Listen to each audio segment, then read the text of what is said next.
hope I learned something. I hope I learned something.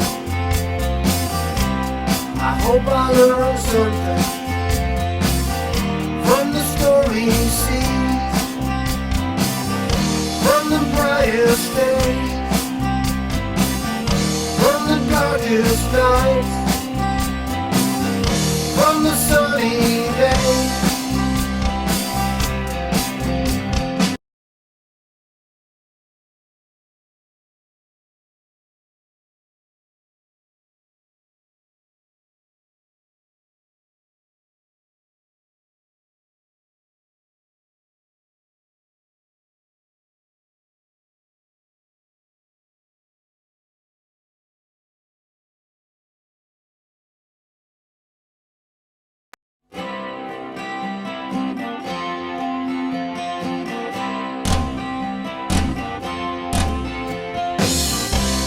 I hope I learned something.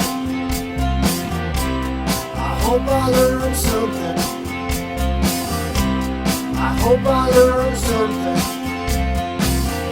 from the stories seen, from the brightest days, from the darkest nights, from the sunny days.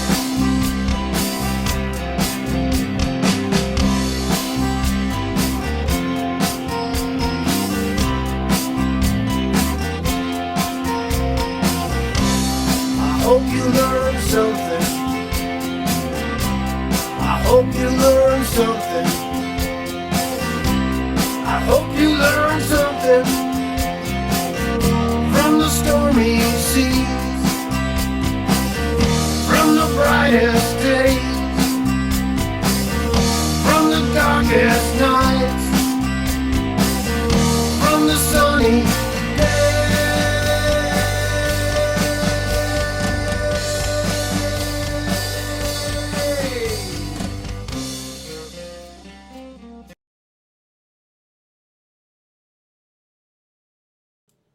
Hello, there we go.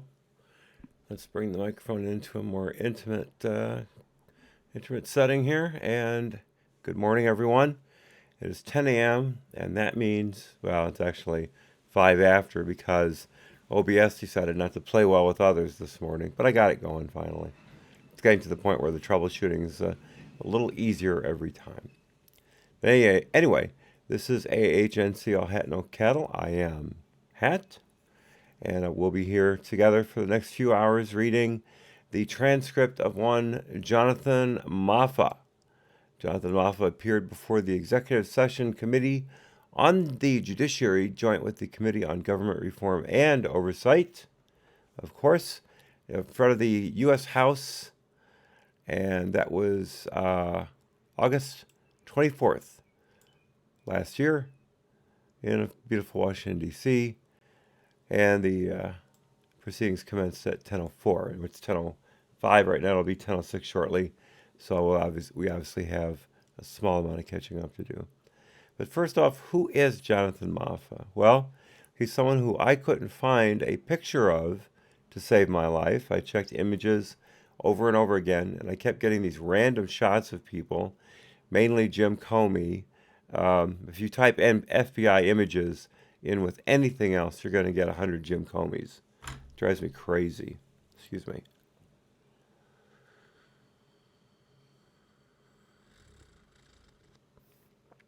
So there's that. Now, I did find a nice list of people who have been naughty, who have had naughty things happen around them during the mid-year exam investigation. And here's Jonathan Moffa's right here. Jonathan C. Moffa, the FBI agent who helped draft Comey's July 5th, 2016 exoneration of Clinton's handling of sensitive electronic correspondence, and the man who received information from a January 27, 2016 walk-in informant from the State Department who tried to alert the FBI about Clinton's private email server. There you have it. I couldn't find... I'm going to try one more time here.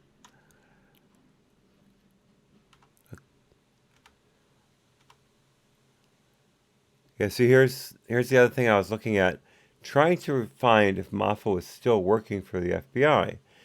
Near as I can tell, he still is. I've yet to find anything about his employment records, but I haven't seen any listing of him in any of these pieces that show him being fired or quitting or anything like that. I did find out finally that Tricia Anderson, the former, let's see, what did she have to do again? The former legal supervisor for mid-year exam, she has left the FBI and is now working with a law firm she had previously been employed at. The name escapes me at the moment, but it's immaterial. So that's what we've got so far. With that said, as I used to say in the front of my videos, let's get to it. One last thing. My wife texted me an article about George Papadopoulos, and I don't have it in front of me right now. It has to do with an investigation being started into one Joseph Misfud, who you may remember was the hey, I can introduce you to everyone in Russia character who drug Papadopoulos through the dirt by telling him that the Russians had the Clinton emails, and then supposedly, there's no proof of this, that George Papadopoulos then told that to Alexander Downer, the basically chief diplomat from Australia to the UK. And again, there's no proof of it, even though it's obvious that Downer recorded that conversation.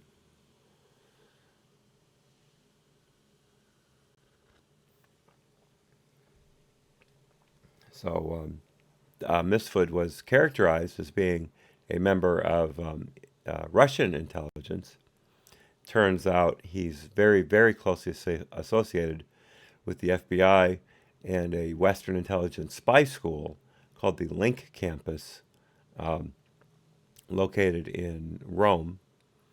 He's been living in Rome, right down the street from the U.S. Embassy for several years now, thought to have been dead until the Italian government basically outed him, and now they're researching him. Picasso Knows has kindly, thank you, Picasso Knows, my executive producer par excellence. She has listed the article in the chat there. I'm going to, let's see, where does it, there it goes. It's right here. I'm going to make sure I will put the link to that in this description and in the Papadopoulos video description, so it'll be available for everyone. Okay. Also, you'll know that Nellie Orr is being investigated for having lied to Congress because she told them she'd had no contacts with the State Department, and they found about 31 or 32 emails showing that she had. The two of the ranking members on the House Intelligence Committee, Jordan and I can't remember the name of the other one. He's the I think it's can't remember. Might be Ron Johnson, but I'm not sure. Anyway, those two gentlemen, they have sent a letter reminding Jerry Nadler that he promised to prosecute Cohen if Michael Cohen lied in front of their hearing, that last hearing that they did this year that no one watched, including here, because it was worthless. Cohen lied a number of times during that hearing, yet Nadler never brought him up on charges of lying before Congress. Somehow, Roger Stone got a dawn raid for supposedly doing that, but Michael Cohen walked scot-free from getting additional charges. So they wrote Nadler and said, hey, you promised and you haven't delivered. What's up, big guy? So they're beating the bush and fanning the flames to get Nadler to stick up to his end of the bargain.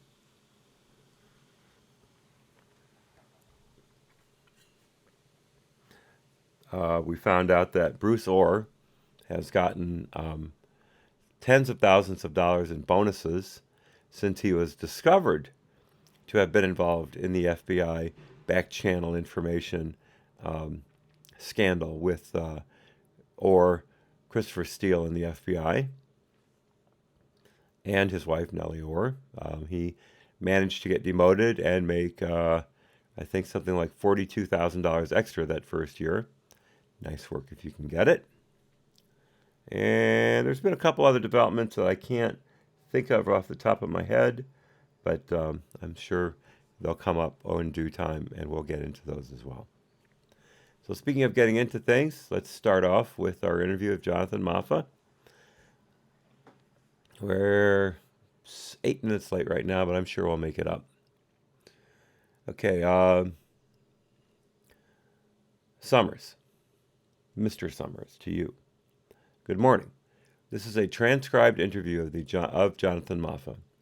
Chairman Goodlatte and Chairman Gowdy requested this interview as part of a joint investigation by the House Committee on the Judiciary and the House Committee on Oversight and Government Reform regarding decisions made and not made in the 2016 and 2017 by the Department of Justice and the Federal Bureau of Investigation regarding the 2016 presidential election.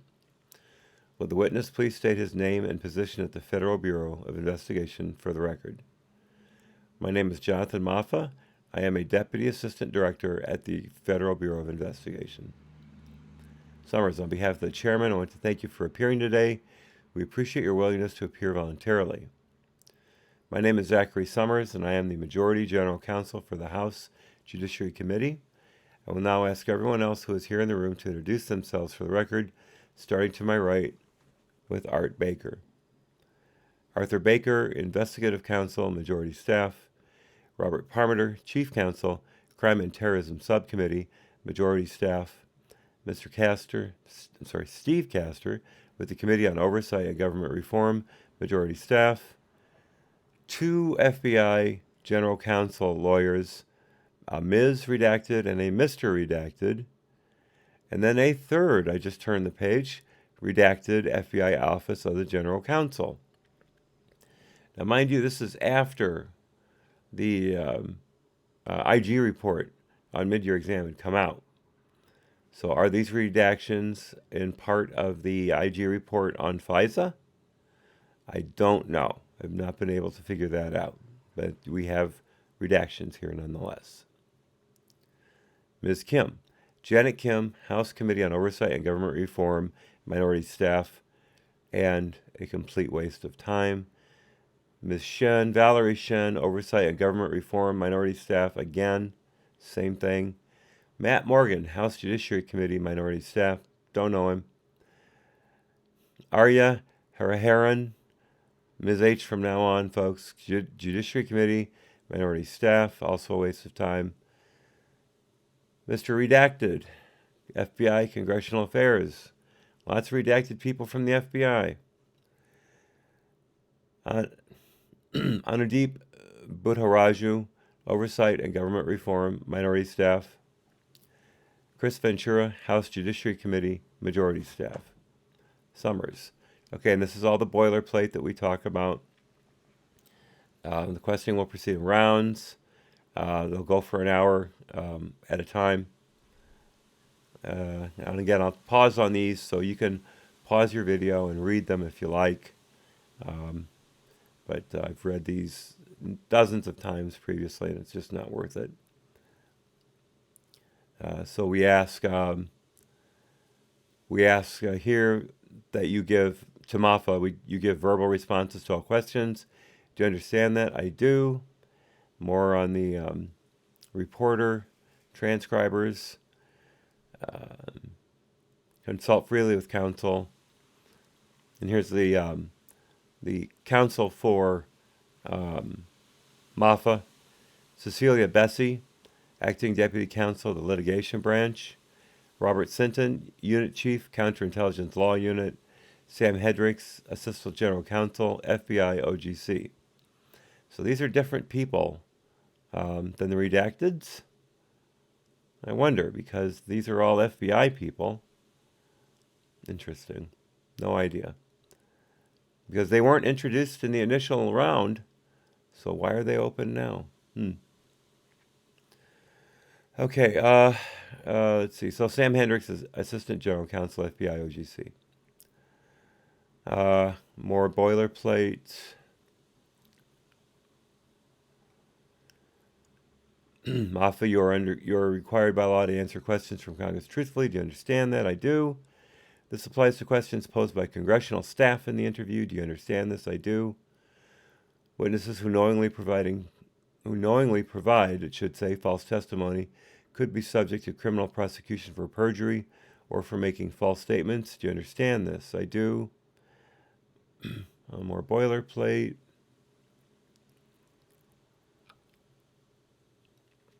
Okay, so now we were done with that. And Moffa has no questions, so we're going to begin. The time is now 10:10.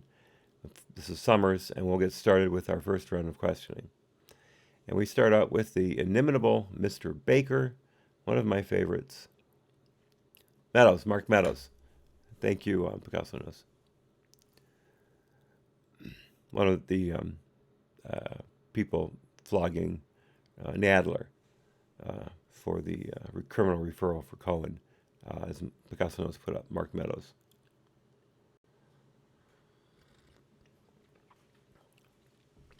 Okay, Mr. Baker. Good morning, Mr. Moffa. Good morning, FBI counsel. Thank you for coming in today.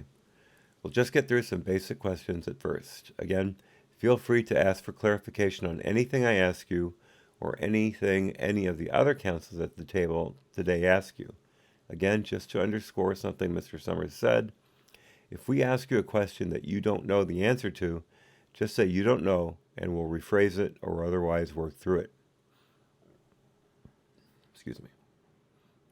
You indicated when we went around the room and identified ourselves that you are a Deputy Assistant Director of the FBI. How long have you been in that particular rank? A little over a year. Okay, your history with the FBI? Are you an FBI agent? I am not. You're an analyst. I'm a career intelligence analyst. Career intelligence analyst. And what exactly is a career intelligence analyst? So, an intelligence analyst is a non-agent. I don't have law enforcement authorities, but we are intelligence professionals that, in the same vein as any U.S. intelligence community or other intelligence analyst, perform that function for the Bureau. So strategic and tactical intelligence in support of our investigations and operations and our both and external analytic production on all the threat issues we do. So during your tenure at the FBI, your specialty, sorry, it's very windy out there. I hope it's not bothering you. Let me know if it is. Back to Baker. So during your tenure at the FBI, your specialty, for lack of a better word, has been intelligence, analytical work. That is a broad concept, and counterintelligence specifically as a threat issue. That has been your specific specialty, counterintelligence? Yes, sir. For the first almost 20 years of my career, I was counterintelligence. You've been with the FBI then 20 years? Since 1997. Full-time since 2001.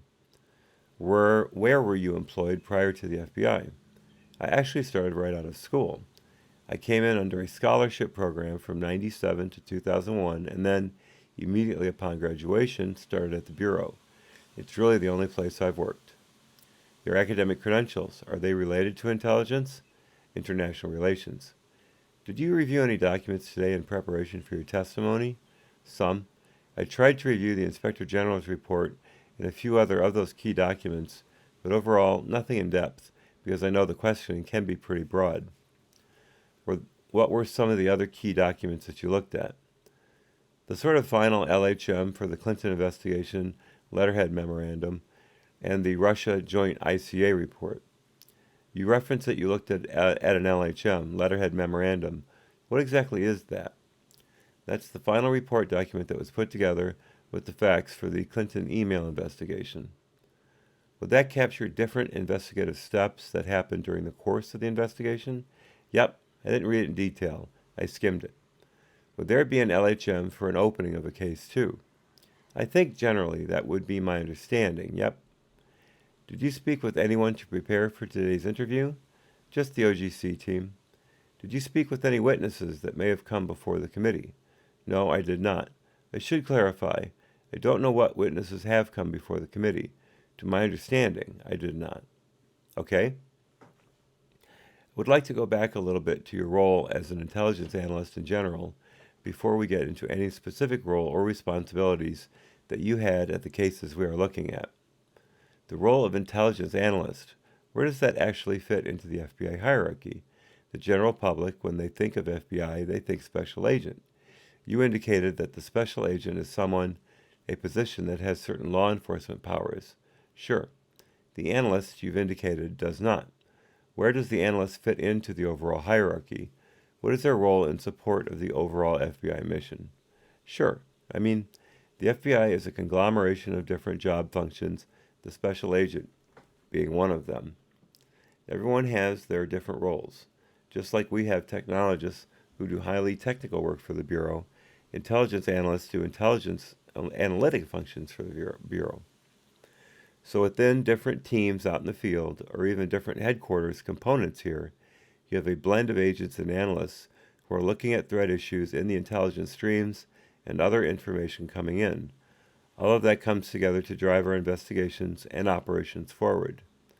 So it's one of a series of job categories that make up the FBI. And up that sort of career path, you have intelligence analysts, and then you have supervisory intelligence analysts at different ranks and levels, just like the agent community has within the Bureau. So you indicated, I believe, you entered duty with the FBI in February of 97. 97, yep.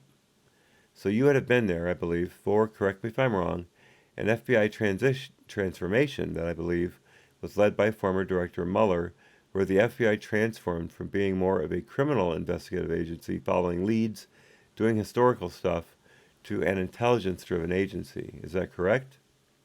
I wouldn't necessarily agree with the total fundamental basis of what you just said, in that we've always had a national security responsibility. But if you're referring to that sort of post 9/11 period where the Bureau took on sort of an enhanced intelligence program, I was there for that period of time, yeah. So there was a period of time, you've mentioned 9/11, where maybe there was more emphasis on being intelligence-driven and some reorganization within the FBI to enhance that? Yes. I think it's fair to say post 9/11 that whole idea of intelligence driving operations really began, and then that's something that's been a key focus area, I think, for the Bureau since that time, in making sure intelligence is integrated into our way of doing business. How would you describe the immediate post 9/11 emphasis or trying to integrate intelligence to where it is now? Is there more of an implementation and reliance on the intelligence analyst than there was in the immediate post 9/11 world? Or is it something that's still evolving? Just your opinion on that. Yeah, again, I can only speak from the chair that I sit in. We hear that a lot, don't we? That's the exact phrase. Interesting. Back to Moffa. I don't know if it's as much of an emphasis difference, because in my experience all the way through, I felt like analysts' opinions were valued and the work we did was valued. I think there is a more formal structure around that support. I think there is a better sense of the career path for intelligence professionals. I think there is a better sense of the standards of intelligence production and those sorts of things than maybe we had in those earlier days. I don't know that I would agree that subjectively, people value intelligence more now than they did then. I think the system around that intelligence is better defined, is the way I would say it. And it certainly, I think, our numbers have grown. I would imagine from the earliest days. And that's certainly something I saw happen when we hired a significant number of analysts post 9/11. Oh boy, we've got another Toscus on our hands. Reams and reams of answers.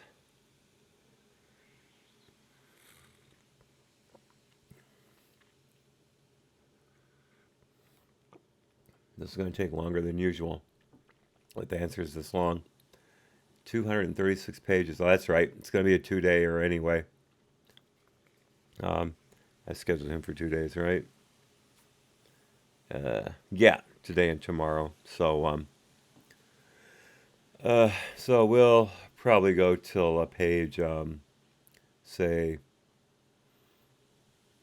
I don't know, 140. Let's see. What do we got again? 236, sorry. So go to page 120, 150, somewhere in there. Find a good break, and then we'll stop for the day and pick up again tomorrow. Okay, back to Baker. You indicated when we opened your current rank is Deputy Assistant Director. Would someone in the intelligence career track in the immediate post 9/11 days, would someone in that track have reached the Deputy Assistant Director rank, or is that a relatively recent phenomenon that's evolved? I couldn't say. I just don't know from that time period. I wouldn't call it relatively recent. It's been around for a while now. Sorry, it's been around for a while now. I'm sorry, I couldn't put a year when that first happened or was first possible. I think management opportunity for intelligence analysts has certainly expanded now beyond what it was back in those days, in my opinion. I think it's fair to say. So you indicated your rank is currently Deputy Assistant Director. In that capacity, you also have managerial supervisory responsibilities. Yes, that's right. Who do you supervise? Who is below you in the organizational structure? I have 3 section chiefs, which is the level below, the Deputy Assistant Director level who I supervise. Then they supervise units underneath them, okay? So 3 separate sections. And then who do you answer to? Who is above you? I answer to an assistant director. Who is above an assistant director? Generally, it's an executive assistant director, but not always, depending on what division you're talking about. Is there an executive assistant director over the assistant director in the counterintelligence division? There is. And who does that executive assistant director answer to? I believe the deputy director. And then above the deputy director would be the director. So, in the state of schemes, a deputy assistant director, where would you place that in the hierarchy? Your executive management, correct? Correct. It's your second level up SES position. It is a senior executive service position? That's right. What was your rank during the mid-year exam investigation? I began that investigation as an assistant section chief, which is a GS-15 level position. Then, in the middle of it, in January of, I would have to remember the exact timing, I believe 2016, I became a section chief, which is that entry-level SCS position in the Bureau, and that was the position I was in through the duration of the mid-year exam investigation. Excuse me just a second. I'll be right back.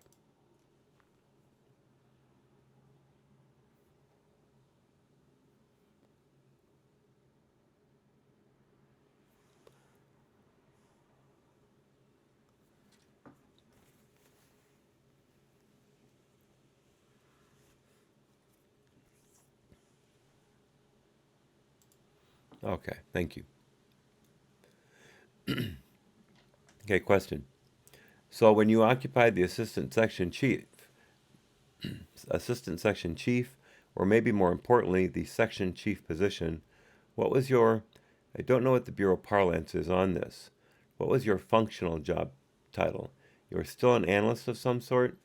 Exactly the way it works in the special agent ranks. You can be an assistant director and still be a special agent. I was a section chief or an assistant section chief and an intelligence analyst.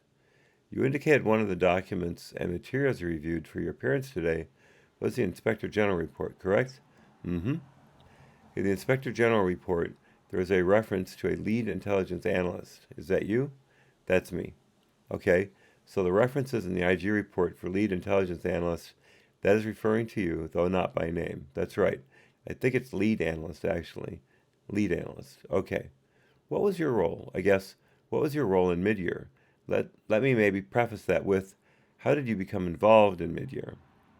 So in the case initiated, when it began, I was the assistant section chief of the counter-espionage section, responsible for the counter-espionage intelligence program.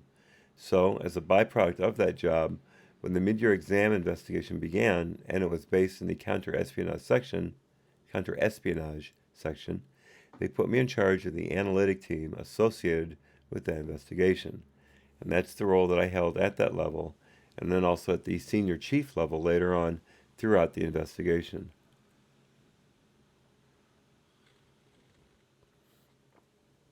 Excuse me. So you were on the mid-year team from the beginning. From the beginning. Now, were you hand selected for this, or did you get involved based on where you were sitting in the FBI? That was a logical place for the case to be, and because you were there, you assumed responsibilities in mid-year? Yeah, it was a logical thing for me in the job that I was in at that moment to be that person. But I also think there was confidence that I could perform the function as a person too. Too, because that's how decisions get made, right? I think you have to be able to perform the function in addition to being physically the person in the right spot for the job. So I think that's the answer. I think it's both to some degree. So it's fair to say you were occupying the spot of assistant section chief, but you were also very competent as an analyst. It's hard for me to answer that myself. I think there was a reference. Baker interrupts. I'm saying it. Moffa. Yeah, I appreciate that. There is a reference to, I believe, I guess EAD, but Coleman in the report saying that about me. Okay, so you were the right person. You were in the right place, but you were also the right person. And it was my job. Summers. Who assigned you? Moffa. Randy Coleman.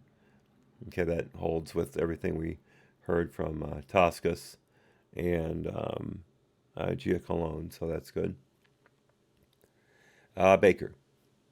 So in your role, either as assistant section chief or section chief, you can make a distinction between the two. Who were you supervising? I supervised the team of analysts we assigned to work that investigation. Initially, it was me directly supervising some analysts, then, after a time, it was me, a supervisory intelligence analyst, and a team of analysts. Okay, so a supervisory analyst is a rank up from an analyst? Correct. It's usually a GS-14 level intelligence analyst with managerial responsibility for intelligence analysts and their analysis. Would that be on par with the supervisory special agent supervising the special agents? That's right. So you, as an assistant section chief, are answering to a section chief? That's right. Who was that section chief? That was the section chief of the counter-espionage section at the time. That was who? Sandy Cable. I can't remember his exact name, what his exact name is. It's like Charles Cable. Was he the section chief during the whole time that you were assistant section chief? He was, I believe, the section chief the whole time that I was assistant section chief. I do not believe he was the section chief the whole time the mid-year exam was underway. I'll just refer to that as the early days of mid-year. Who would have been the deputy assistant director above him as section chief? Robert Jones. Robert Jones. Who would have been above Jones as the AD? Randall Coleman. Who would have been above him as the EAD?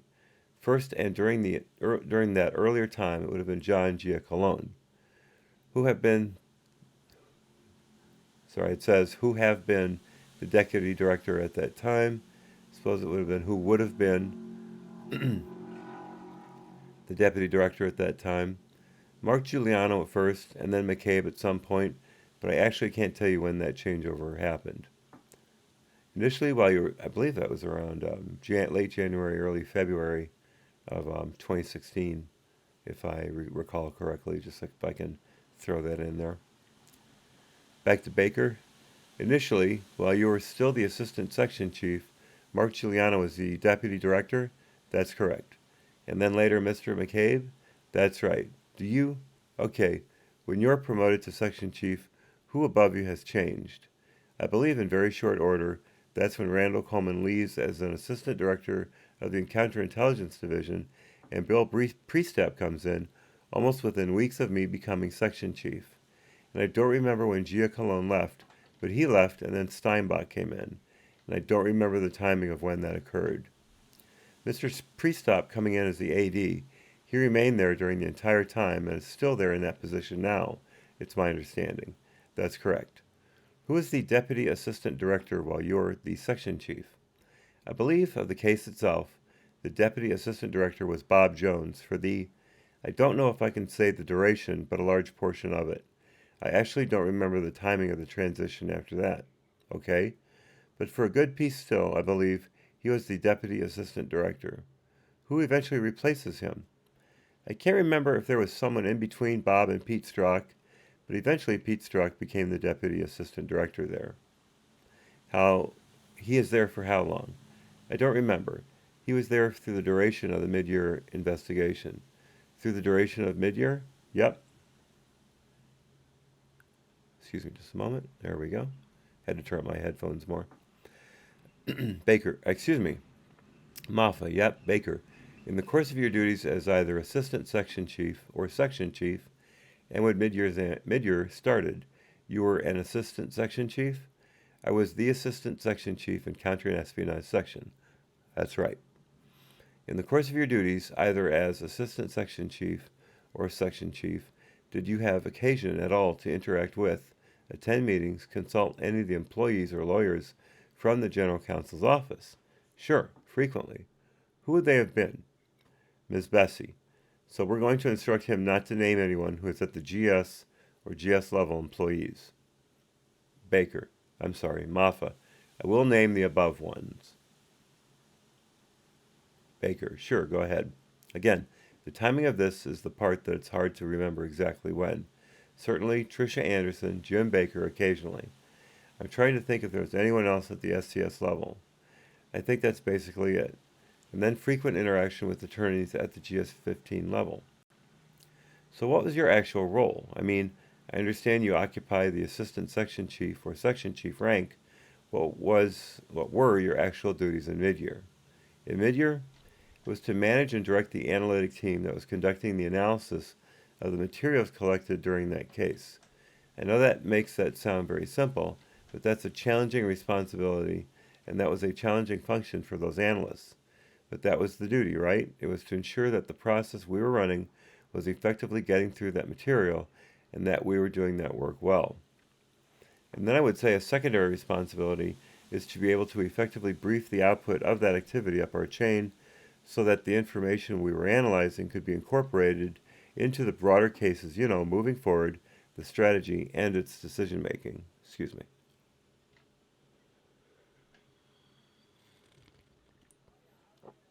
Here we go. Baker. So the people below you that you were supervising, were these also people like yourself that were in place and competent, or was this a specially assembled team for mid-year? It was an assembled team of people who we believed had the right sort of experience and ability to perform the functions. So these were counterintelligence analysts, both at our Washington field office and within the counterintelligence division. Okay, lawn's getting mowed. I have to close the windows. I'll break for just a quick second.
Turns out, it's not my lawn.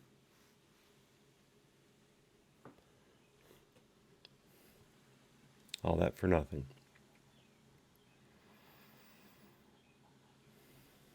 Okay.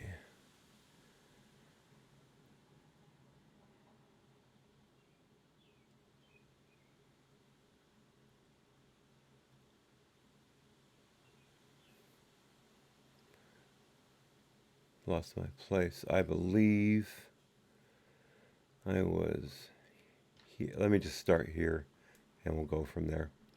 Going back to Moffa.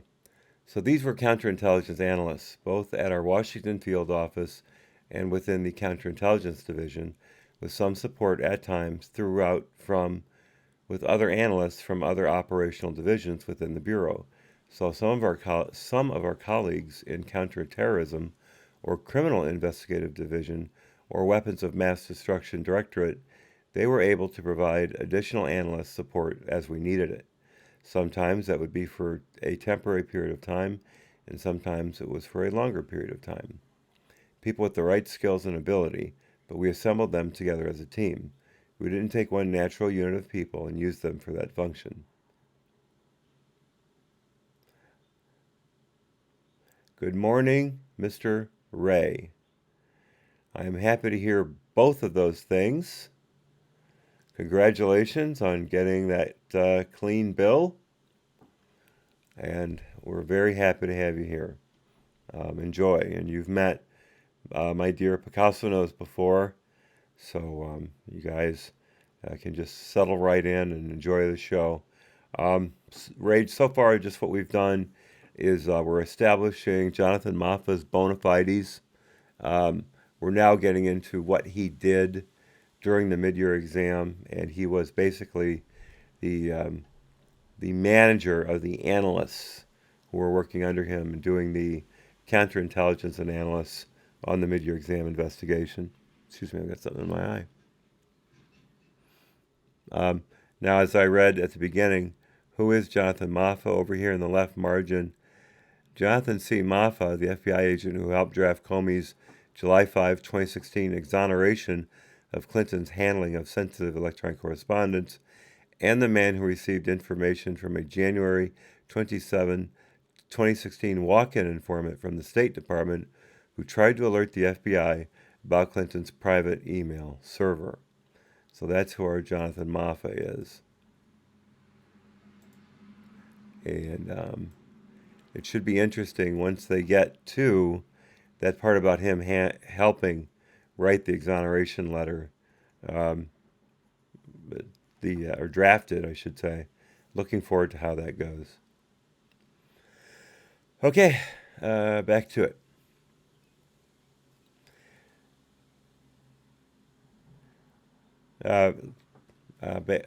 Moffa's last sentence. We didn't take one natural unit of people and use them for that function. Summers, you said we a couple times in that last answer. Who is the we? Moffa, like most decisions in cases of significance, I would make a recommendation or take recommendations from people who on those who right from people on who those right team members are, and then that would be socialized up my chain before I would execute on bringing those people together. Excuse me.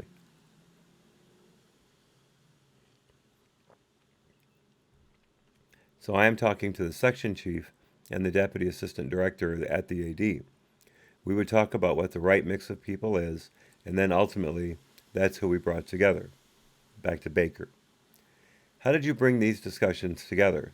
Were these people that, in your discussions, you discussed who would be right for this and the names were thrown out, and then you went after these people? Or was there just like a general, job posting? There was no job posting. This was a selection of people based on our experience with different analysts that we thought could perform the function well.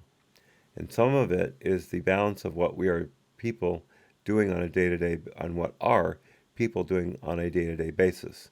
And they can come over and work a project like this without fundamentally hurting another important function of the Bureau.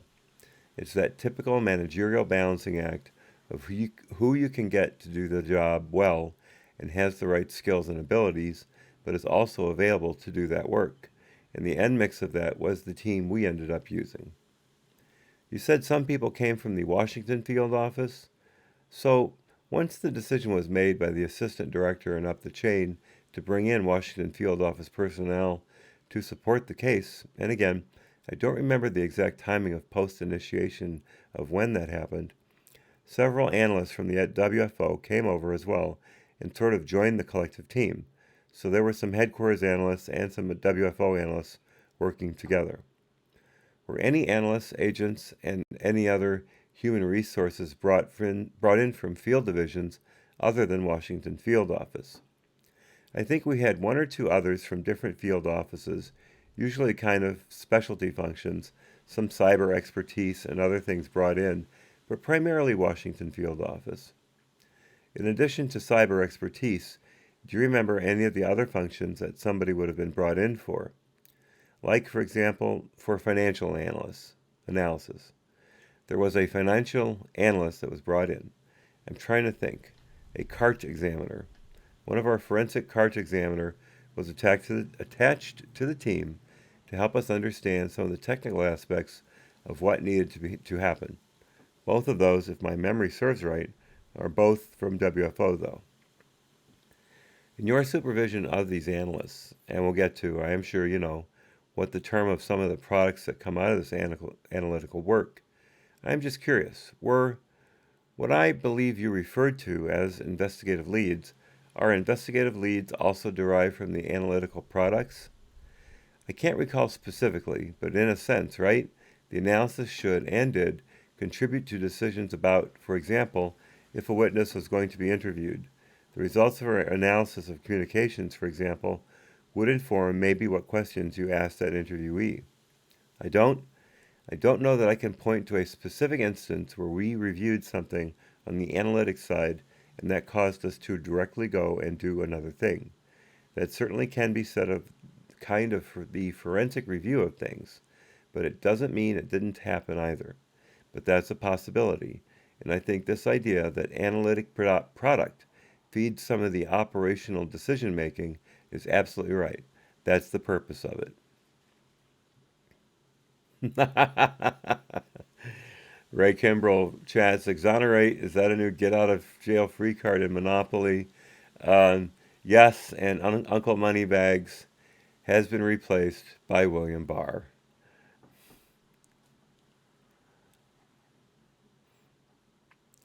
Back to Baker. He repeats what Moffa says. Okay, that's the purpose of it. Baker continues. Outside of this specific case, just analytical products in general. That's what they're ultimately used for, right? You could get an investigative lead where something your analysts, I'm having trouble with that word today, are looking at or comparing or whatever goes into the analysis. They identify someone or something that needs to be looked at closer, maybe out in the field, and then somehow, through the process, a lead is generated, maybe for a different field office, for an agent to go and do something based on this analytical product that your folks have done. Sure, in a tactical sense, a very tactical sense, that is one way intelligence product could be used.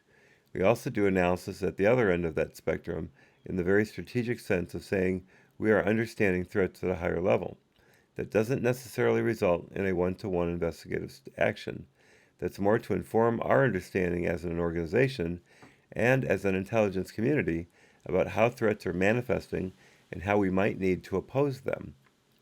I guess what I would say is I would paint it more as that spectrum of outcome from intelligence analysis.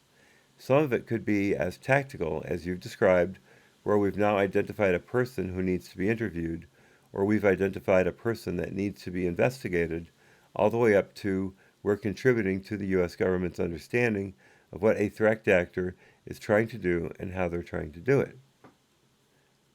After that question, I need 2 drinks. Answer, I should say.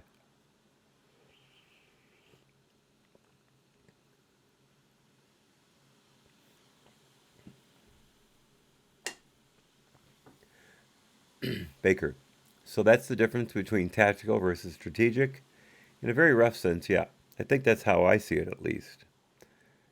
In very, very, very high level. You did, but could you just accentuate, again, the differences between those 2 types of intelligence? It establishes a good foundation as to your specialty and what the products your people generate, how they can be used. I think that's important. Sure. So just again, try to frame that. You could, for example, conduct intelligence analysis related to a single case, looking at the single piece of information that the case has generated and come up with one single investigative lead at the end of that should be followed as a result of that analysis. Go to this address. That, to me, would be the most tactical sort of explanation of how analysis can drive investigations. The other end of that spectrum is we may look across 300 cases that all involve a similar threat actor or a similar set of circumstances and draw an analytic conclusion from that that's supported according to analytic integrity standards that paints a much more informed picture from either the FBI or the U.S. intelligence community as a whole, or our foreign partners, of what that threat actor is doing at scale at a strategic level. So that's that other end of the spectrum where it is not a single case, single piece of information, single lead. It's informing this much broader understanding of a threat actor or threat activity at that level. And so the FBI has analysts that do that full range. We do everything from that tactical level all the way up to the very strategic level. Like I said, I think that's for consumers, both internal and external, depending on what that looks like. I don't know if that helps clarify. Summaries. So on mid-year exam, what types of things did you analyze? So we were analyzing, in large part, the results of the exploited media that the investigative team, the operational side of the house, was collecting and working with our both prosecutors and internal lawyers to acquire. So that was all constrained very much by the boundaries of what we were allowed to look at on a given device. I'm projecting too much. I need to bring the microphone in and soften my voice. I do that at the start quite often, and it wears up my voice very quickly, and we don't need that, do we? So what we were allowed to look at on a given device, Moffa continues, but once a device was exploited by our technologists, that product would ultimately come to my team after some processes occurred to make sure it was appropriate material for us to be reviewing. Then my analysts would review that material, both for relevance and also for a potential classification, and we did not make classification determinations. It was to identify possible classified information, which was then sent to originating agencies for review. So that analytic process was both designed to examine the material itself, to find classified information in the way I just described, but then also the byproduct of all that review, there is learning that then we could share with the investigators. And one of the best examples is the one I gave earlier about we're now going to conduct an interview. What we have seen from that exploited and analyzed content that might inform an investigator's ability to do an interview of a subject or to take another investigative step.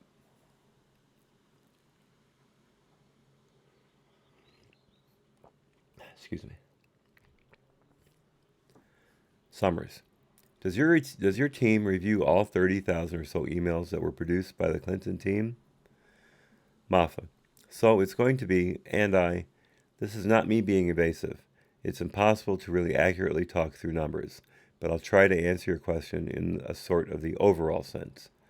I didn't mean to hit you with a number specifically. I just want to be clear, right? So in my mind, our job was every single email or other, document we could acquire legally in the constraints of that, we were going to go through it. So I believe we reviewed the material that likely encompassed a lot of those 30,000 emails. And then, as you can see from the products that's available related to the case, we also then found and reviewed additional material beyond that 30,000. And that was really the challenge of the case. It was to try to, as an all-encompassing as possible, acquire the fullest set and range of those documents and to review them. And so, in the overall sense, my analytic team, if we could get it and we were allowed to see it, we were going to review it. And if it was going to go through that process and it was going to feed both the understanding of the classification side of things in those documents, and then also, to the extent possible, to help inform the investigative side. Did you start with I guess you would have gotten from the State Department with the emails that came? There was the emails that the Clinton team or her legal team reviewed and turned over to the State Department. That's not a sentence, Baker. Come on, you know better. Back to Baker. It adds up to somewhere around 30,000. Was that the base you started with? That was the starting point, yeah. Then you built out from that? Correct. So then, as we acquired devices, it's a comparison issue of saying, this is among that set to some degree, or this is unique and new, and we just slowly built that universe. You said devices, so those were devices that were controlled by whom? I am saying devices. I'm referring to a broad range of equipment. It could be computer server equipment, it could be devices. I'm saying computer server equipment in a really broad sense. It's that full range of electronic equipment on which any of this content may have lived, and there is a broader range of what that is, including pieces of server systems. It's never as simple as just a hard drive or a phone, but yes. And then, did you ask the Department of State for email from other State Department employees? We collected emails as we were able from the State Department too. I don't remember the specifics of the asks, but certainly we asked for available email content that was relevant to the case within the universe of what the State Department still had access to and could hold. And we reviewed some, but I couldn't tell you what subset of the mix that was.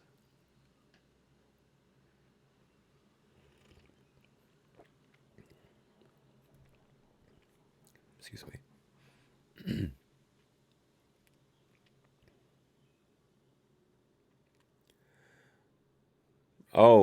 Ray Kimbrell just put out that AG Barr is being held in contempt for not releasing the Mueller report in a timely manner. Yeah, Ray, that is the insanity of Jerry Nadler and his band of idiots on the Judiciary Committee. They feel that because Barr did not release everything in the Mueller report, including federal law protected 6E, or otherwise known as grand jury testimony, because he did not let them see all of it, every word, which would have been illegal for him to do so, because he did not do what they stomped their feet, held their breath, and screamed for. He's in contempt. This is a completely bogus contempt charge, and I expect it to be overturned if there is such a thing as legal standing to be able to judicially review a contempt charge, and I hope there is, because that would be the first nail in the coffin of the Democrats. But that remains to be seen. So for now, I was expecting this. So was Barr, and it means nothing. Eric Holder was held in contempt, and it meant nothing, even though it was a real, viable, and legal finding of contempt.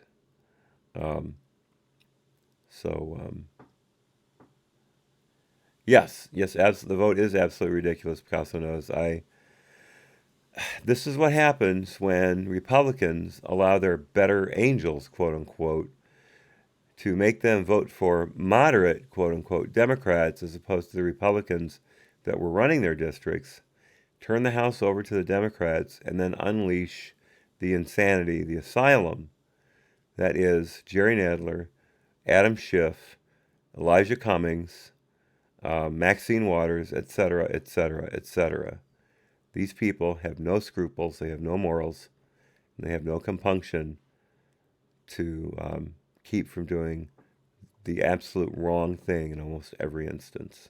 And again, I'm not talking about every Democrat out there, not the world. I'm talking about the Democrats in Congress who are insane. Let me take that back. Not all of them, but the ones that are on these committees certainly are. They're not voting against these resolutions, are they? Because they know they'll get kicked off the committee if he does, or she. Okay, back to the text. Question. So, from original state document accounts, though, correct, and from personal accounts of other State Department employees, I don't actually know what I can get into related to that.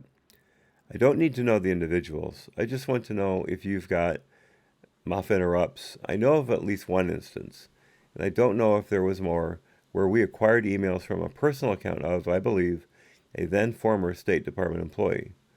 What about the Department of Defense? I don't remember. So you don't know if you asked DOD for email that may have involved Secretary Clinton? We were definitely in contact. I just specifically don't remember. It's entirely possible.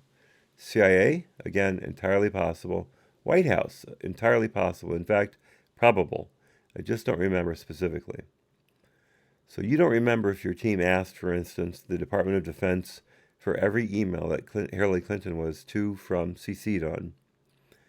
It would have been during a specific time range because that was the boundaries of our investigation.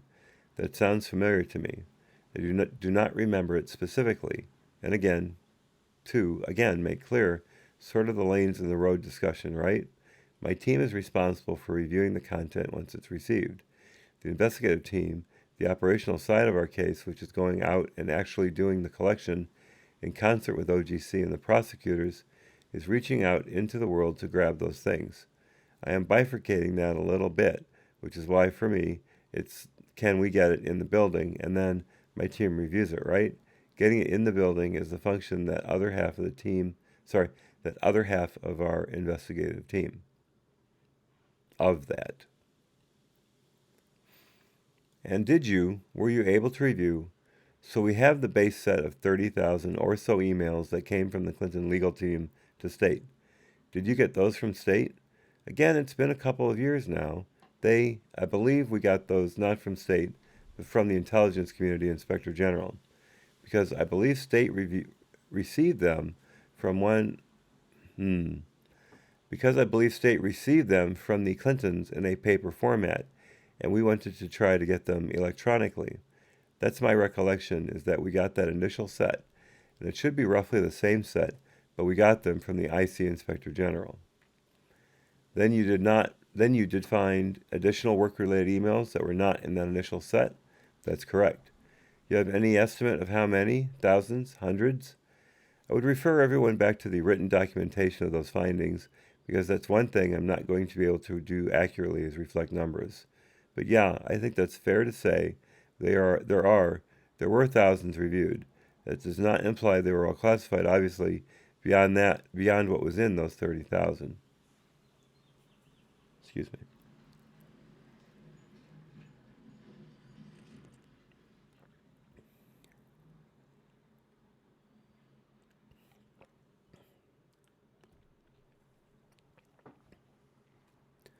Parmeter. You mentioned the IGIC. Did you ever meet personally with the IGIC, who I believe at the time was Mr. McCullough? I did. How many times did you meet with him? I want to say maybe 2 to 3 in the very, very earliest days of it, when the referral first came in. Those meetings were to discuss this investigation? That's exactly right. Do you recall anyone else present at those meetings? Yeah, sure. Sandy Cable was there. And then the other personnel that were there below the SES level. Do you know whether there were any notes taken at those meetings? Excuse me. I don't recall that. There may be documentation in the file related to that as well. I don't know the answer to that specifically. I can't recall. Summers. Getting back. Sorry, I lost my train of thought when I was asking questions a second ago. You mentioned boundaries. You said we had to investigate or look at materials within the boundaries of Moffa interrupt. Sure. Summers. Could you tell me what those boundaries were? Those boundaries actually were a little bit different. I inserted the word bit there. It wasn't. Those actually were a little different depending on what we were trying to exploit at times. And that was a kind of important and constant challenge of the investigation.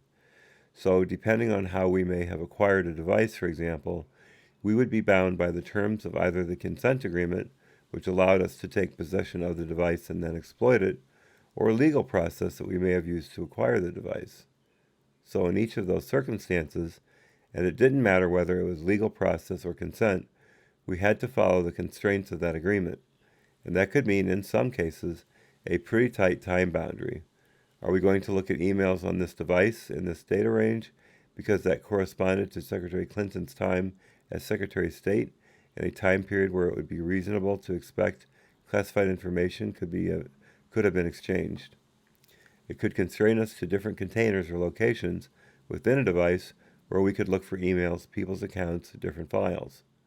So it really depended based on what the device was, how it was acquired, and what the nature of it was. But our team had a very constrained ability to work on those devices according to whatever those rules were. So that's the boundaries that I am referring to. Did some of those constraints hinder your ability to find all relevant emails? I think I discussed this to some degree. You can see it in the report. by sort of definition, right? Those boundaries constrain you. You're not able to go free for all within a server or a phone or a computer. So you can't know what you don't know. That's why I hesitate to answer that question.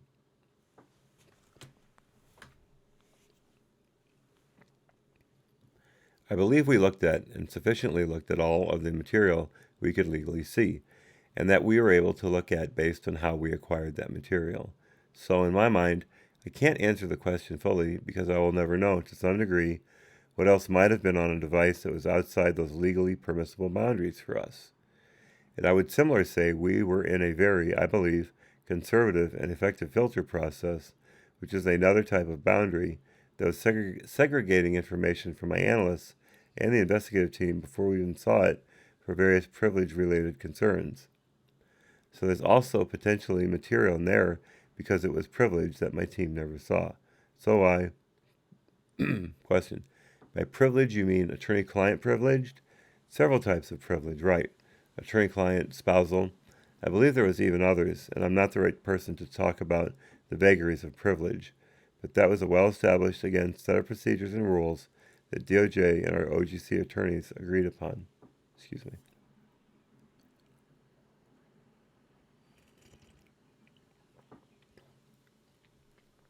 And so, as something that exploited, this is Moffa continuing. And so, as something that exploited off a device, it's going through the filter tier and those procedures, and then it's coming out the other end, both in terms of how it's scoped for the boundaries of legal process or consent, and having that privileged material removed so when it gets to my analytic team, it is within the rules for us to look at it. We aren't putting that obligation on individual and analysts, for example, although they are briefed on all of those rules so that if something does get through, they know it and can recognize it. But that work is sort of done before my team looked at the material. That's generally how that process worked. With regard to the boundary created by consent, was there any discussion of, we have this boundary, it's because we received the data through consent? Were there discussions about getting compulsory process for any of those devices? Sure, that would be a conversation on the front end of really talking about any device. What is the best way to acquire it for us to get the content? I sort of have this side role in that. I mean, I'm not a prosecutor, I'm not a lawyer, I'm not an operator. It's not my job. But I was present for some of those discussions, and I certainly heard them. I learned a lot from this case. I actually reflect that in the IG report as well. I think from a non-lawyer FBI mindset, it always seems faster and better to get a subpoena or serve a search warrant. I learned a lot through this case of, if sometimes, and I'm not saying it was every time or naming anything specific, but there were times where I came to learn it was actually better, faster, and more expansive for us to enter into a consent agreement than it would have been to try to litigate access to something. It actually would have slowed us down or would have constrained us more. We may have failed. We may not have had the probable cause we needed to get it. Okay. How about, Mr. Moffa, a specific instance of where you felt that consent did you a favor? I would love to hear it. Because every time I've heard someone bring up using consent to get material so far, they've been very vague as to when it helped. And if they have been specific, please let me know, chat or discussion, because I think that's something very important. I wouldn't want to be wrong on that. But it seems to me that no one's ever come up with anything. They say it would have been faster. That's the one thing I think Toscas said over and over again. It would have been faster, but he never said it would have been better. So again, I'd like some information on that. Excuse me. Moffa continues. Let's see.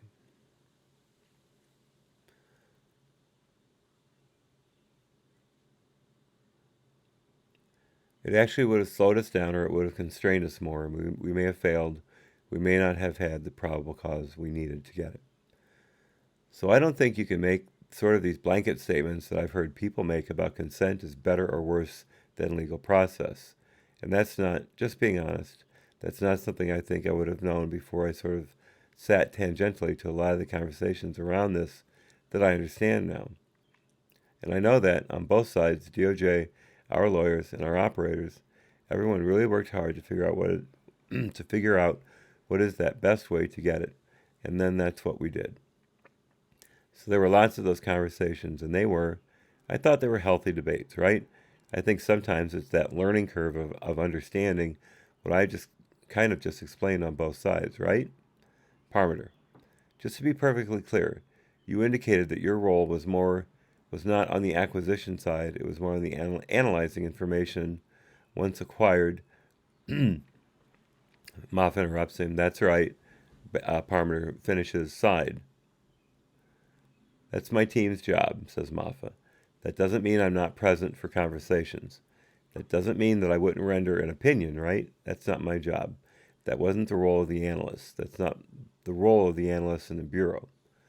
We can certainly describe gaps in an investigation, for example.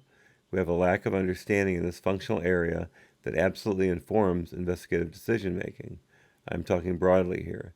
So investigators or operators would then, we should go out and seek this type of information because our analysts are telling us that this missing piece is preventing us from forming a complete picture. And then if you take that down to the individual case level, like we are here, myself and other analysts would certainly be in those discussions and may even offer an opinion like it would be really great if we could get this. But the actual negotiation is DOJ attorneys or prosecutors interacting with attorneys for the people holding those devices. And it's our operators drafting legal process and working with the AUSAs to do that. That's not my analytical team. That's not me. Unfortunately, if we offer an opinion, it's just that. It's not our decision to make. Then our responsibility kicks in when that material comes through those processes that I told you, and then it enters our analytic process. Excuse me.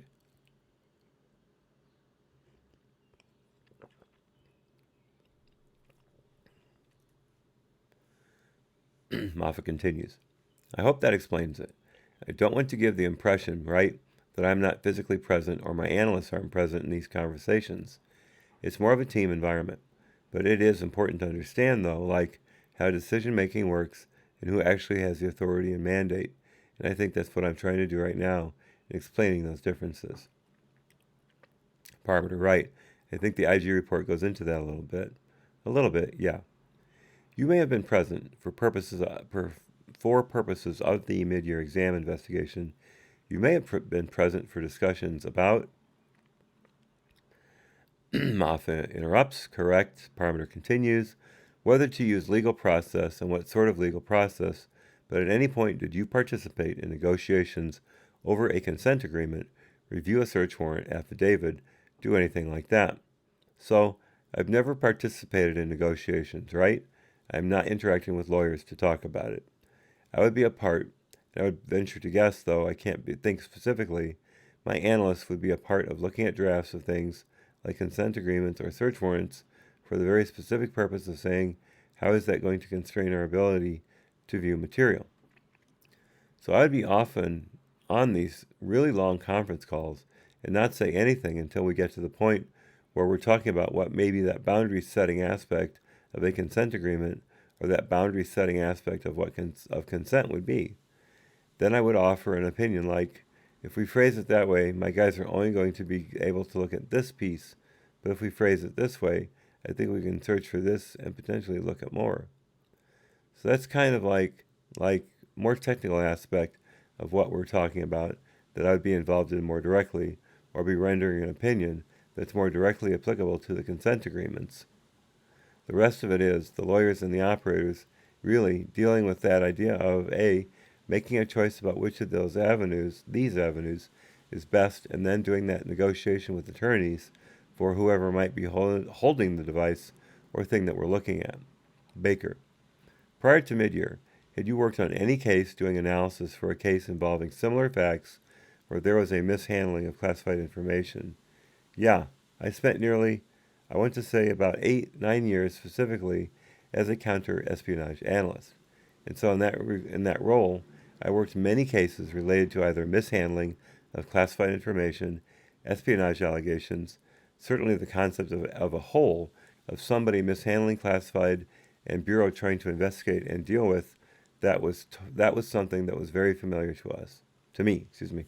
Um, Interesting that he says that, if I may, because that means that he might be able to blow out of the water the whole, oh, this statute wasn't applicable because it's so old and it's poorly worded, and you need intent anyway, says the DOJ to the FBI and steps on their neck for the entire investigation.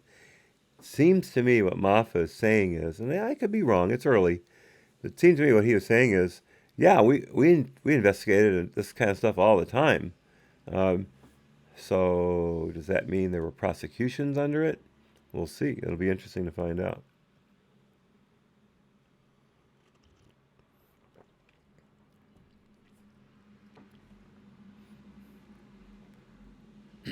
Barometer. The totality of that experience or a specific case from that time, how does that compare to these constraints you talk about in mid-year? Had you ever had constraints in other cases like this? Or, Moff interrupts, sure. I mean, I think that's a functional reality of the work the Bureau does, right? I mean, I think we are constantly acquiring things under some authority, and there are rules around that authority, whatever that is. So that conceptually, too, was not foreign, right? You sort of can see what you're allowed to see within a given case. You want to be aggressive as you can in approaching the boundary that's been set by whatever that process is. Certainly, even the heated discussions sometimes that can take place between an investigative team and attorneys was not foreign. Those conversations would happen routinely in other cases related to what's the best way to acquire what we need to acquire. I like this guy. He's got a very well-rounded set of answers behind him. He does flesh things out quite nicely, unlike someone like both Ors for that matter. He's quite voluble, and in a good way. It makes for a long reading, but it's still very good reading. Um, let's see what we get out of him in more specifics. So that last sentence, those conversations would happen routinely in other cases related to what's the best way to acquire what we need to acquire. I think the difference here is, one, I interjected a word. I think the difference here, one, is you're sort of seeing that in a more kind of high pressure environment, and you're seeing it happen more often because of the challenge of just trying to acquire different devices and things at a bigger scale in sort of a more intense environment. And so that's why it probably feels different than what I've dealt with before, but it probably was the scale of that effort versus conceptually it being different than what other espionage or mishandling cases may have involved. You just mentioned, I think, one of the challenges was it seems there were so many different devices. Yeah, that's right. Could you comment on that? You had indicated you don't know what you don't know. You can only see what you can see. Could you consent on the number of devices and what you think you never got to see? I can't necessarily comment on numbers again because I just don't remember them. Sure. But the reality was there were a number of mobile devices the Secretary used herself, and we were only able to identify and recover a relatively small percentage of those. Excuse me.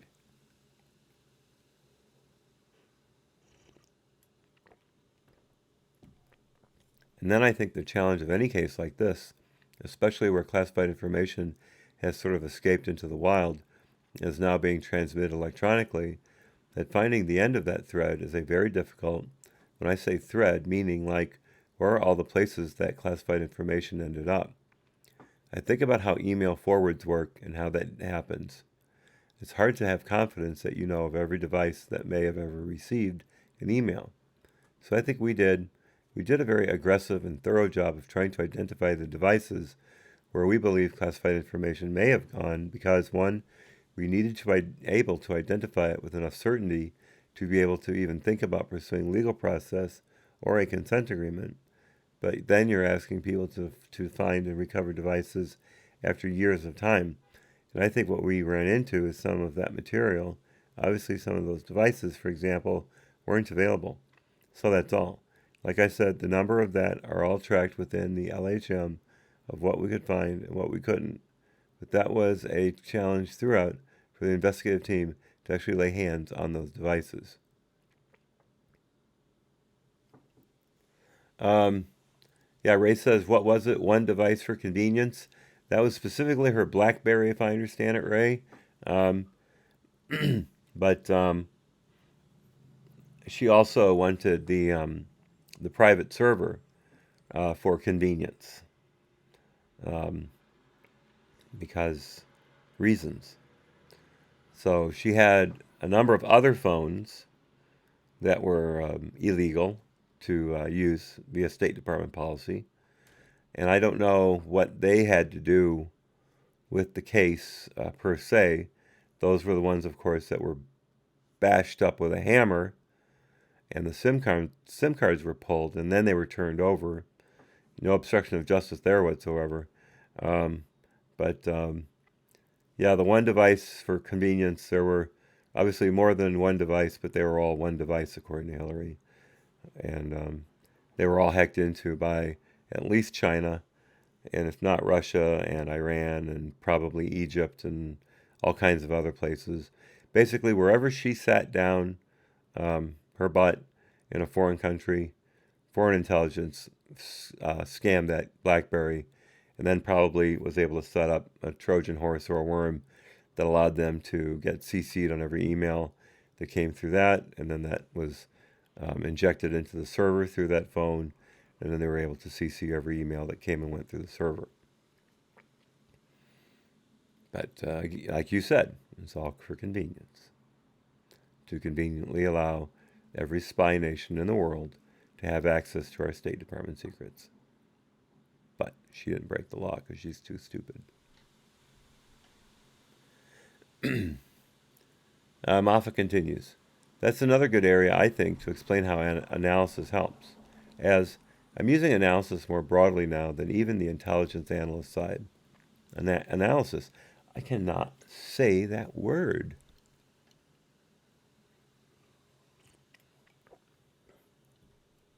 I know when I speed read that word, I don't have to pronounce it fully in my brain. I just say, I see Anna and Liss. I don't have to pronounce the Sith. It's just analysts, and I move on. That's what my brain does, and it's doing to me right now.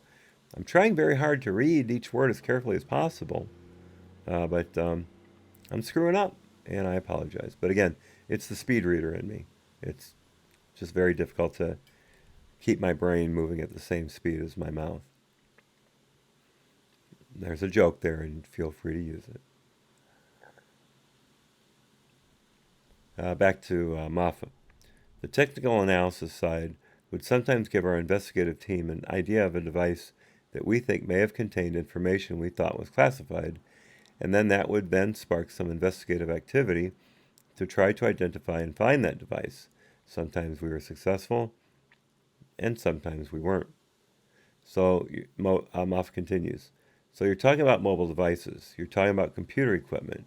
It's that full range of electronic equipment that potentially contain this material, including backup systems and other things. And that was the challenge of the case. It was to not only identify where it may have been, but then to actually go physically be able to acquire it. Sometimes we were successful, and sometimes we weren't. And that's very kind of you, Ray. Thank you. Very kind of you. So the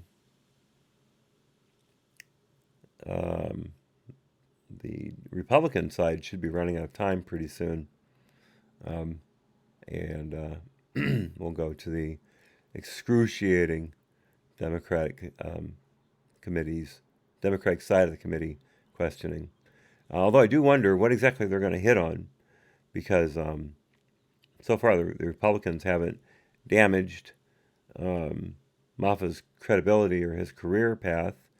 They haven't made light of anything. They haven't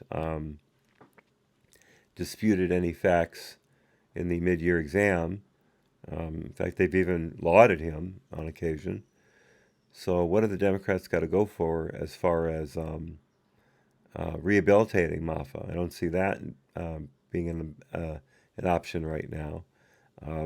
They will, I'm sure, have to bring up Trump tweets to get him to respond to how he and the agency felt. Again, feelings over the release of those tweets and how they affected them. What else? I'm not really sure.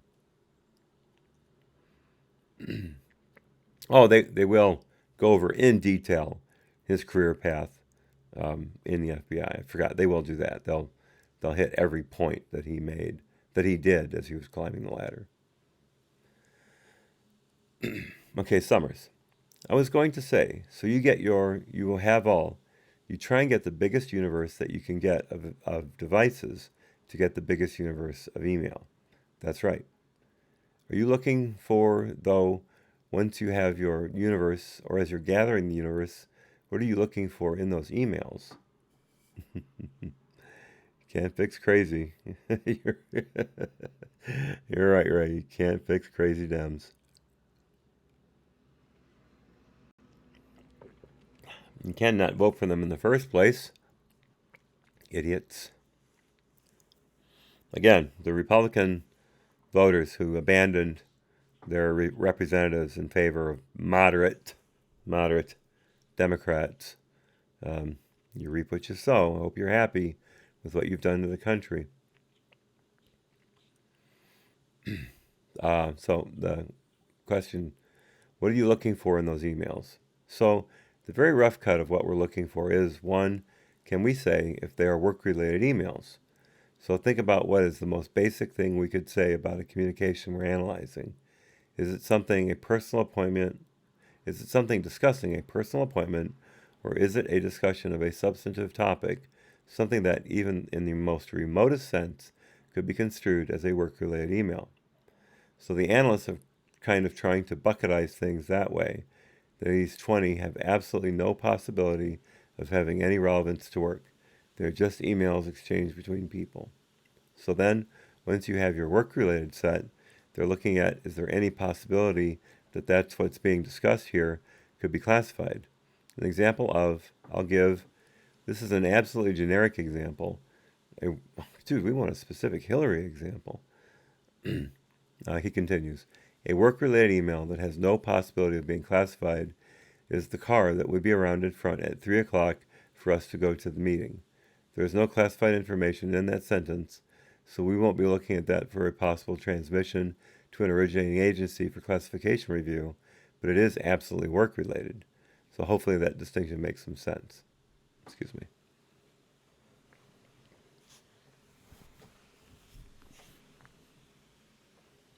Keep sliding down in my chair, ruining my posture. I'm in my late 50s, so I'm sure my posture is pretty well shot by now, but do what I can nonetheless. I mean, seriously. Moffa continues. Then it may be an email that talks about a conversation with a foreign government. That could potentially be classified, and our analysts, as the non-originators of that information, the FBI as the non-owner of that document, aren't going to postulate whether that information is classified or not. We're simply going to identify what we believe is the agency that would own it and the possibility that it might be classified, and then we would transmit that email to another agency. They would make that determination officially and then respond to us. Oh, how convenient. Moffa continues.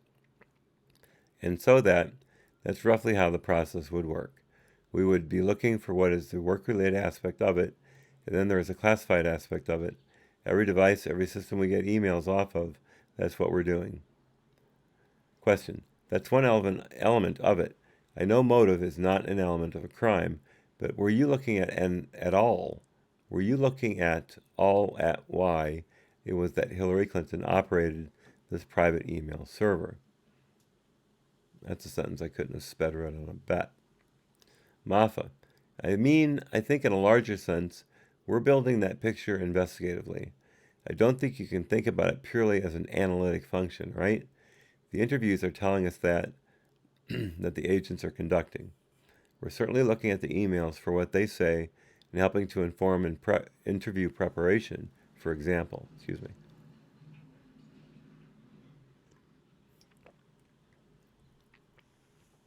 It's not that it's completely robotic in the sense of, we're simply looking at the email for one of those two checked boxes, yes or no, and then putting it in one pile or another. It's understanding, right, what kind of topics are flowing over the system, what victim agencies are potentially involved that have classified in the mix. The analytic teams were also given through OGC and the attorneys instructions related to if you see, other things, evidence of crime or other things as you do this review, to be able to notice that and pick those out. So I think it's kind of that more full range of what we're looking at. It's both what I just talked about for our classification review process, but it's also to help enable the investigation when it's appropriate, given the constraints of what we're allowed to look at. Did you ever come across any evidence as to why it was she operated a private server instead of using official? I wouldn't point to it. Again, the results of the analytic review to describe that.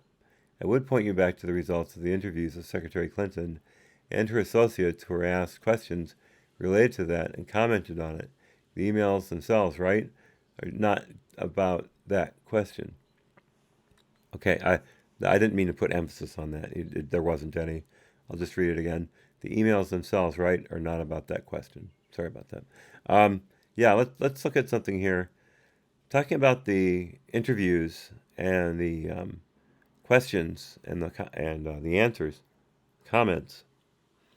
There are 4 FBI interview transcripts, 302s, from the mid-year exam that are missing. Can't find them anywhere. What does that mean? 1, they never wrote them, which would be completely against department policy. 2, they're lost. They were put somewhere, as I like to say, in an obvious place where you could never lose it, and they were therefore lost. And 3, they were removed from the files because of damaging information that they contained towards Hillary and her cohorts. Information that could have wound people in jail. People wound up putting people in jail. I think that's a better way to put it. That's how I see it. If you can come up with any other reasons, I'm all ears. Let me know.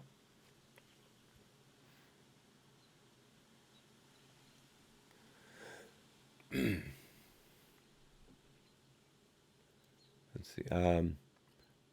So that last phrase there, and her associates who were asked questions related to that and commented on it, the emails themselves, right, are not about that question. I just didn't know if you came across an email that provided any indication. I just don't specifically recall, especially 3 years thereafter. I know a lot of investigations we did related to some of the technology companies engaged with setting up these systems and other things that may have had information, sort of discussing that, but I can't recall that specifically. That would be the only thing I could think of. The substance of the State Department of Communications aren't going to necessarily inform an opinion about why they're doing it, right? I think it's just more about what the about what the communications are and what it is that potential classified, what the communications are and what is that potential classified that's being disclosed. Do you know, sitting here, how much classified information you came across? Again, I would be doing a disservice if I started quoting numbers. Those are all very knowable facts that have been documented. We tracked that very carefully and closely, and we reported that out. It was a significant number that, in the ultimate final report that we put out, so I would refer to that.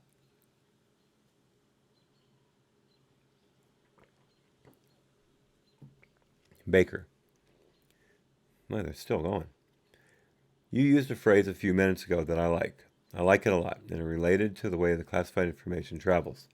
You used the phrase, escaped into the wild. Yeah. How does this type of transmittal of classified information differ from, in a national security sense, and your ability to analyze from the scenario where an employee is taking classified documents, putting them in a box, putting them in the trunk of his car, taking them home, storing them in his garage, and doing whatever he or she intends to do with them from that point. How does this escaping into the wild, what challenge does that present for the analyst and to national security? There we go. This is a great question. And once again, the Republicans are brilliant at drilling down to the bare bones and then getting you to answer a specific question, where the Democrats are all touchy-feely. And this is right here. This is what the Democrats are going to rehabilitate. Sure.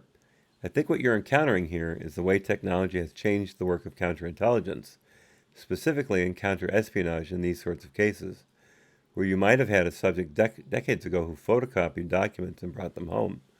I would consider that in the wild, right? The government no longer has control of it. That person could, theoretically, be making 10, 50, or 100 more copies of it and sending it all over the world. But their ability to do that obviously is constrained, because that's a more difficult challenge. The problem is, when classified information escapes, I'll use my term again, into the wild electronically. I do love that term too, escape into the wild. It's much easier to go forward, much easier to copy, much easier to store. So the scale of that, to me, expands because technology has enabled that expansion, and thus are challenged to then track, identify, and see that happening expands and becomes more difficult. And that's an increasing curve of challenge when you think about how technology today is making it harder.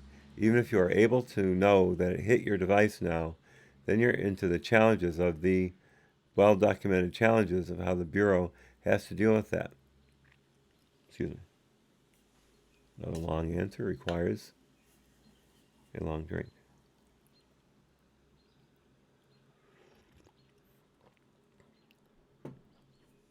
There we go. Moffa continues. So I think what you're seeing is not necessarily, again, a different thing. It's something we've always dealt with in counterespionage or mishandling. You're seeing that how enabled at a scale, speed, and challenge by technology in a way that maybe we didn't see previously. But it's really this concept that the initial mishandling that you see is kind of the point of where you now can never almost have 100% confidence you know exactly where it went thereafter. So that's kind of what I'm referring to when I say into the wild. 11:05 a.m.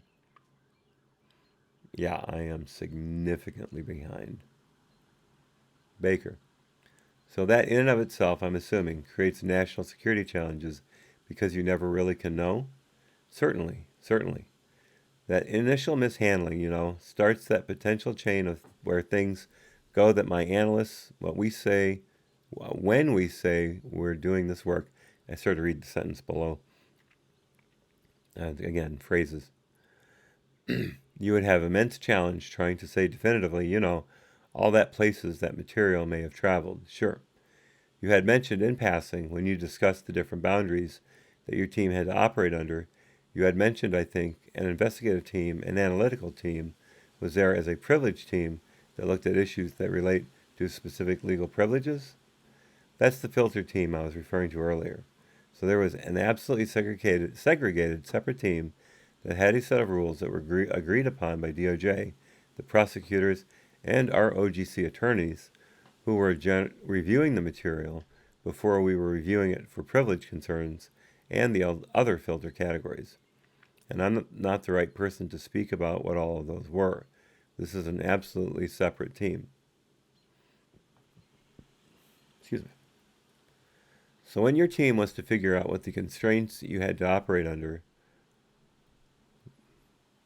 it should be what were the constraints you had to operate under. Were you given agreements, given agreements that the lawyers, the FBI lawyers, with the private lawyers had negotiated? Or did someone sit down with you in non-legalese terms and say, these are constraints that you have to work with when analyzing this particular product? Or did you have to figure that out yourself? Yeah, no. Our OGC attorneys did a really good job, and they became, important people that we spoke to often to explain those boundaries, not just to us. And to be honest, it's almost less important to some degree that we understood it, as our OTD technologists who are actually taking the full range of the content we had, selecting out the things we're legally allowed to see, and then mounting that up on our review system so we can look at it. It was important that they understood exactly how to do that technological work to segregate that material.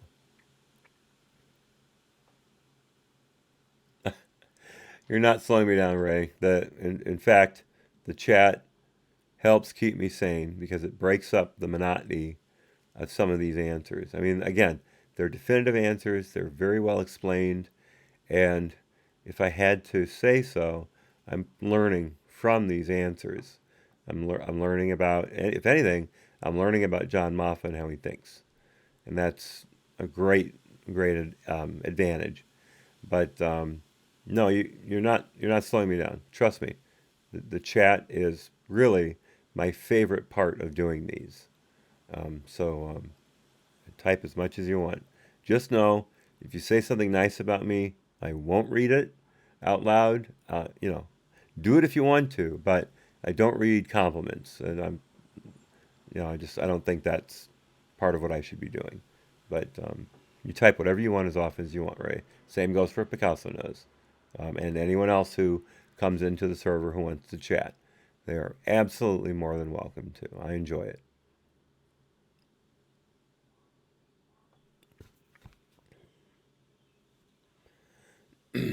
That last sentence, it was important that they understood exactly how to do that technological work to segregate that material. Moffa continues, then it would go to the filter team that I described next. And the filter team would then take what has now been segregated according to the consent or search warrant agreement, run it through those filter processes, and then the output of that is what my team would get.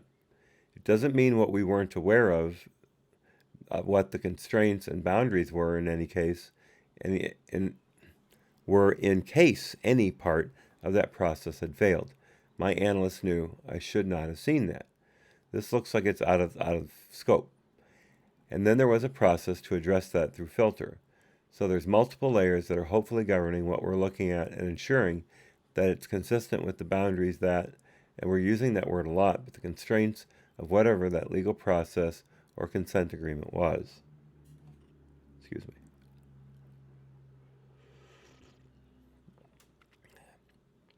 Yeah, Ray, when I mentioned I'm really far behind, that's a completely arbitrary number. It doesn't matter what their timestamp is. I just use that as a kind of benchmark as to how I'm reading versus how the answers are going. It doesn't matter if I'm an hour behind by the time we're done. It means nothing whatsoever. I'll get done when I get done. I just like using that as kind of a motivator. But when you get far behind, like I did this morning, so what? It's going to happen anyway. So, again, comment away. And besides, your comments bring up things that I hadn't thought about. So, you're adding to the conversation. So, again, chat away. I appreciate your chats. I appreciate everybody's chats. Summers. The filter team was from the General Counsel's office. Moffa, there was a combination. Again, there's OGC attorneys. There were some agents and analysts, again, who were brought in specifically to do that job. That was their only, there is spelled wrong. That was their only involvement in mid-year was just a filter. Their job was to look at that material for the filter purposes. Baker, I think I'm hearing you say that there was a mechanism for this, but if somebody, either on your team and to the extent that you could talk about the OTD people, if there was an issue where there was confusion or a discrepancy, whether it was within these constraints, sure. Was there a mechanism to flag it, to have somebody else look closer and say, yes, you can, and no, you can't? Absolutely. So it was permissible for the attorney on the filter team to speak to one of my analysts.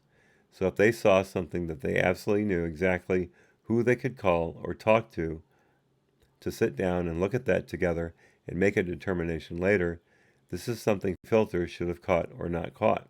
In addition to the just being able to kind of run that up the managerial chain, but more importantly, be able to speak to a knowledgeable filter attorney. So absolutely, there was a mechanism and system in place for if that were to happen, both at the OTD technological end and up here.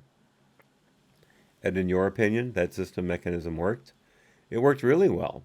And I think it's, again, reflected in the IG report.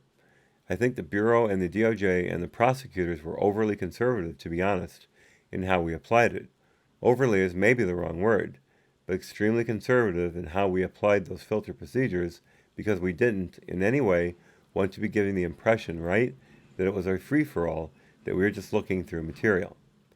I'm not the right person to comment on whether and how conservative those things were because I'm not an attorney, but I know that great lengths were taken to make sure we weren't missing important buckets of privilege or concern that filter should be looking for.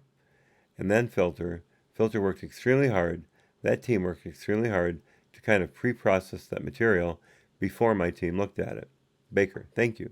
Parmeter, I think we're out of time, so we'll take a 5-minute break and come back with the minority. There's a recess. They come back at 11:17. So now we're basically a half hour behind. That's not really that bad, considering I was 20 minutes late at least to get going on the reading. And we'll make that up over the lunch break, although we may wind up stopping at the lunch break. So we'll see what's going on. Ray, when looking for a new job, filter is vague. It is, sir. And I like the way he uses it as the name for the team. It's not the filter team. It's filter. That's an analyst for you. That's a counterintelligence analyst for you, putting a very specific and straightforward term on something so there's no misunderstanding as to what it's about. I like that. I like Moffa's specific. Oh, I'm so sorry for those of you wearing headphones. That was pretty high on the dB meter there. I apologize. But that is a great testament to the specificity of his words and how he talks. He's not a rambling idiot. He's worth listening to. Okay, so we come back at 11:17, and Ms. Kim says, "We'll go back on the record. Mr. Moffa, you had something you want to say." Moffa, yeah, I'm talking to the attorneys here. I don't remember what my exact words were. I don't want to imply in my earlier statement. I'm aware of who some of your witnesses are, because I think I said something like, I don't know who all of your witnesses are. I want to clarify. I obviously know several of the people who you have interviewed. I don't know who everyone is. And my point was, I have not spoken to any of those people that I knew about or any that I would know in preparing for this testimony specifically. Thank you for your clarification. Moffa, yes. Now we get into the questioning. It's going to be started by Ms. Kim. And here we go. They go after the classified information cases. Okay, we predicted that one. Mr. Moffa, how many mishandling of classified information cases would you estimate you've been involved with? That's really hard for me to estimate. More than 100? Potentially. And was the law, as applied to the facts in the Hillary Clinton case, different from the law that you have seen applied in those mishandling cases? He's not a lawyer, Kim. And here it is. Then again, I'm probably not the right person to answer that, as I'm not an attorney, right? I know that the relevant statutes that our lawyers considered during evaluation of the Clinton case is similar or the same as statutes that were considered by lawyers in the other cases I supported. Do you have any reason to believe that the Clinton email investigation was not done by the book? No, so they go rehabilitating the process. Have you ever worked on a case personally where you felt that the FBI was not acting as an honest broker and following the facts where they led? Never. So you've never worked with Mueller or Weissman before then. I'm sorry, Weissman is DOJ, not FBI. My mistake. Kim, have you ever worked in a matter where you felt that the Justice Department was not acting as an honest broker? No. Well, now we got to it. Finally. Thank you. Now that we got to it. I'd like to ask you a little bit about, I'd love to know if he worked on Arthur Anderson or the Merrill Lynch case. I would love to know that because there were tons of analysis that had to be done in those investigations. Let's see, he started in '97. Let me look up um, Arthur. Here we go, Arthur Anderson scandal.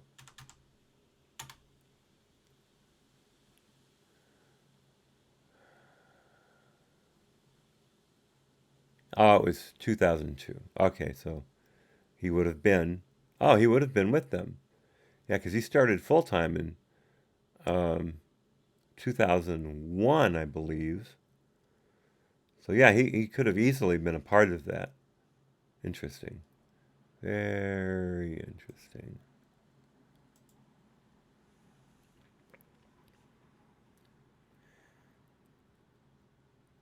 Have you ever? Okay, Justice Department. Okay. I'd like to ask you a little bit about the mid-year exam investigation. Did you have any role in opening that investigation? Not specifically. I was there when the decision was made to open it. I don't believe I drafted or approved any of the communications related to that, if that makes sense. What about the decision to designate the matter of a sensitive investigation matter? Again, I may have been present during conversations related to that, but that wrong cup. But that would not have been something that I would have been authorized to decide, for example.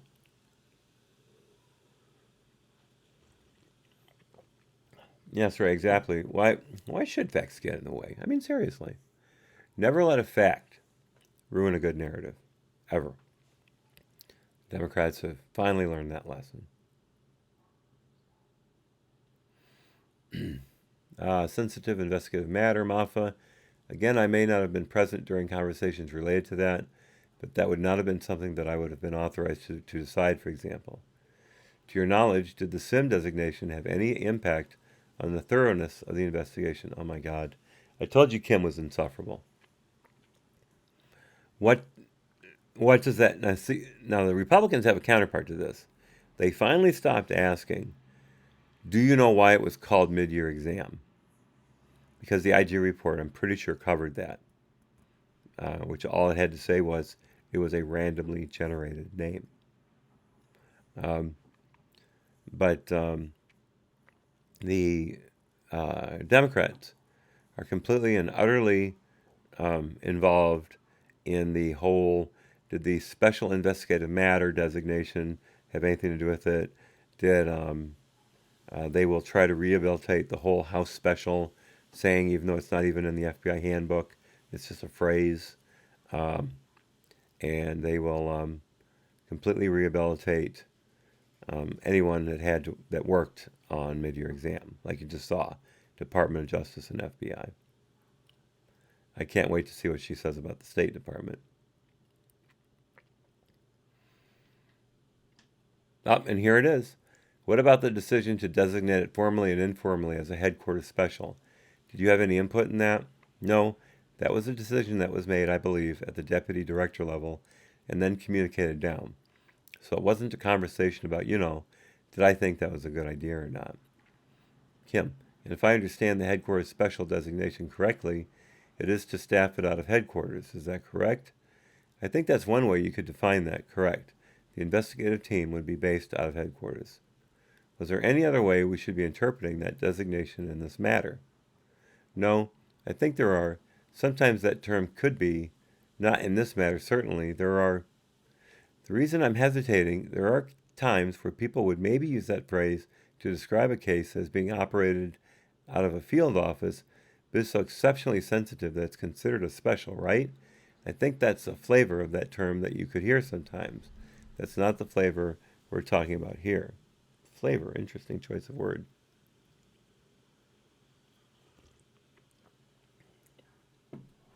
I like denotation better, but come here. There we go, finally. Had something in the mouse bugging me. That's not the flavor we're talking about here. Kim, excellent. And did the headquarters special staffing decision in this matter have any impact on the thoroughness of the investigation? Ultimately, no.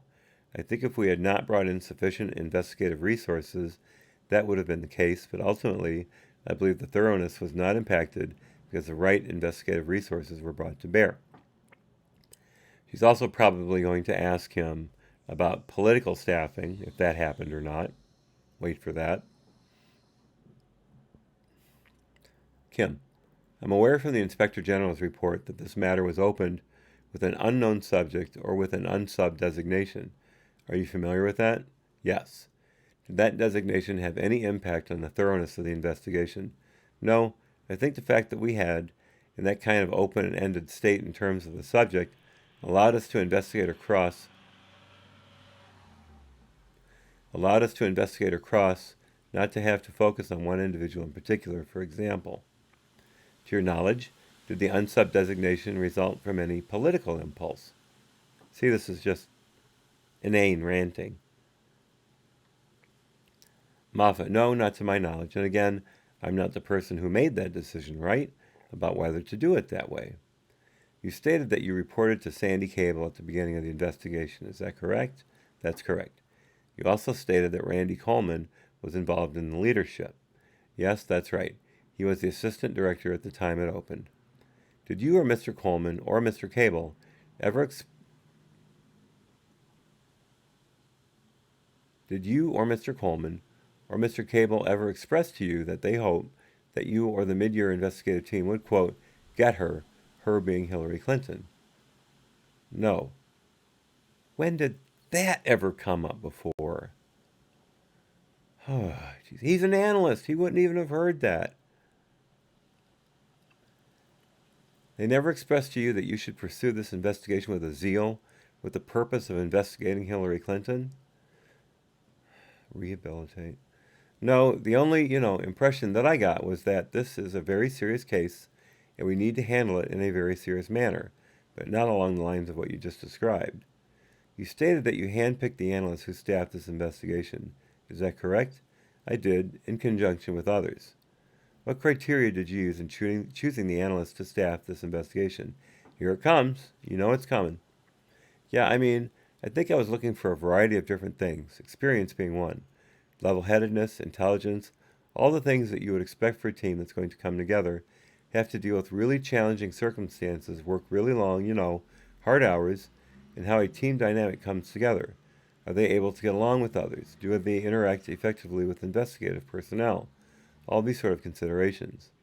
So some of these people I picked, and some people, once WFO personnel who were brought in, came over, and those were not the people that I selected myself. Excuse me.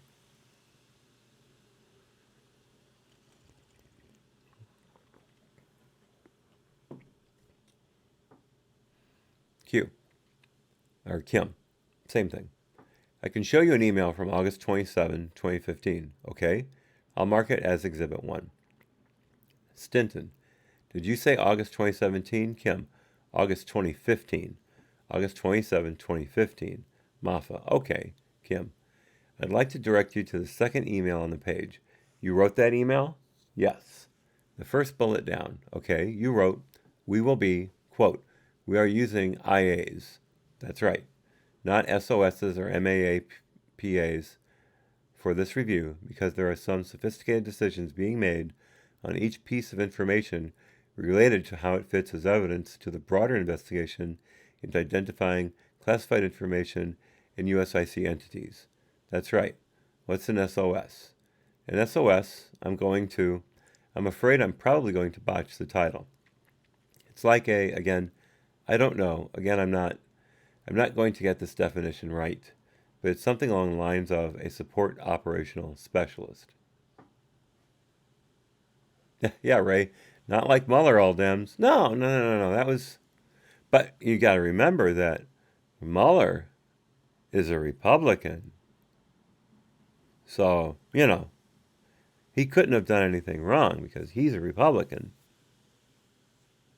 And now, like any other Republican that doesn't do what the Democrats wanted to do, they hate him. As long as you're acting like a Democrat, the Democrats love you. Or after you die, they love you. But if you don't follow their line, if you don't do exactly what they wink and nod tell you to do, you're garbage to them. Comey, Republican, after he came out with the Hillary letter on July 5th, 2016, Dems hated him. Then the October letter, what was it, the 28th, I think, about the Wiener laptop and the emails that were on it, they hated him. Trump fires him, they love him. Best director ever was. Saint. Walks on water. You don't have to take my word for it. Take Comey's word for it. He's almost said as much.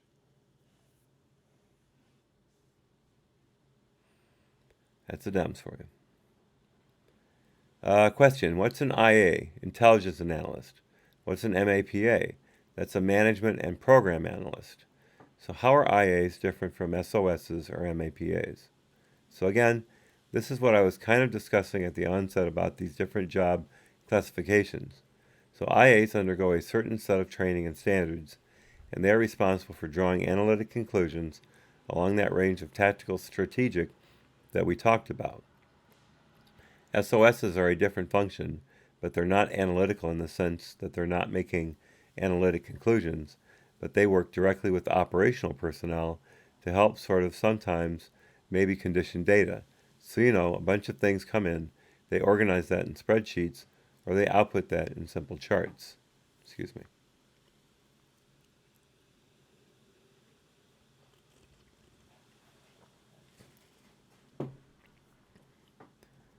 But I guess this is Moffa still. But I guess the distinction there would be, but we would not look at an SOS and say, draw an analytic conclusion about the data you've just conditioned. That would be a job for an IA, and then the IA is also combining that with intelligence and other evidence to sort of plant that fuller picture. But the SOS plays an analytical function in a way of just kind of more mechanically maybe, although that undermines how significant the assistance and how smart and sort of intrinsic to the success of operation some of these people are. But it's more of that manipulation of the data phase, and then the analysts are interpreting that data and drawing conclusions from it. I'd love to know what his hobbies were as a kid. I'd absolutely love to. Back to Moffa. Management and program analyst is a job category that does an immense range of functions within the Bureau. So some of those are extremely high-functioning business side analysts who work on various aspects of the Bureau's mission, and then in other cases, they're used as sort of more administrative personnel. It just depends on which map or position you're talking about and which one they are. So what I'm doing here, and this is one of those instances where I'm asking in this email for our colleagues in the Criminal Investigative Division to provide some analysts in a search capacity to look at some of the material. I'm making the distinction in there that I would like IAs because we do need to draw some conclusions, even if it's just a conclusion that's simply about what is this email talking about, and is there a possibility of classified information being present. I wanted that more IA level of expertise and analysis to happen, and less of just sorting these things into categories or showing linkages without describing their meaning. So that's what I'm trying to do in this email, is draw that differentiation so he sends the right type of person that we're looking for. So some of the criteria implicit in this distinction would be about the rigor of the training, and about their prior experience doing analytical work. It's coming, folks, it's coming. Sure, although I'm deferring at this point to the section chief in the Criminal Investigative Division to send me people that he believes can do that and do that well, because he's going to know his personnel better than I can. But it's fair to say that those are the types of things that we would like these IAs to be able to do. Excuse me.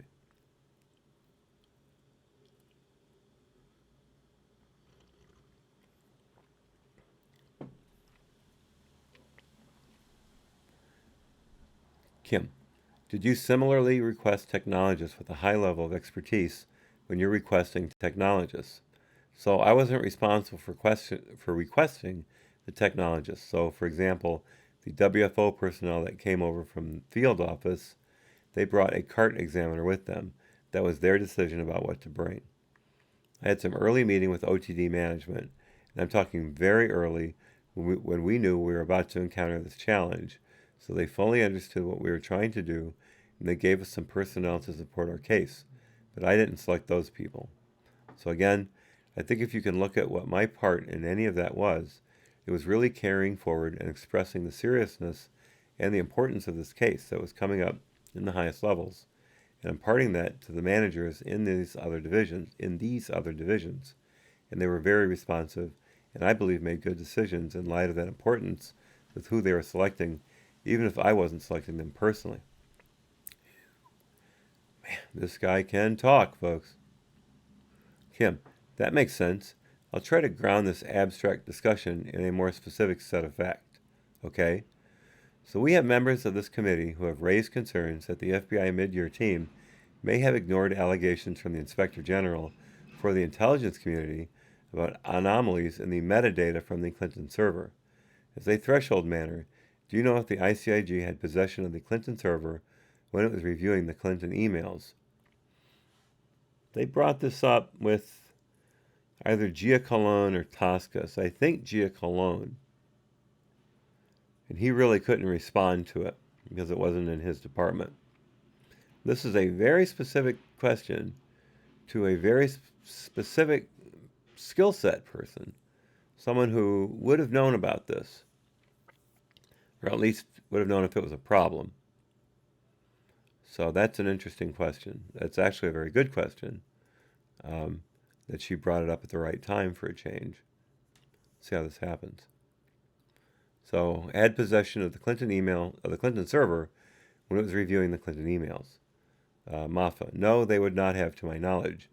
They would have only had possession of the initial set of emails that they had when they did an initial review and made the referral to us. So they would have had metadata from those emails, is that correct?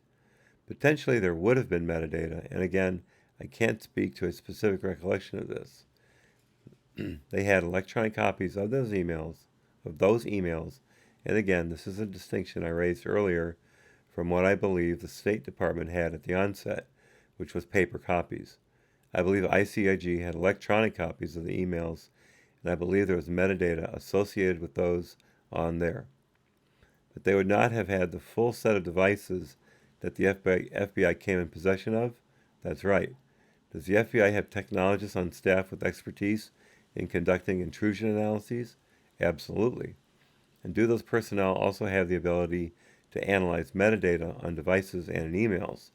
Yeah, I'm not an expert on the work that they do, but I would certainly say that they have that ability. And to your knowledge, were those technical experts used to conduct intrusion analyses on the Clinton server? We were able to work with our cyber division and our operational technology division to get different elements and groups of technologists to do this work, to take a look at this material as part of the work we did in examining it. And would you assess that technologists that the FBI used, I should say, would you assess that the technologists that the FBI used are well qualified whether a hostile power intruded on the Clinton server? I would. Do you have any reason to doubt that the FBI's technical experts were thorough in evaluating the Clinton server? I do not. And that includes metadata stored in that server? Sure.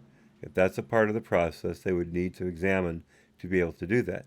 I have every confidence that is what they did, although I can't speak to that directly.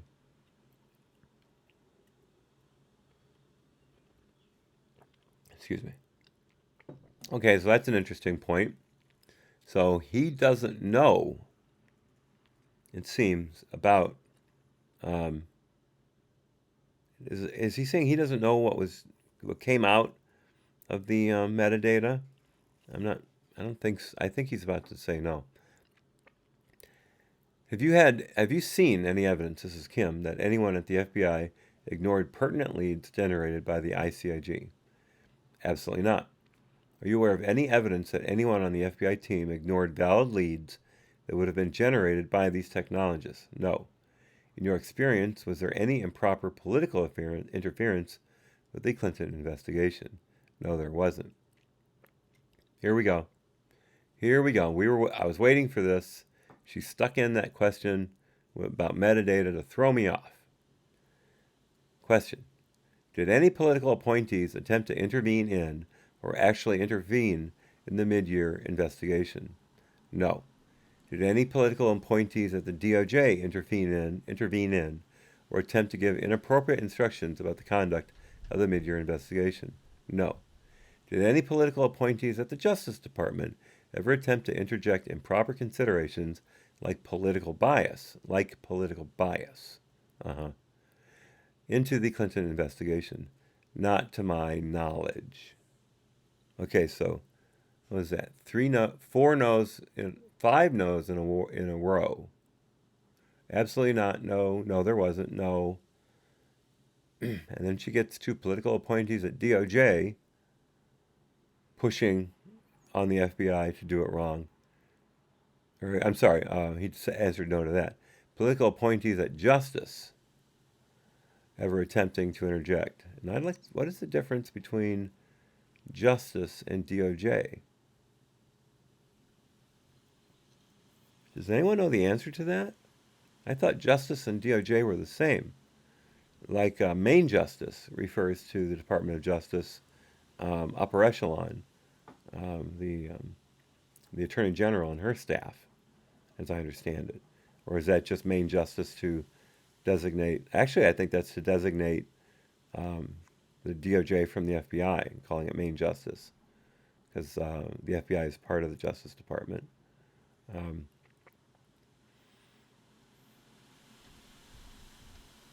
Did any political appointees at the Justice Department ever attempt to interject improper considerations like political bias into the Clinton investigation? Not to my knowledge. Question. And are you aware of any conduct by any member of the mid-year team at the FBI or the Justice Department that had the effect of invalidating the outcome of that investigation? No. And again, that's conduct. And he can be reading right from the IG report right now. He said he checked it before he started to testify on that day. So yeah, he could be easily just going right down with the IG inspector, what the inspector said. Excuse me, IG inspector's redundant. What the inspector said, and not being in any danger of screwing up a question. But that, not to my knowledge, really sticks out to me. In your view, was the mid-year exam investigation a thorough and fair investigation? I believe it was thorough and fair. And in your view, did the Justice Department and the FBI take all necessary and prudent steps to complete that investigation? I believe it did. Did you ever feel that the Justice Department and the FBI had to compromise on investigative strategy because of political pressure? No, not because of political pressure. The compromise all surrounded sort of the complicated nature of what we were trying to do, as I described kind of at length in the early part of the session. So they were complex, just strategic decisions made. There was complex strategic decisions made. Some of those were difficult. I don't believe politics factored into the way those things were decided. You don't believe.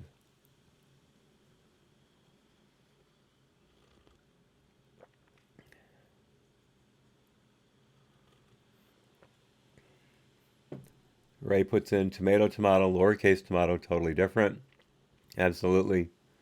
Absolutely. At least I hope you spelt tomato the same way I'm pronouncing it. That's a joke, of course. You can't spell it a different way. But yeah, tomato, totally different. Totally different. By the way, you ever hear somebody say tomato lately? I think that's a dead pronunciation. Unless maybe if you go to a party on Martha's Vineyard, although you certainly can't take Alan Dershowitz with you. Okay. Anyway, enough comedy jokes. And personally, did you approach the mid-year exam case as aggressively and impartially as you would any other case? I did. Do you believe your colleagues at the FBI also approached it as aggressively and impartially as they would any other case? Well, yeah, the FBI did. That's the whole problem. The FBI went after it tooth and nail. It was the Justice Department putting their boot on their neck that kept them from reaching a proper conclusion because they completely misrepresented the statute, 18 U.S.C. 793F, that was part of the charging process. And Picasso knows. Who is truly going to say that they thought the investigation wasn't handled fairly above board with all perfect investigative technique? These are truly stupid questions, not surprising. And yeah, these are the rehabilitation questions. Or, they're there to get people to say, there was no interference, there was no political appointee, there were no political appointees, things like that. No interference. And see, when they say it, then we're supposed to believe it. But when Mueller says it, then they have to investigate what he said because they don't believe it. Not because it's inaccurate, but because it doesn't fit their narrative. But yeah, I think I said this during the Giacalone and the Toscas interviews, and any of the other FBI or DOJ interviews that we've done. They're complete blanket statements about, this never happened, that never happened, no, it didn't, no, it didn't. Or I don't recall, that never happened around me, things like that. That's people protecting the institution. FBI or DOJ, I don't care. People protecting the institution. Christopher Wray, the director of the FBI, is doing that right now. He's a Trump appointee, but his main job is, just protecting the FBI. So he's keeping a lid on things, and he's not letting FOIA requests go through in a timely manner. And especially with, even with questions from Barr.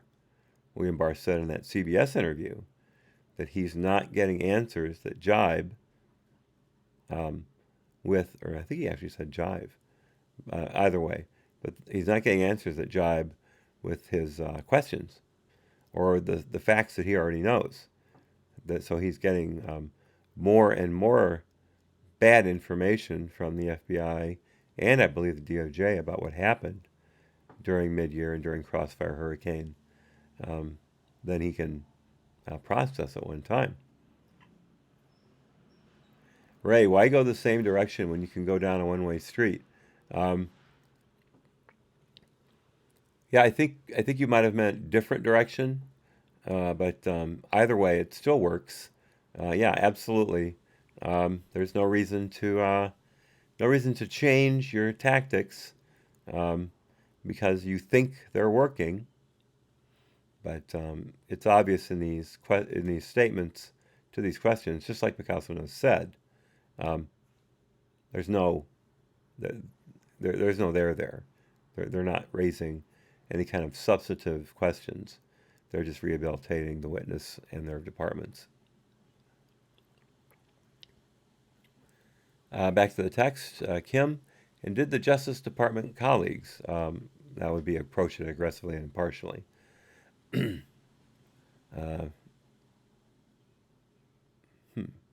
And did the Justice Department colleagues, Moffa, I do. Kim, yes. Did you investigate this matter with the same determination to make a case as in any other matter? It wasn't a matter, Kim. It was an investigation.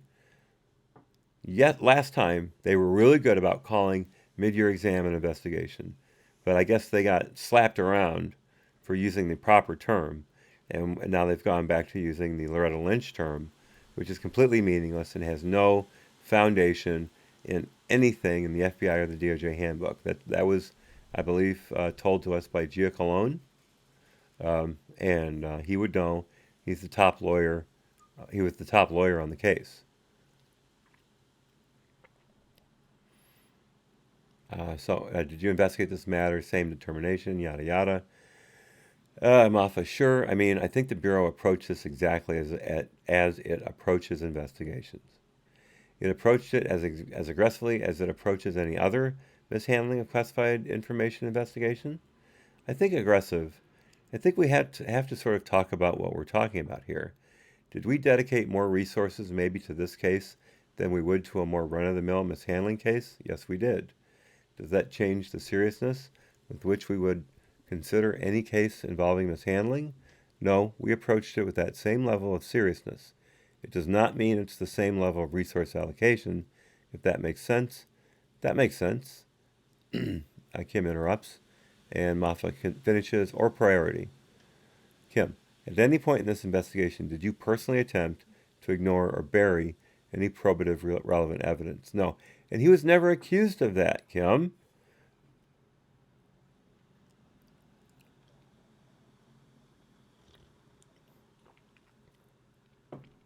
I don't think anyone after Moffa specifically and said he, like the metadata, I don't think he actually went into that.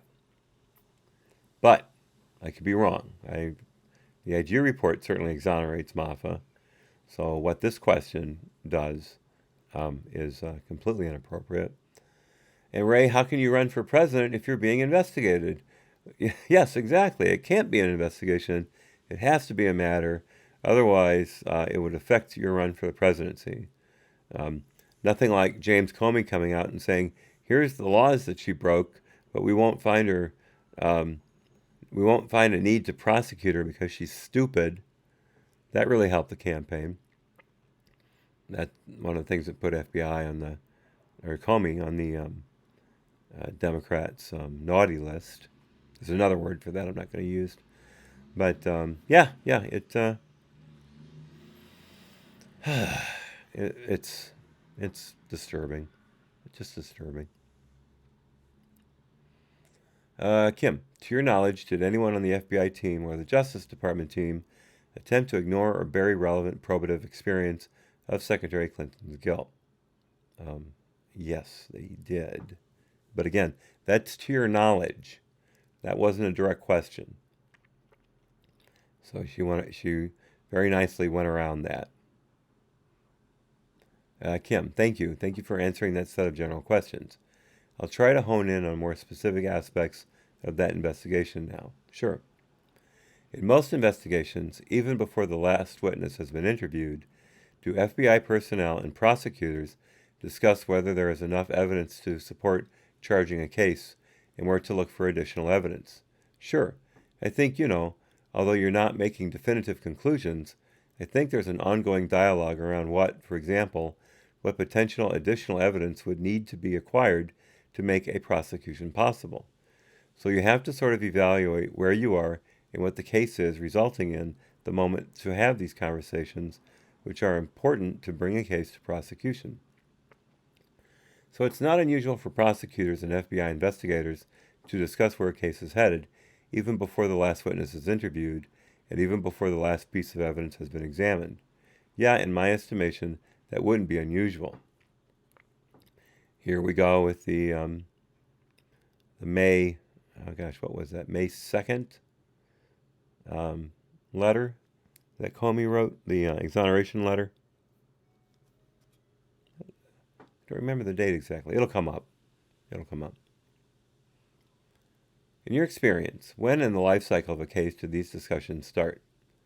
I actually think they start relatively early on. I mean, at the outset of the case, you're evaluating, and this is again just my personal experience, you're evaluating the evidence that's in front of you from the moment the case begins, and where you are potentially on that, again, the spectrum of, is this prosecutable and is it not?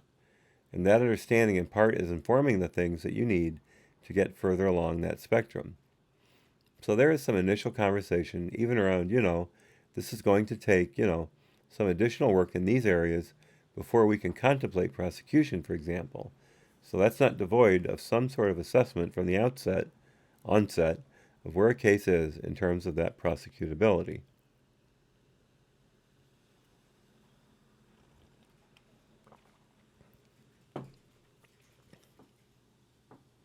Question. How would you distinguish that ongoing assessment with prejudging the outcome of a case? Yeah, I don't think that's prejudging the outcome as much as it is being realistic about the facts you have in front of you at that moment and what they tell you about its prosecutability. That in no way is steering a case or somehow assuming what that end state is going to be. It's an assessment of what facts you have, what facts you need to get that prosecutive spot, to that prosecutive spot. And I view those as two completely different exercises. At any point in the Clinton investigation, did you feel that any of your colleagues had prejudged the outcome of the investigation? No. Yeah, well, define colleagues. So even when they were discussing the amount of probative evidence that had been gathered in the case, did you feel that they were not locked into any single conclusion about where the case was headed? I never believed that anybody was locked into a single conclusion. Moffa, did you talk to Comey much? I'm curious. Probably not. Okay, back to Kim. When did you personally first understand that evidence of Secretary Clinton's intent and knowledge would be critical to a charging decision? Here it comes. Sorry about the mic. Oh, I knew that from the beginning, in large part based on my experience in counterespionage and the challenges of prosecuting, especially mishandling of cases, that is a critical element of the ability of prosecutors to bring that case. Bull crap. First of all, you're not a lawyer. Toscas was not a lawyer, and he couldn't begin to answer those questions. Giacalone was put on the spot about intent, and he had to dance around it, but he basically said, yeah, I can see how intent would not be used in that prosecution. He said that.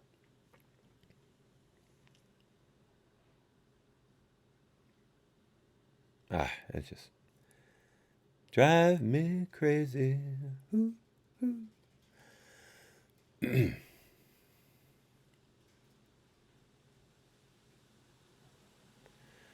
Okay, challenges of prosecuting, especially mishandling of cases, that is a critical element of the ability of prosecutors to bring that case. Again, that is not an expert opinion, and that is not an educated opinion as an attorney. That's just my experience working counterespionage. That element is important to prosecutability. I've been doing so well of those cases. So were you and your team looking for evidence of intent early on? I think it was a factor in the materials we were looking at, and certainly, but it wasn't the primary focus necessarily of the reviews we were doing. But if we were to find clear evidence of that intent, it certainly was something my analysts would have known to flag and bring to the forefront. So how were you, Moffa, how were you filtering these things if they didn't show intent? Were you putting them on the bottom burner? Were you flagging them at all?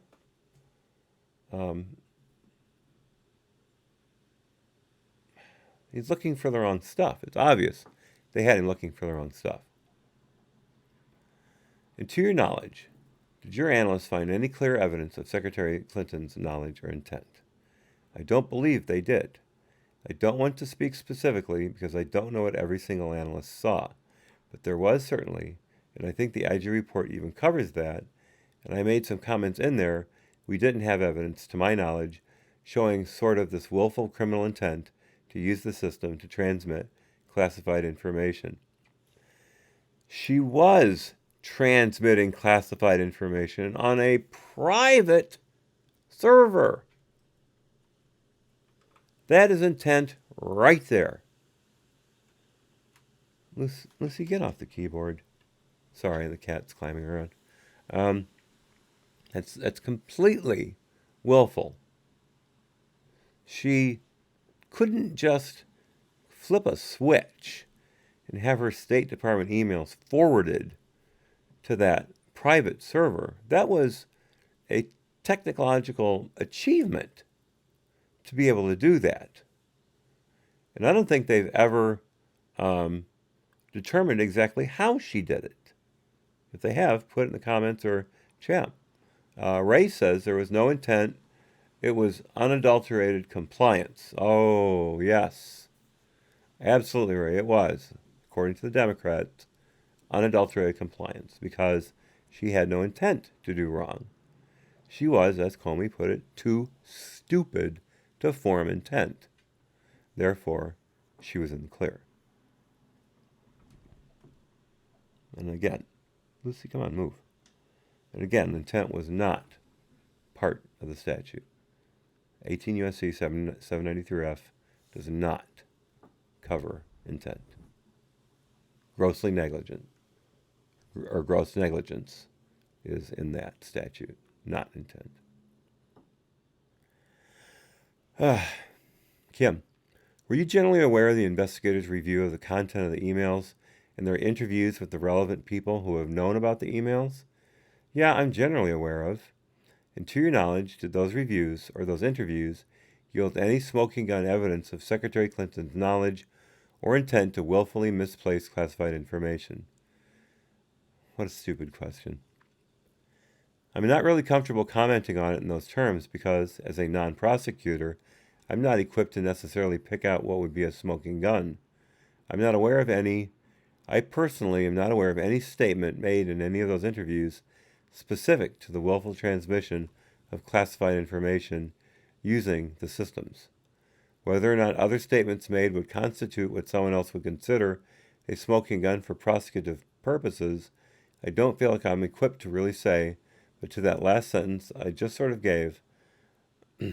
just gave, I'm not aware of anything specifically related to their willful transmission of classified, documents using the system. Do you have any evidence that would lead you to disagree with the Inspector General's Inspector General's general descriptions about, or conclusions about the Clinton email investigation? Again, let me narrow that down. Yeah, I was going to say, as it relates to the evidence of intent and knowledge on the part of Secretary Clinton, no, I don't have any reason to oppose those. Cat? Sorry, folks. She's being very affectionate to the equipment. Not to me, to the equipment. I'm going to quote the Inspector General's report on this back to you. He states on page 163, our review found that the mid-year team... Picasso, now you can answer the question or you can't. So if you can't, stop bloviating. Yeah, that would be nice. He was happy with yes or no's earlier. I'm going to quote the Inspector General's report on this back to you. He states on page 163, our review found that the mid-year team concluded in the beginning, in early 2016, that evidence supporting a prosecution of former Secretary Clinton or her senior aides was likely lacking. This conclusion was based on the fact that the mid-year team had not found evidence that former Secretary Clinton or her senior aides knowingly transmitted classified information on unclassified systems because 1. Classified information exchange and unclassified emails was not clearly or properly marked, and 2. State Department staff introducing classified information into emails made an effort to talk around it. Is this conclusion from the Inspector General consistent with your experience on the case? Okay, let me stop right there for a second. Ray, it was seizure transmission. Seizure transmission. Very nice. Seizure, of course, spelled like the medical condition causing tremors and convulsions, or other effects. Not all seizures are grand mal seizures, of course. There can be cognitive seizures, things like that. But yes, very good, Ray. Very good. Seizure transmission. I like it. Let me just stop for a second before I get to Moffa's answer. She states here from the IG report, classified information exchange and unclassified emails was not clearly or properly marked. Excuse me on this.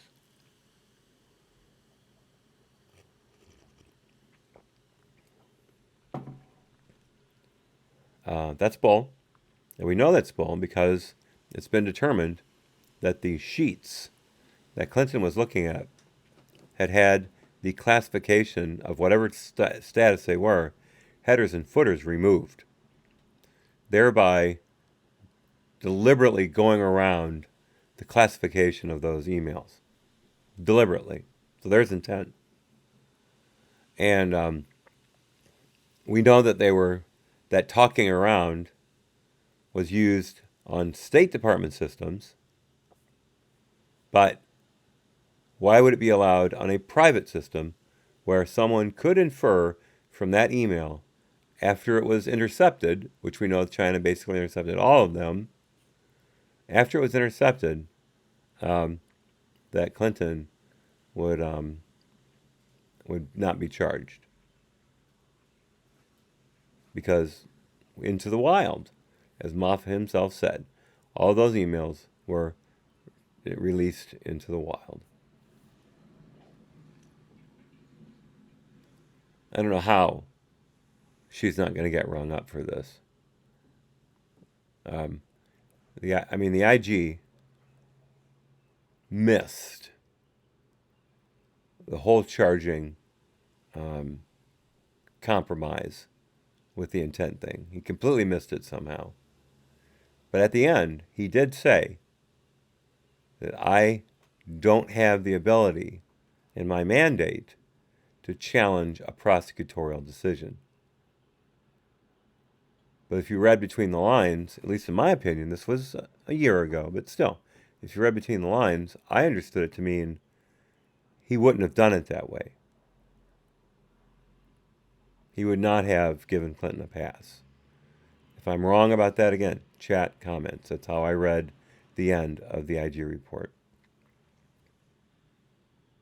But then again, I'm pretty partisan about this, so I was looking at it through a conservative lens and a non-Hillary supporter lens. In fact, a Hillary agitating against Hillary lens. So that could be just pure, bias on my part. That's certainly possible. So basically, Kim asks about the fact that Clinton exchanged emails that were not clearly or properly marked, and that classified information was used with an effort to talk around it, and that's because that's no intent. Answer. So again, I can't speak to what others were feeling at the time, and this I would assume is based on their investigation, which extracting more directly from people's opinions. I don't remember having a specific opinion that was said at that time. So I want to make that clear. But I can absolutely understand how in that moment, referring back to my earlier comments about how it's this ongoing sort of evaluation where you are factually along that spectrum of not ready for prosecution to prosecution, the members of the investigative team were living this every day. And seeing that evidence could be at that place in early 2016 of saying, as we're sitting here right now, we don't believe we're going to have enough to prosecute. That seems reasonable to me. Kim, to your knowledge, did that type of discussion about where the evidence was at that point of the investigation lead to the mid-year team stopping its investigation, attempting to discern evidence of intent or knowledge on the part of Secretary Clinton?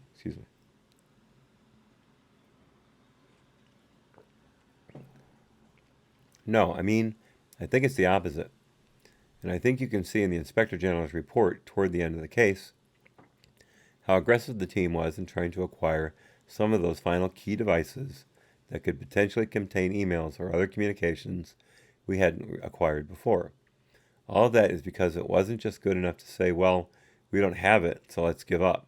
It was to try to pursue it to the very end, and that's what I believe everybody did, as aggressively as they could within the boundaries and constraints that we were forced to deal with. Okay, so you're not going to mention the fact that you recovered devices that had been smashed into pieces with a hammer? And there's a question that no one's asked, to my knowledge, that I would like to find out. Why were those pieces able to be recovered? Did they smash them and then put them in a box labeled handheld devices, safe for lawyers, or safe for IG team, or safe for mid-year exam team? Did they do any of that? I don't think so. If I broke up something with a hammer, I'd throw the damn thing away and get it out in the garbage as soon as possible. I wouldn't want it laying around for FBI techs to have a shot at retrieving information from them. So why were those pieces available unless they were asked to turn over those devices? They had them in their possession. They then, after being asked for them, smashed them with hammer, and said to the FBI, "Oh, we had just destroyed these because they were obsolete, or we no longer use them, and didn't want them to fall in the wrong hands.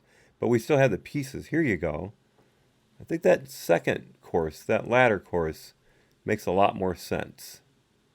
And Jason, you come in at, again, exactly the right time. We're talking about the hammers, and Jason steps in. I'm not doing hammer again. If you want to hear me do my take on MC Hammers, you can't touch this. You've got to go to the last the last live stream and check out the timestamp that's in the title and that's in the description. You'll get the context of the thing, and then you'll get the thing. If you want to have a little fun, check it out. And Jason, Lord Surratt, provided me with the inspiration to do it. So, there he goes. Not the second time, though. Once is enough. I'm sure everyone will say that. But again, Jason, welcome to the chat. Glad you're here. And you know Ray from earlier, of course. And Picasso knows is here as well. And if she's not, she didn't tell me she was leaving. She normally does. So I guess she's here. Okay, enough comedy jokes. Back to the text. Q. The Inspector General's next sentence says, "The mid-year team continued its investigation, taking the investigative steps and looking for evidence that would change your assessment. Is that consistent with your experience?" That is consistent with my experience. Thank you, Picasso knows. Yes, moving right along. Is it your belief that at any point in the investigation, if the team had found any evidence of intent, that the team would have pursued that lead? Oh, certainly. And that includes in the actual physical interview of Hillary Clinton? Sure. What does he know about the interviews? Seriously.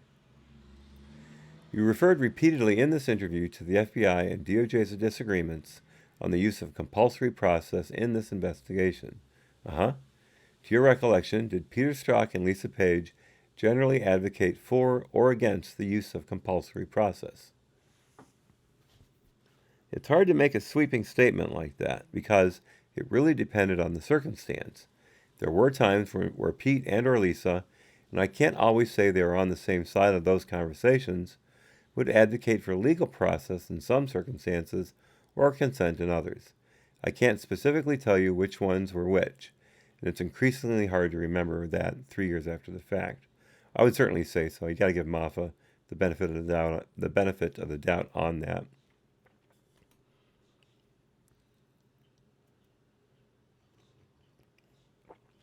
It's a question that should have been asked, so I'll give Kim credit for that. But I would not say that there was a one-sided sense of that. I think Bureau personnel in general, and I tried to explain it earlier, had more of a starting point belief that legal process was faster and better. And I think that evolved. It certainly did for me. Our understanding that may not always be the case. And so I think this was really one of those case-by-case determinations, and sometimes one or both of them were on either side of that debate. Kim, just as you generally characterize the Bureau's personnel's approach to compulsory process, how would you generally describe Justice Department's lawyers' approach to compulsory process? Again, I don't think they think about it, as they support one bucket over the other. Lawyers, in my experience, are very fact-dependent, situation-dependent, and I felt like that was the case here. They would evaluate the circumstance for that device or that system or that piece of equipment that we were trying to acquire, and then they were doing an evaluation of what is the best both in terms of the speed by which we can acquire it and the way that gives us the greatest latitude to review it or exploit it for the amount of evidence that we need. And in some cases that was consent, and in some cases that was legal process. It was that evaluation, though, to me, was fact-dependent for them as it ended up being for us. Ray, if HRC had become president, she would have broken more than phones. Oh, dude. Well put. A HRC presidency would have broken the economy, would have broken our status as a leader among the free world, among the world in particular, would have broken our military, would have broken all sense of justice by retaining the hacks that were running the Justice Department, the FBI, the intelligence agencies. And it would have been 4 years, she never would have made 2 terms, it would have been 4 years of complete and utter chaos.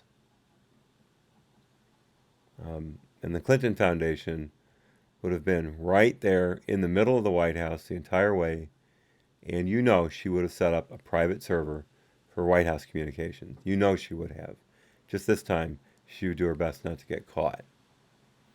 Maybe she wouldn't have even served out 4 terms. Maybe she would have been impeached and removed before then. Hard to say. And as Jason says, Jason Lord Surratt says, but she would be empowering and enriching herself, so we're cool, right? Well, yeah, absolutely. I mean, she's just doing what she does. She's being the, like the old joke says, she's a scorpion. That's what she does. Yeah. How are you going to fight against that? Just take your time, Hillary. Take your time. More uranium to Russia? Sure. More aid to China? Sure. Yeah, all that. Q. Did you ever feel that the Justice Department lawyers on the mid-year team were making strategic decisions about compulsory process based on their personal political views? I think she asked that already. No, I think they were making those decisions on the basis of what they thought was the best in the couple of ways I just described. So they were based on legitimate differences of opinion. That's how it's worded, folks. They were based on legitimate differences of opinion and maybe legitimate differences of strategy. Is that correct? Certainly. The Inspector General concluded on page 149 of the report that in some instances, Strzok and Page advocated for more aggressive investigative measures than did others on the mid-year team, such as the use of grand jury subpoenas and search warrants to obtain evidence. In this section of the Inspector General's report, consistent with your general experience, that Lisa Page and Peter Strzok on the mid-year team generally advocated for their aggressive investigative measures. I think it is. I don't know what they're referring to specifically there, but they were certainly aggressive advocates for certain actions. Yeah. And in your experience, did any senior political leaders at the Justice Department intervene in the decision to seek or not seek compulsory process? How would he know that? Again, that's a weasel question. In your experience. Excuse me. He says, no. Here we go. Let me list them out. Did Loretta Lynch ever intervene in the decision to seek or not seek compulsory process? Not to my knowledge. Sally Yates? Not to my knowledge. Matt Axelrod? Not to my knowledge. John Carlin? Not to my knowledge. Weasel question, weasel answers. Did any of the disagreements between the FBI and the Justice Department on how to obtain evidence ultimately affect the completeness of the investigation? I don't believe so. But again, as analysts, you have to remember, I'm not a party to every one of those debates, and I'm not a decider of them, so I may not be the best person to answer that definitively, but not to my knowledge. In your experience in counter-espionage cases and counterintelligence cases, is it common to have disagreements between FBI personnel and Justice Department lawyers working on a case about compulsory process? Yeah, I think, again, you have to keep in mind, hang on a second, I read that question without paying attention to it. I can actually read without knowing what I'm reading for some reason. I can just blank out my mind. Let's see. Is it common to have disagreements? Well, yeah, okay. Yeah, he would have seen that. Asked and answered several times in the previous testimonies and in the IG report. I don't know why we have to go over this. Yeah, I think, again, you have to keep in mind lawyers are trained to truly understand the requirement of probable cause and the elements that need to be hit and how they need to frame that, especially when you start dealing with different jurisdictions. And agents are not trained to that degree.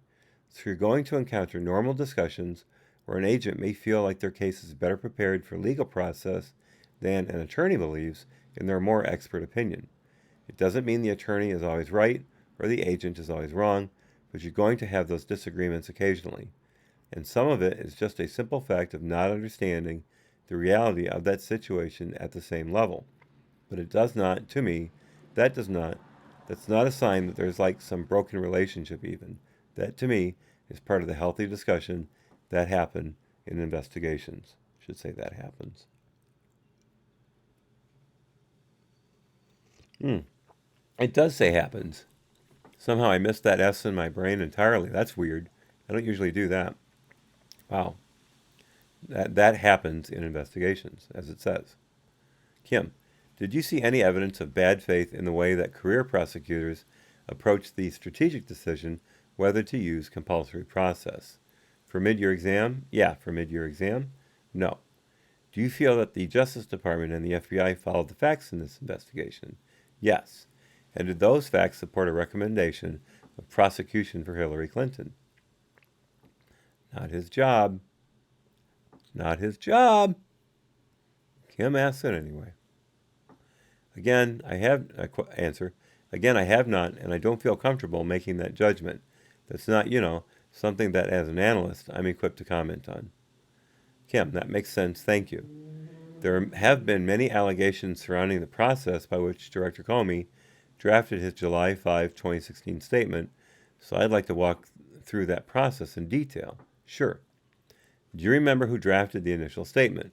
I believe it was Director Comey himself. And who held the authority to approve the final language in that statement? Director Comey himself.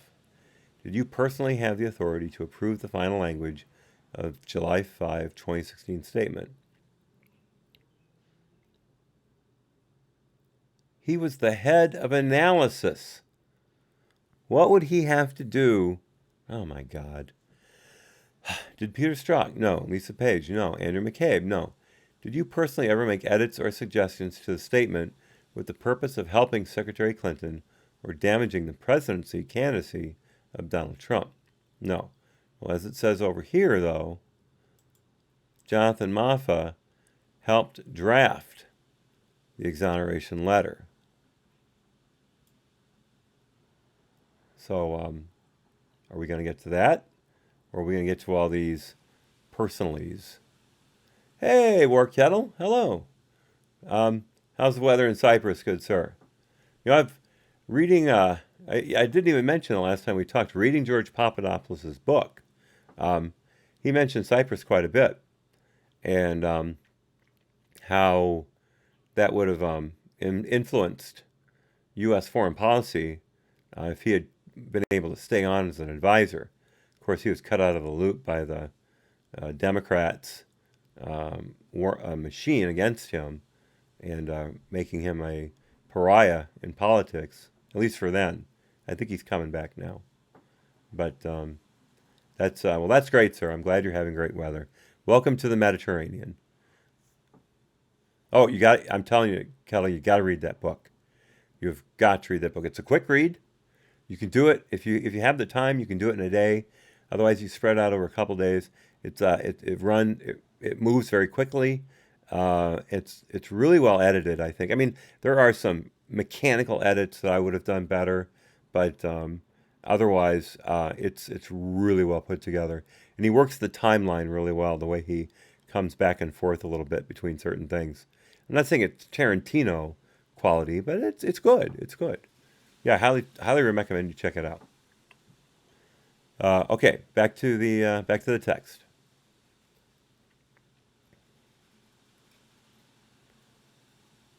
Did you ever witness any? This is Kim. Did you ever witness anyone on the FBI mid-year team making edits or suggestions to the statement with the purpose of helping Secretary Clinton or damaging the Trump campaign? No. Did you personally ever push back on the group consensus on the legal conclusions in that statement? Again, I did not comment then or now or ever on the legal conclusion side of it. That's not my place, and it wasn't my role in the case then or now. Do you remember engaging in any should be spirited, discussions on word choice? I remember being present for them. Again, I know this is a common theme, but I'm in these rooms. I have a role. Excuse me.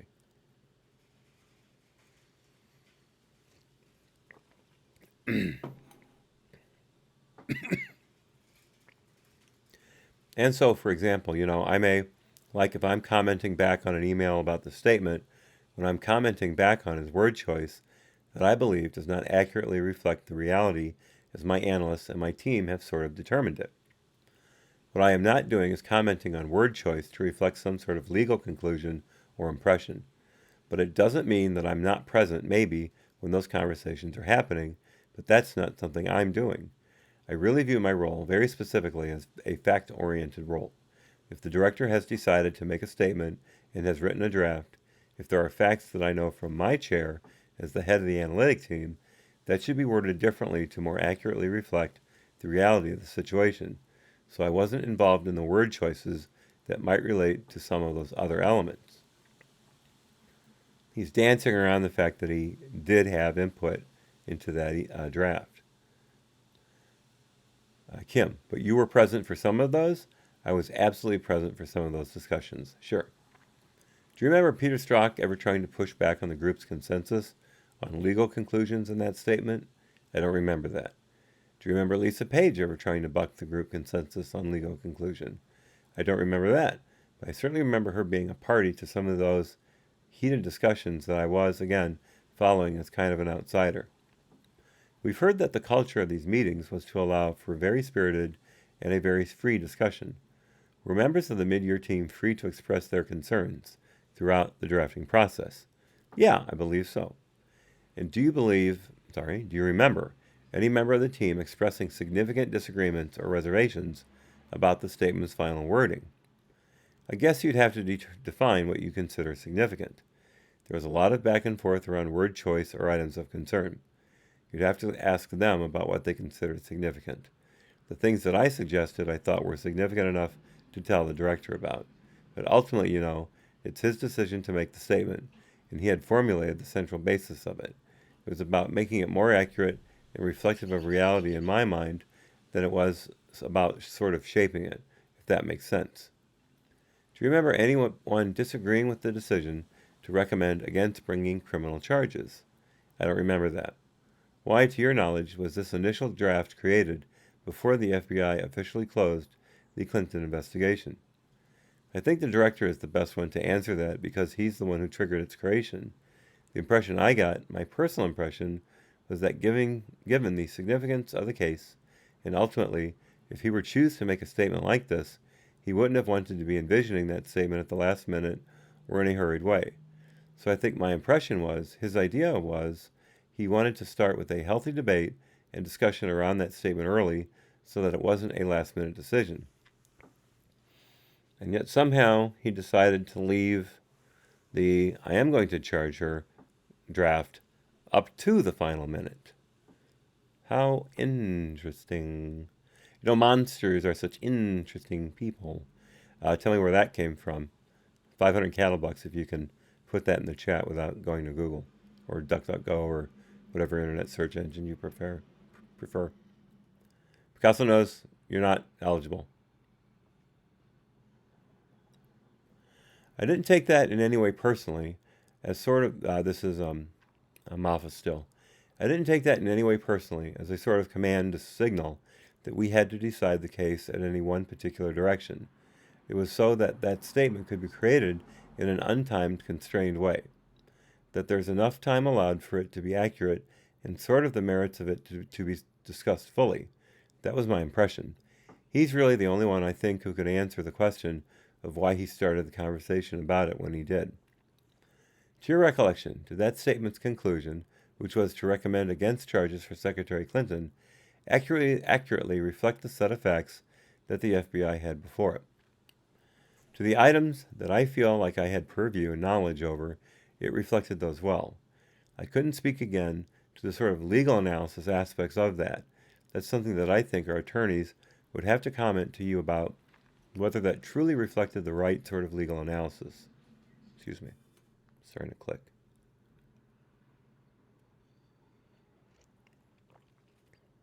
This is Moffa continuing.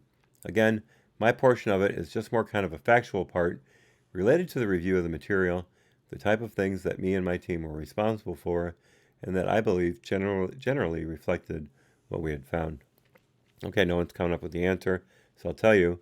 I don't remember the title, but it's a Bugs Bunny Looney Tunes, and it's when you have the mad scientist monster, which is basically a huge tuft of red hair that starts at kind of a bottom ankle area and just grows up in a V to a very wide top with two close-set eyes, and actually I don't remember if the eyes are close-set or not, but he's wearing sneakers.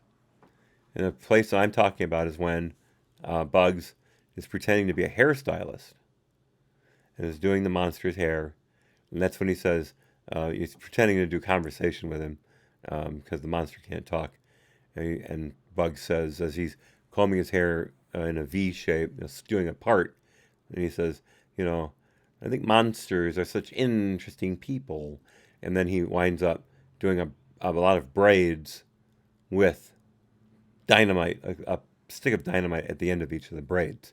And of course, they all go off at once, and when the monster is left with just, a black head with no hair for a second. Totally hilarious. You gotta look that one up. Ray makes a very good point. Is his definition of accurate the same as in the dictionary? I would like to know that as well. I hadn't picked up on that. That's a very good catch. That's a very good catch. I don't know if we're ever going to get the answer to that, though. We'll see what the Republicans do to bring him back down. Let's see. Okay, his last phrase, I believe, generally reflected what we had found. Do you remember a meeting where you and Mr. Strzok discussed the director's first draft of the email? Email? I guess it did go out as an email, so fair enough. Moffa.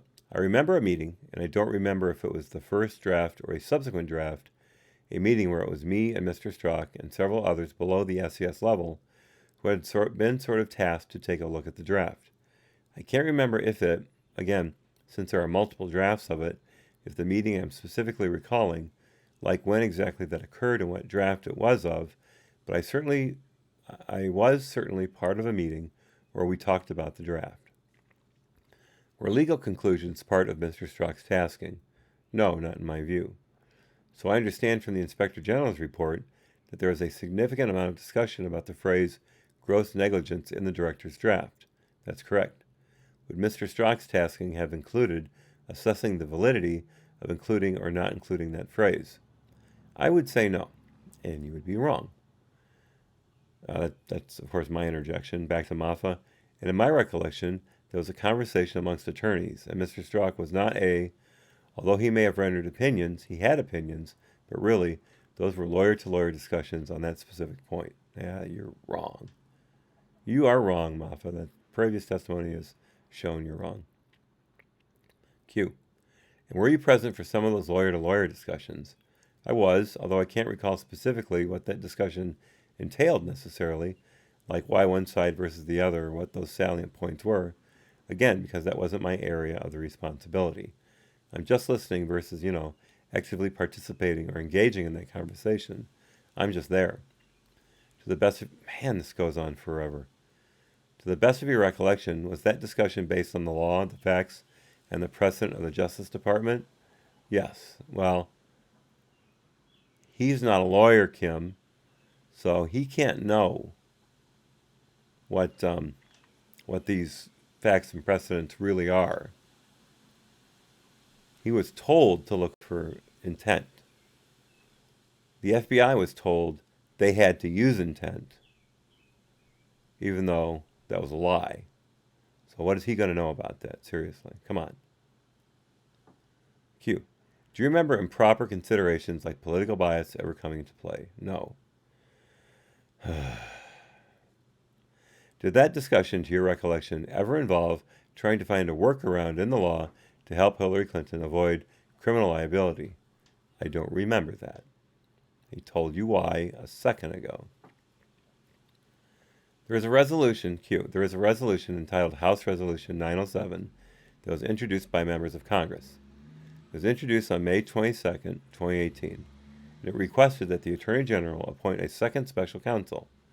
I'll read you one clause of that resolution. It states, whereas Director Comey, in the final draft of his statement, allowed FBI agent Peter Strzok to replace grossly negligent, which is legally punishable under federal law, with extremely careless, which is not legally punishable under federal law. Do you agree with the characterization that Director Comey allowed Peter Strzok to replace grossly negligent with extremely careless? I do not. It would not have been Strzok's within his authority to replace that statement. The director ultimately approved what he approved, and it certainly would have been within the scope of the various lawyers who were also looking at that statement much more than his. Okay, so he doesn't agree with it, but he doesn't know for a fact what happened. So, who cares what you think? Who cares what you agree with? You don't know what happened. So at the time that Director Comey wrote his first draft, and grossly negligent was included in that draft, do you remember if the statement concluded that the FBI should recommend prosecution of the Secretary Clinton? That's what it says, folks. I don't remember. Do you remember if it recommended against prosecuting against Secretary Clinton? I don't remember specifically. I don't remember ever seeing a draft that recommended for prosecution of Secretary Clinton. Maybe that's a better way of putting it.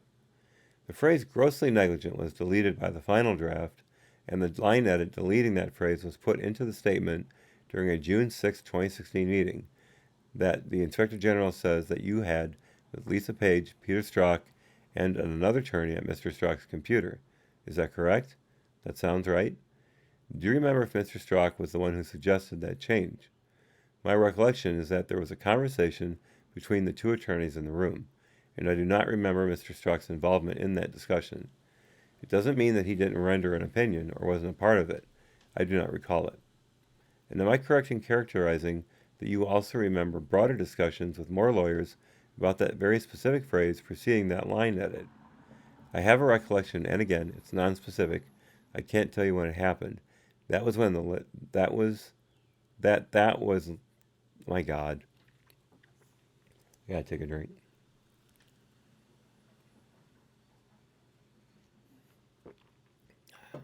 Okay. I have a recollection, and again, it's non-specific. I can't tell you when it happened. That was then later discussed at one of these meetings in front of the director with other OGC personnel present, subsequent to, so even maybe those initial discussions about that line. So in that subsequent discussion, right, there are other OGC personnel at even higher levels present for that conversation. And so, did the edit that deleted grossly negligent impact the FBI's substantive recommendation for or against prosecution in any way? How would he know that? He's not a lawyer. Moffa. So that, again, I'm not equipped as a non-lawyer to really answer that. That's better posed, I think, to one of our general counsel attorneys. And Ray notices that he may not have agreed, but he never said he disagreed. Yeah, I don't know. That might be too fine a point. Saying I don't agree, I think, pretty much says I disagree. But you may have something there. I'm gonna have to think about that. I will ponder. I will ponder that statement. Q.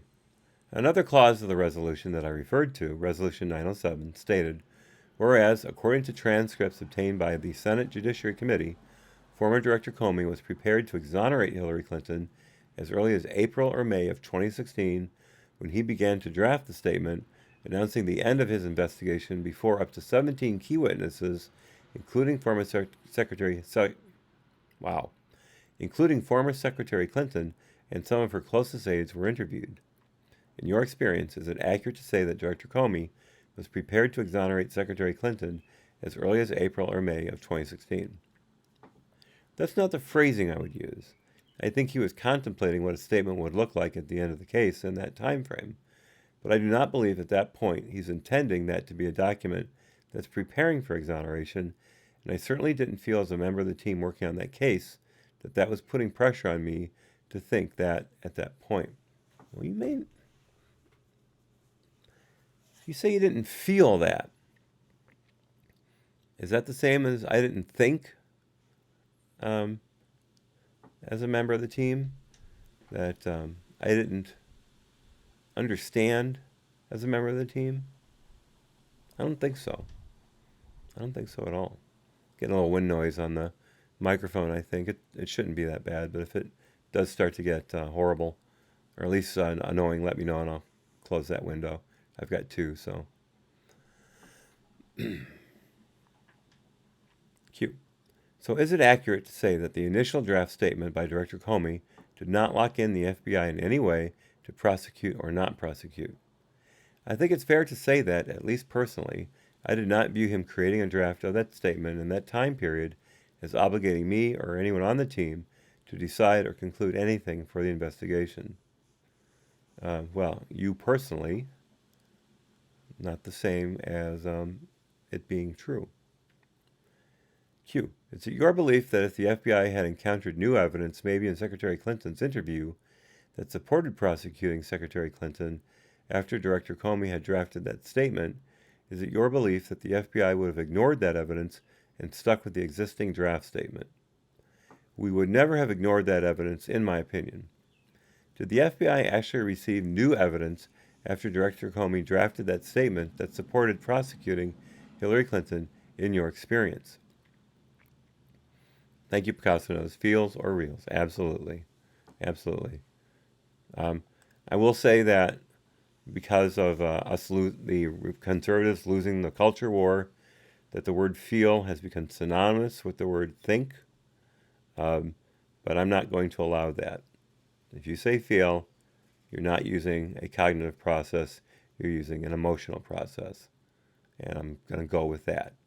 And if I have to, I'll correct you. Word tennis. Yeah.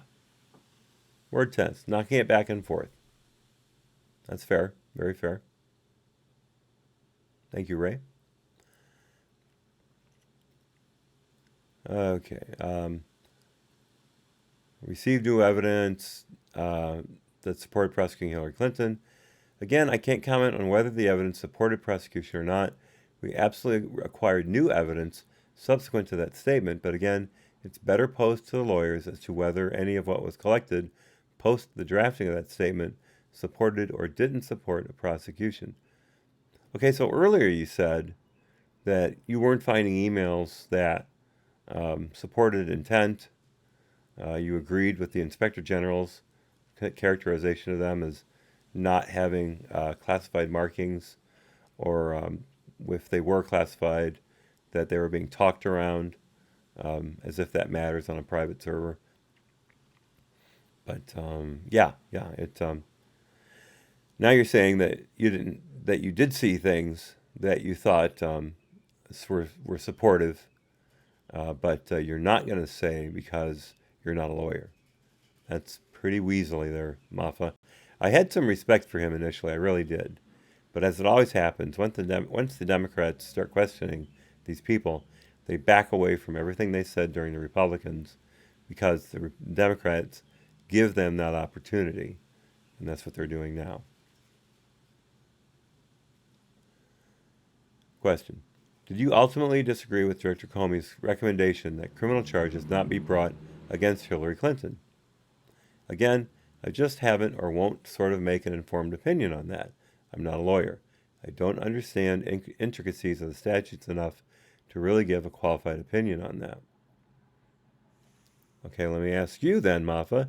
Did you find evidence of intent in your subsequent emails, or did you find evidence of gross negligence in your reviewing of subsequent emails that came across your desk via your analysts? Did that make you change your mind at all? Seems like it did. Q.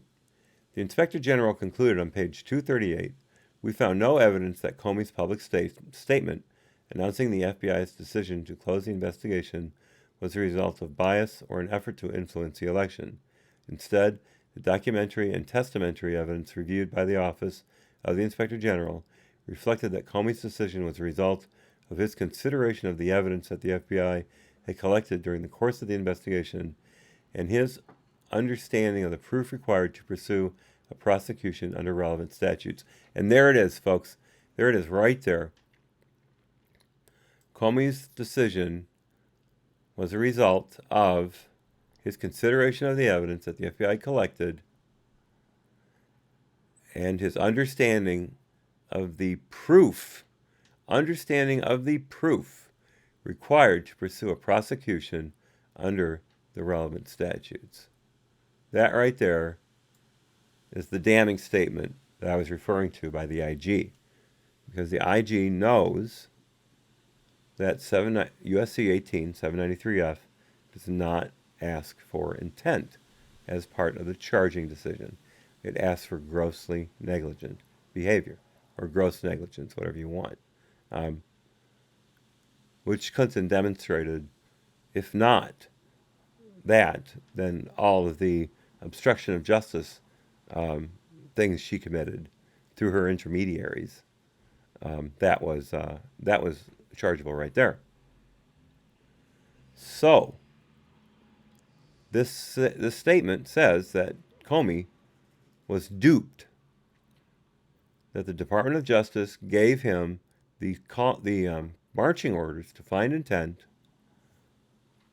and his understanding of the proof required to pursue prosecution was tainted by the DOJ, as I always say, putting the boot to their neck and telling them they had to find intent. That right there is the damning statement from the IG report. All right, back to Kim. Is that statement from the report consistent with your experience? Yeah, I think it is. As far as you could tell, was bias one effort to influence the election part of the FBI's decision-making in any way? As far as you could tell, no. Do you have any reason to believe that Director Comey's recommendation against prosecuting Hillary Clinton was influenced by improper considerations, including political bias? No. Again,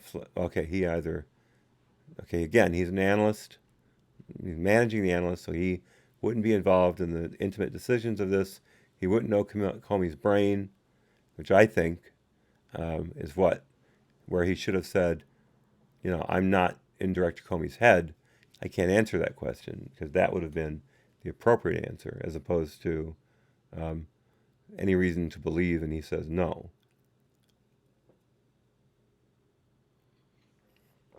I've got to pour some more tea. Give me just a second here. Let me mark my spot. I'll be with you momentarily.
And we're back.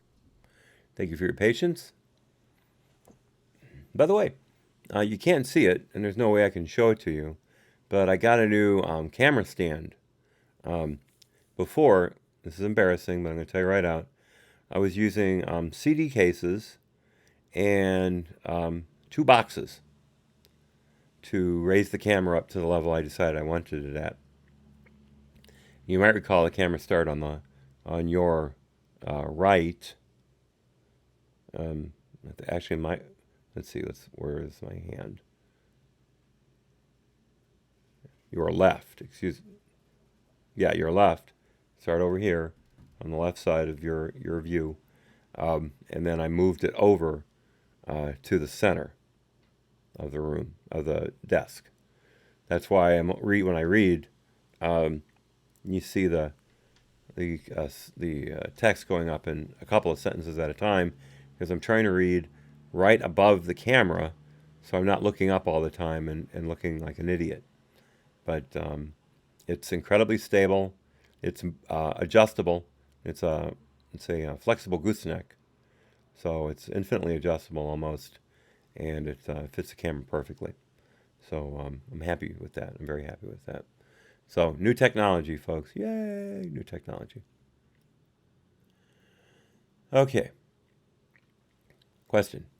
In March 2017, Director Comey disclosed in public testimony before Congress that the FBI had begun an investigation into, quote, the Russian government's efforts to interfere in the 2016 presidential election, including the nature of any links between individuals associated with the Trump campaign and the Russian government, and whether there was any coordination between the campaign and Russia's efforts. Throughout, I'll try to refer to that as just the Trump-Russia investigation, but that's the shorthand. Why can't you just call it Crossfire Hurricane, like what it was called? You kept referring to the Clinton matter as mid-year or mid-year exam, so why not? Geez. And what am I saying? I know why. Because it looks worse for Trump. Because it ties Trump to Russia, when in fact the investigation cleared Trump from the very beginning. Crossfire Hurricane cleared Trump immediately, and they were just looking at staffers and other committee members, re-election committee members, things like that. And then they found nothing after 10 months. But it had to be rolled into the Mueller Chutes and Ladders investigation, as I like to call it. Ray says, Hat, are you saying Comey was goose-stepping all the way?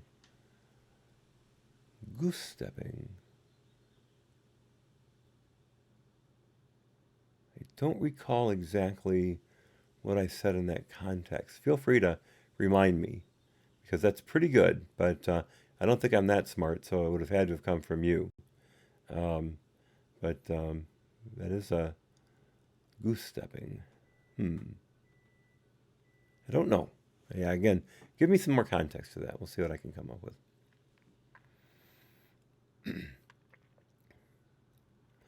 So to continue with Kim, throughout, I'll try to refer to that as just the Trump-Russia investigation, but that's the shorthand. Mr. Moffa, did you work on the Trump-Russia investigation? Yeah, I thought that's what you were saying. No. I would never say that about anybody in the U.S. government. No.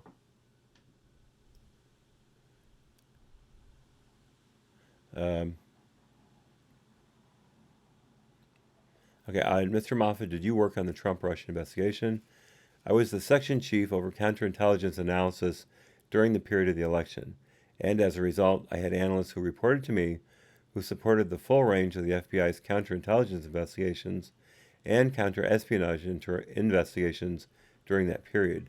So in a sense, if there's a Russian election-related investigation underway in the division at that point, personnel reporting to me are a part of it. Excuse me.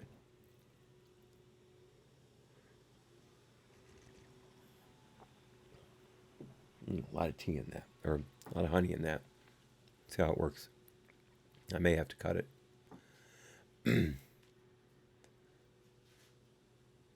Q. So I'm trying to think of the different bins that would have been part of your responsibility. With the general concern about Russian efforts to interfere in our election separate from any interaction with any campaign have been a part of your team's job. I guess it is separate. That's right. So as the section chief, my section had units responsible for the entirety of the Russian counterintelligence threat, and that includes subsets of that threat that might manifest for one political campaign or another. The holistic Russian counterintelligence threat is the analytic responsibility of the section I managed during that period, all aspects of it. To your recollection, did the FBI ever brief the Obama White House about that general Russian election interference effort? My recollection is that Director Comey was part of a variety of U.S. intelligence community meetings with the White House in the run-up of the election related to the overall topic of Russian election interference. I was not present at those meetings, and I can't speak to the specifics of but certainly within the work we were doing was, in part, informing the director so that he could represent what the FBI was learning and doing in those meetings with the White House. Okay. We know from a Lisa Page text to, I believe, Peter Strzok, that the White House wanted to run things and in regards to, I believe, Crossfire Hurricane, and that they wanted to be updated constantly. I'm paraphrasing, but they wanted constant updates about what was going on. Excuse me.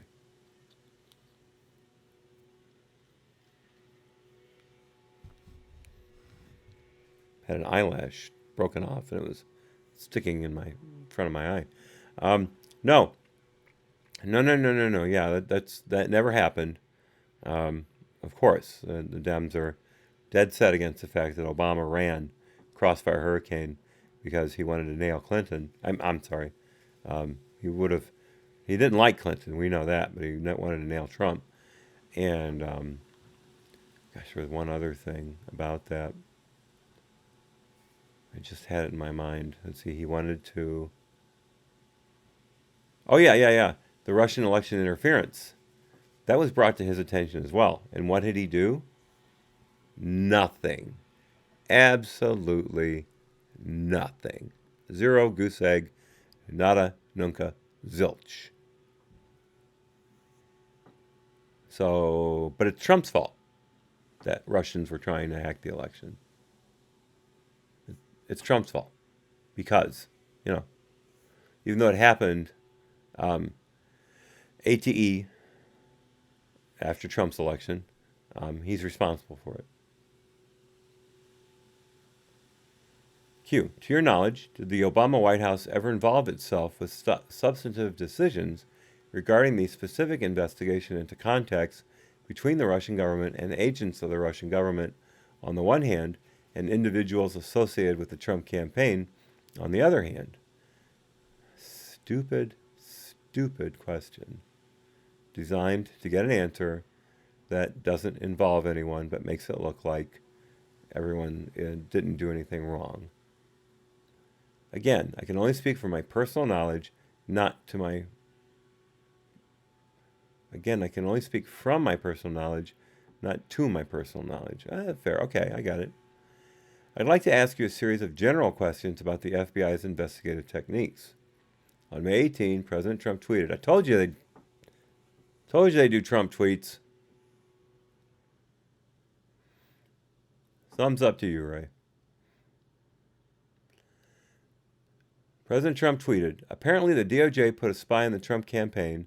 This has never been done before, and by any means necessary, they are out to frame Donald Trump for crimes he didn't commit. Here we go. Are you personally aware of any information that would substantiate, it says substantial, that would substantiate the president's claim that the Justice Department put a spy on the Trump campaign? Let me confer with my attorneys quickly. Given the importance of that question, I want to make sure I answer this accurately. So to the question of did the FBI put a spy in the president's campaign, the answer is no, to my knowledge. To your knowledge, does the FBI in its current incarnation place spies in U.S. political campaigns? To my knowledge, no. What would he know about that? Seriously, what would he know about that? That analysis would not come across his desk. that would be someone directly tied to Comey or Loretta Lynch or Obama, that would be completely out of the loop. They would be cut out from all that, and they would be specifically designed to funnel the information from the investigation to Trump. I keep saying that, excuse me, to Obama, to Comey, to Lynch, and probably to Brennan and Clapper and anyone else they decided they wanted to let in on it, which would have been most people.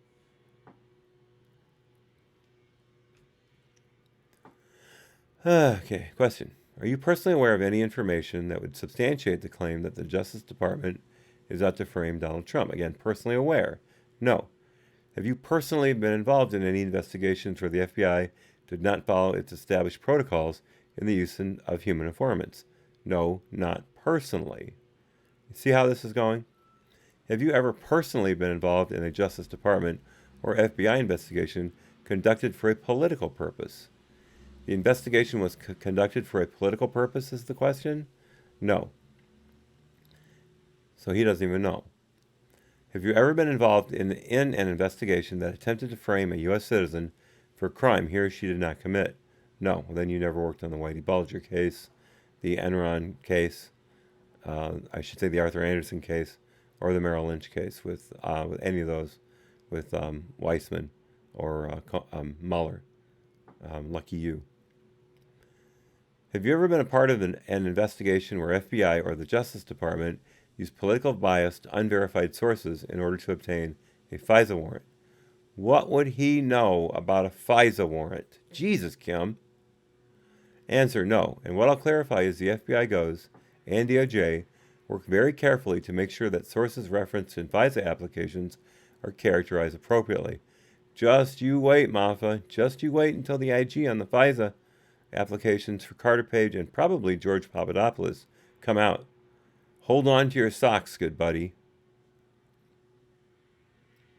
Just wanted to see if I'd pegged the meter badly or not. I guess it was okay. Are characterized properly, and that would include anything we may be aware of related to their motivations, biases, or any other issues that might reflect on their credibility. Are you aware of any instances where the FBI and the Justice Department manufactured evidence in order to obtain a FISA warrant? No. And again, are you aware? She's trying to rehabilitate the FISA system now, and she's got the wrong witness to do it. But she's going to do it anyway. Are you aware of the FISA court ever approving an FBI or DOJ warrant, FISA warrant, that was not based on credible and sufficient evidence? I've never known, not in my personal knowledge. So she's going to ask him, does he know about the Steele dossier and the FISA warrant against Carter Page? Is she going to be specific? Or the one on Papadopoulos? Is she going to be specific? No, she's not. She's going to talk in general terms to a guy who knows nothing about FISA, and she's going to get no's from him to general questions about the about any bad things that happen with FISA. And she's going to use this probably in later testimony or in the investigation to say, see, no one said that the FISA court did anything wrong. Well, yeah, wait, again, Kim, IG report's coming out. Wait for it. I was hoping it'd come out last week. It didn't. Now we're in the middle of June, and that was the other recommendation I had heard for it coming out. So maybe tomorrow or Wednesday, Thursday at the latest. Here's hope. Here's hope. And again, I'll put on an announcement when it drops as to when I can read it and what will happen to the backlog of testimonies that I haven't read yet. What will happen to them?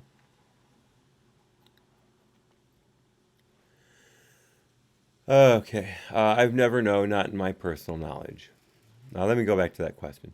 Are you aware of FISA court ever approving an FBI or DOJ warrant, FISA warrant, that was not based on credible and sufficient evidence? I've never, no, not in my personal knowledge. In your time at the FBI, are you aware of any attempts by the FBI or the Justice Department to intentionally mislead FISA court judges in an application for a FISA warrant by omitting evidence or by manufacturing evidence? No. Okay, Kim, How about I can't even think of how many now, 75, 100, whatever, FISA warrants that were issued by the court that the a senior official at Justice, I can't remember if it was Director Wray or whomever, but a senior official at Justice went to the FISA court presiding chief judge and told him, by the way, these are all the FISA warrants we've applied for over the last 10 years, let's say, that were false. Well, it was done by Obama's administration right before they went out of office. That's it. I believe it was about 7 or 8 years. But we've done all of these FISA warrants that turned out to be false, and mea culpa, judge. Hey, but let's still be friends. Let's continue to work together. And I don't remember hearing any criminal referrals based on that admission. But any let's see, what is it? Abusing the court or misinforming the court, things like that, lying under oath, things like that. Because remember, these documents are testaments to truth, the FISA applications. Suborning perjury, whatever. Okay, so question. In your time at the FBI, have you been a part of any attempts by the FBI or the Justice Department to fail to follow all proper procedures to obtain a FISA warrant? No. Okay, now they're at 12:10. We're only a little behind. Ms. Kim, can you briefly explain what the Five Eyes Alliance is? It's a collection of foreign liaison partners that work very closely with the U.S. government on a wide range of matters. So, question. So that would include the United States, the United Kingdom, Canada, New Zealand, and Australia. Is that right? I'll represent to you that it does. Do you have any reason to believe? Moffa interrupts. I don't have any reason to believe that it doesn't. Kim, to your knowledge, is Five Eyes the only channel that the FBI uses to receive information from these other countries, like the UK, Canada, New Zealand, or Australia? I'm not sure I completely understand the question. So is the question, Kim interrupts, did you have bilateral information sharing relationships outside of the formal Five Eyes alliance with those countries? I don't know that I can comment on exactly how that works. To me, we work with our Five Eyes partners, and sometimes we bilaterally work with an individual. Oh, I guess that may be the question. Yes, we occasionally work individually in a bilateral way with members of the larger Five Eyes group. Correct. On May 20, President Trump tweeted, I hereby demand, and will do so officially tomorrow, that the Department of Justice look into whether or not the FBI, DOJ, infiltrated or surveilled the Trump campaign for political purposes, and if any such demands or requests were made by people within the Obama administration. Once again, a Trump tweet, which, I don't think any of these Trump tweets talking about mid-year exam or Crossfire Hurricane or even the Mueller report were inaccurate. There may have been some hyperbolic language here and there, but that's Trump. That's what he does. He's a New Yorker. He says things in a big way, sometimes too big, but that's his style. We knew that going in. But I personally don't care one way or another, as long as he's accurate. And I don't remember any of these tweets being inaccurate or having any illegal connotations to them. But Trump said it, so it's a problem. And Kim continues. At a political rally 9 days later, the president again stated, so how do you like the fact that they had people infiltrating our campaign? Yeah, to your knowledge, did the FBI or DOJ ever investigate the Trump campaign for political purposes? Okay, well, he can dodge that question by saying he doesn't know about political purposes because they didn't tell him they were doing it for political purposes. But that is the entire reason for it. We know that. It's come out already. So, jeez. To my knowledge, we have not investigated anyone for political purposes.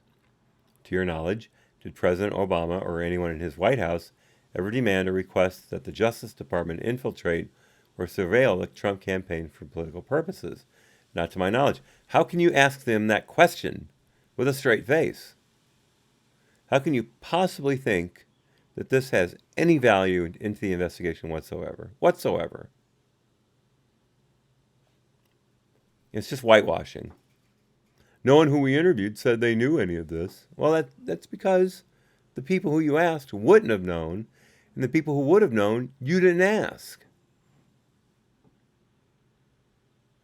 And I'm sorry, there were times where you did ask, and they lied. Picasso Notes brought that up earlier. What did she say exactly? Who is true? She chatted this at 12:17. Who is truly going to say that they thought the investigation wasn't handled fairly above board with all perfect investigative technique? These are truly stupid questions, not surprising. There you go. I can't put that any better. There you go. I'll continue. Do you have faith that the leadership of the FBI would have handled any requests of this nature appropriately from any presidential administration? I would think so, yes. And what would be the proper response? Another stupid question. I don't know that I'm equipped to answer that question. How would you respond to the White House specifically? But we certainly would not conduct investigation, surveillance, or other activity for purely political purposes. Is that a faith that you have in former Director Comey? It's a faith I have in former Director Comey, but more importantly in the institution of the FBI and the men and women who work for it. Sorry, it says that work for it. Yeah, let's just wrap the FBI and DOJ in the flag. Come on, everybody, you can fit. There have been some persistent conspiracy theories. Oh, now they're conspiracy theories. See, whenever the Republicans are connecting the dots in a valid manner, it's a conspiracy theory. Whenever the Democrats throw things out about Mueller meant for Congress to investigate Trump. That was what he said in the report, and that's what he said in his ridiculous statement to the press. That was a completely unnecessary and ridiculous exhibition. But yeah. So they're allowed to make those connections. They made all these connections between Trump and Russia, which turned out to be completely false. They made all these connections to Trump campaign officials, including the freaking Attorney General, Jeff Sessions, and they were false. So those aren't conspiracy theories, though. When the Republicans do it, it's a conspiracy theory. Again, the left trying to own the language, trying to take control of what you say and what you think. Don't let it happen. Stay sharp, stay on top. Don't let them get you to start using their words and their definitions. It's not a slippery slope. It's a precipice. You fall down that, and you've lost all logic. You've lost the ability to communicate properly. You've lost the war. Fight that. And fight that against your leftist friends, too. Don't let them get away with loosely defining things. Let me, real quickly. Sorry about that microphone. Real quickly. We have a leftist friend. She's a dyed-in-the-wool Democrat, union organizer. She knocks on doors for Democratic candidates locally. She does all that, and that's her right. That's her privilege. That is the Constitution working for her. And I support her in those actions. I support her every step of the way, aside from going out with her and helping her with her insane candidates. A little editorializing there, but you get what I'm saying. But we were having a discussion about political matters, and the Georgia and Alabama abortion laws came up. Georgia, I think, was a direct result of wanting to go against Roe v. Wade in the Supreme Court. That was exactly what it was intended to do. And we'll see what happens. Alabama, I think, was more reasonable in one sense, but I personally don't believe in abortion at all, unless health of the mother and in the rare cases of rape and incest. But it's got to be done quickly. None of this second or third trimester crap. And those and that. Now, you may hate me for that. You may disagree completely. That's fine. That's fine. That's your right. You may stop watching these live streams altogether. That's fine. That's your right. I would miss having you deeply and honestly, I would miss having you. But if you feel that those views are incompatible with your views and therefore you can't stick with this channel, again, I understand. But that's how I feel. That's what I think. See what I just did there? That's how I feel? No, that's what I think. I just did that. I fell into that trap. So anyway, where am I going with this? I have described myself in the past as a libertarian. I'm falling away from that. I think I'm becoming more of a constitutionalist. And, but she said, how can you be a libertarian and be against abortion? She knows nothing about libertarians. And I said, what about the non-aggression pact? What about the basis of libertarianism that says, you don't harm me, and I won't harm you, and everything will be fine? What do you think abortion is? It is the harming of a life. I think that my position is entirely consistent with my views as a libertarian. And she said, it's not a life. It's something that's attached to the woman's body.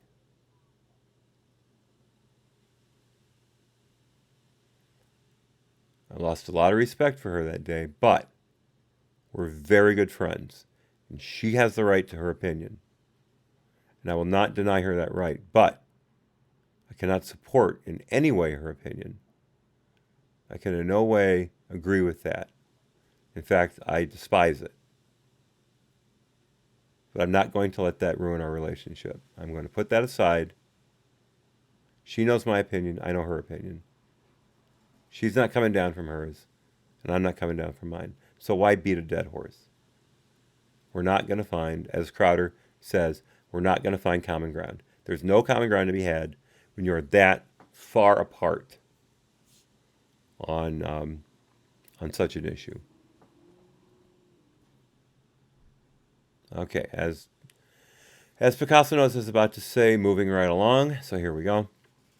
Sorry for the rant, folks. That's what you came for, though, right? No, of course not.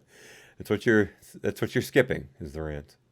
I'm sure if you see the page, if you're watching this online or on in the YouTube app, and you want to fast forward, just look for the spots where the page stops for a long time, and then forward until it starts moving again, and you'll probably be about right. Okay.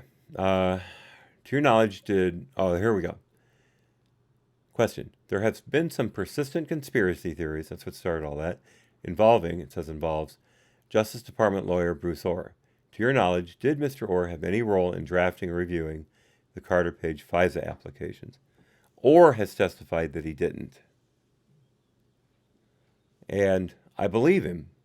I believe he was just a dumb cutout for Fusion GPS and his wife and Christopher Steele, so the FBI could get that information without technically dealing with the source they fired. I don't think he had anything to do with FISA, except warning the people involved that that Christopher Steele was a complete anti-Trumper and had a deadline that he wanted to get his information out through the FBI before the election so he could scuttle Trump's chances. Oh, Ray said earlier, in the government, the left hand washes the left hand and vice versa. I like that. What is the effect of one hand washing the same hand? Or, no, that's not how it's put. It's what is the effect of one hand washing? Very, very deep, Ray, very deep.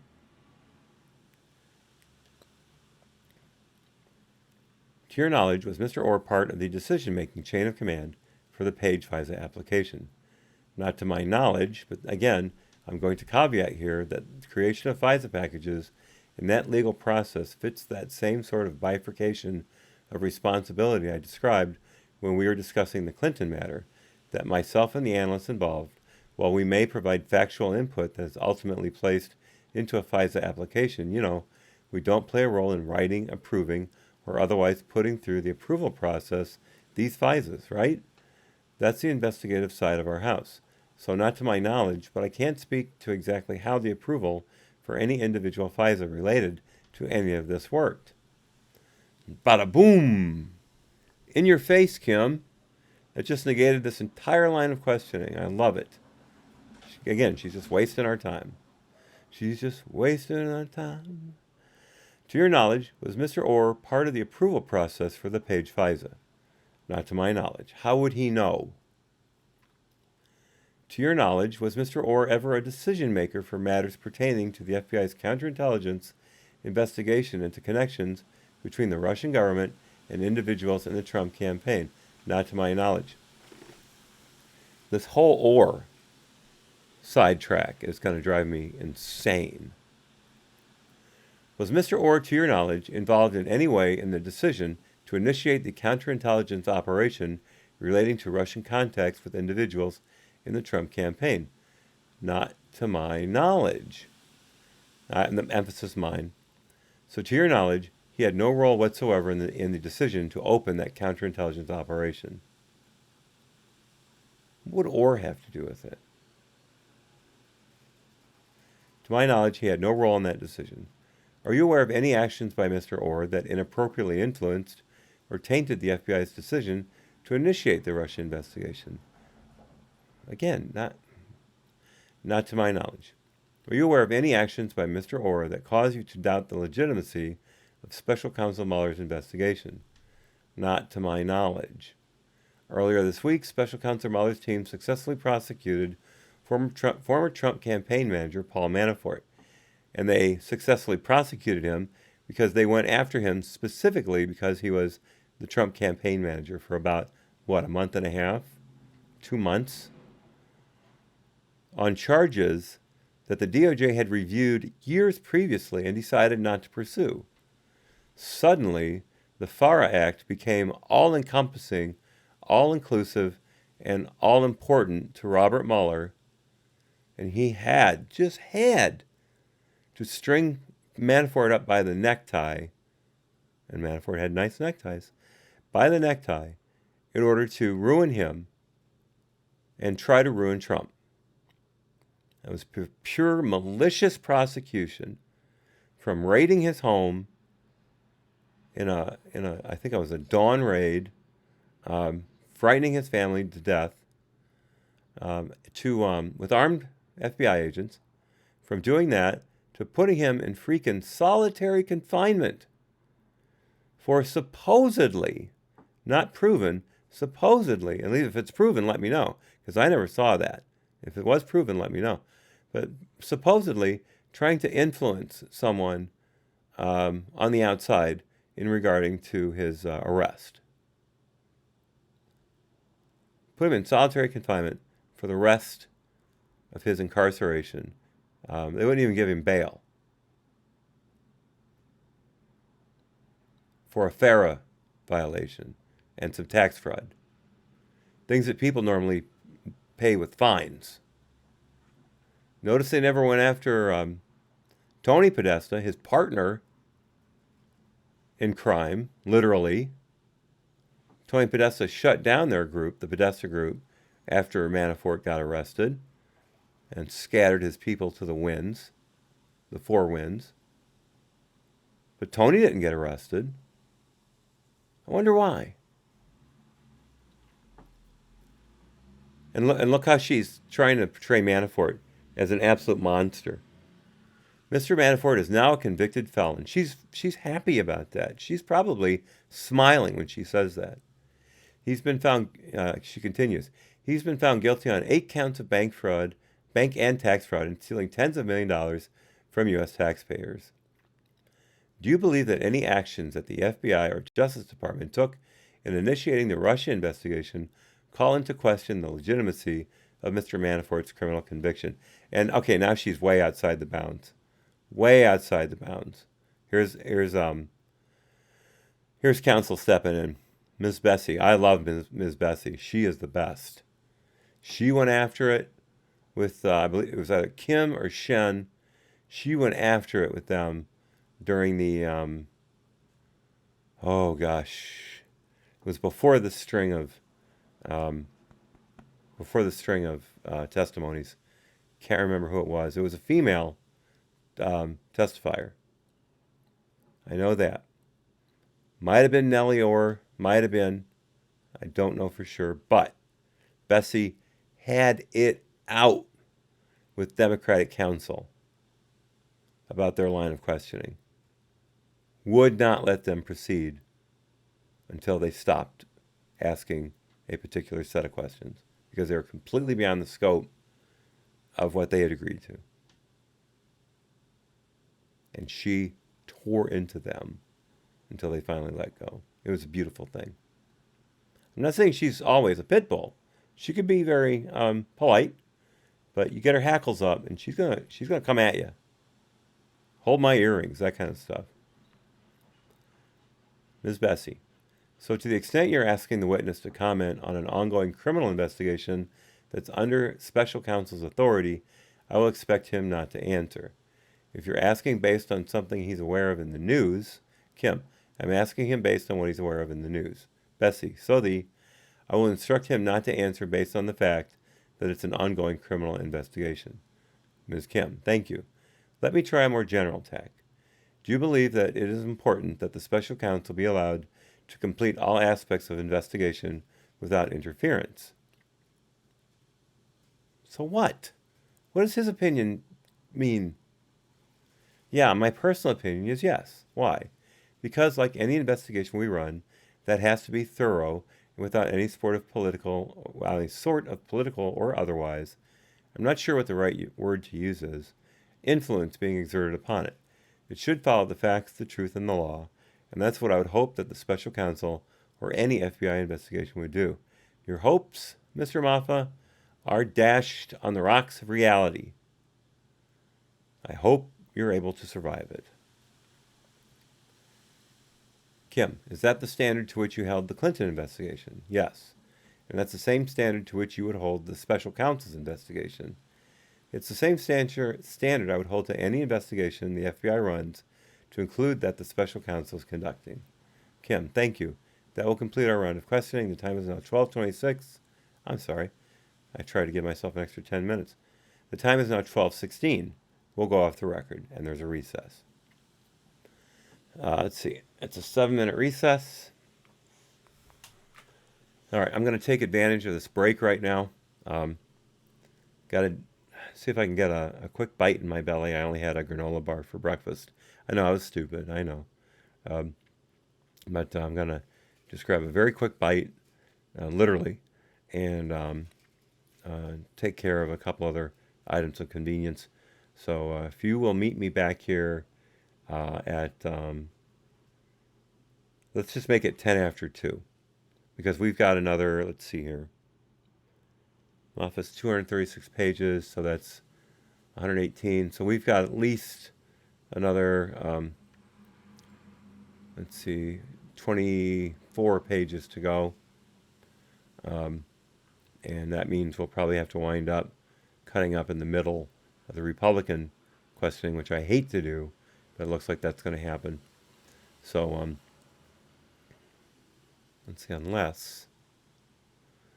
No, I have to go further because I've got a thing at 5 tomorrow that I have to go to, and I'm delaying things right now. So let's meet back here at 10 after the hour. Okay, I'll see you soon.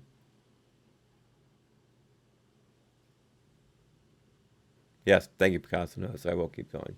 Thank you.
hope I learned something.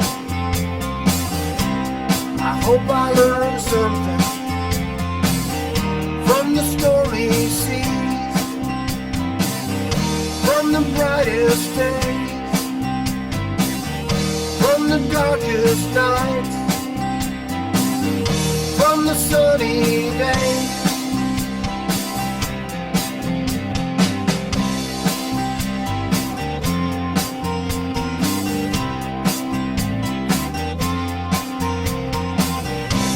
I hope you learned something. I hope you learned something. I hope you learned something from the stormy seas, from the brightest days, from the darkest nights, from the sunny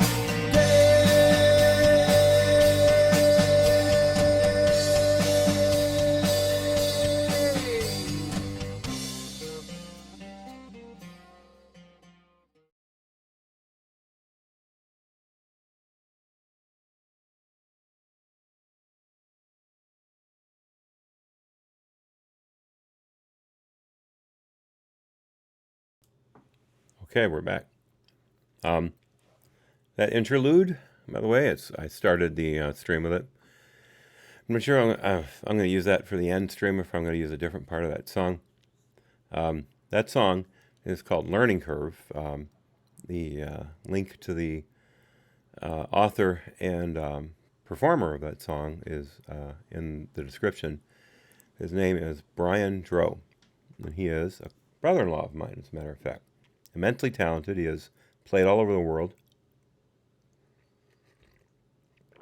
He's very popular in Northern Europe. His style is called contemporary country. Although I think it's really hard to pin a label on him. He's just very, very good. As the first song of his I sampled, and I decided to use it immediately. Now I just wonder if YouTube's going to demonetize this video because that's technically copyrighted material, even though I do have the artist's verbal permission to use it. But I like it a lot. It's a beautiful song, and I think it fits the theme of these readings quite well. I hope you learned something, and I hope I learned something. And it's a joint effort, and I enjoy it greatly. Okay, back to the chat real quickly.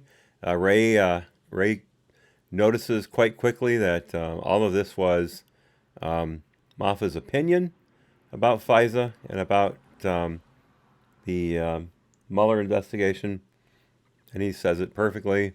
Opinions are like a-holes. Everyone has one. And he's exactly correct. Thank you for that, Ray Kimbrell. Okay, we're going to go back on the record. This is Parmenter for the Republicans, and the time is 12:23. So we're only 50 minutes behind, folks. We're doing great. We're doing great. By Mr. Parmenter. Mr. Moffa, I just want to follow up on a couple of things our colleagues asked you in the previous hour. When did you learn that an investigation was being opened, or had been opened, into potential ties between the Trump campaign and Russia? Moffa, okay, give me 2 seconds to talk to the attorneys. Discussion off the record. Moffa, just trying to make sure we stay at the unclass level. Parmenter, no, that's fine. So the question is, when did I become aware of the investigation into the specific connections between Russia and Trump associate? Russia and the Trump associate. Correct. That would be July 2016.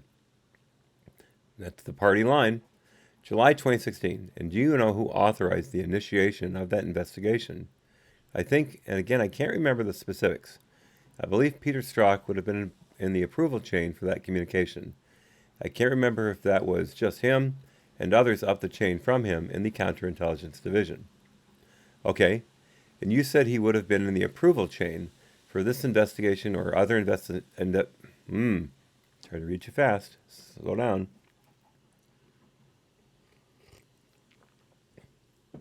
Okay, And you said he would have been in the approval chain. For this investigation or other investigations like that, what does an approval chain look like?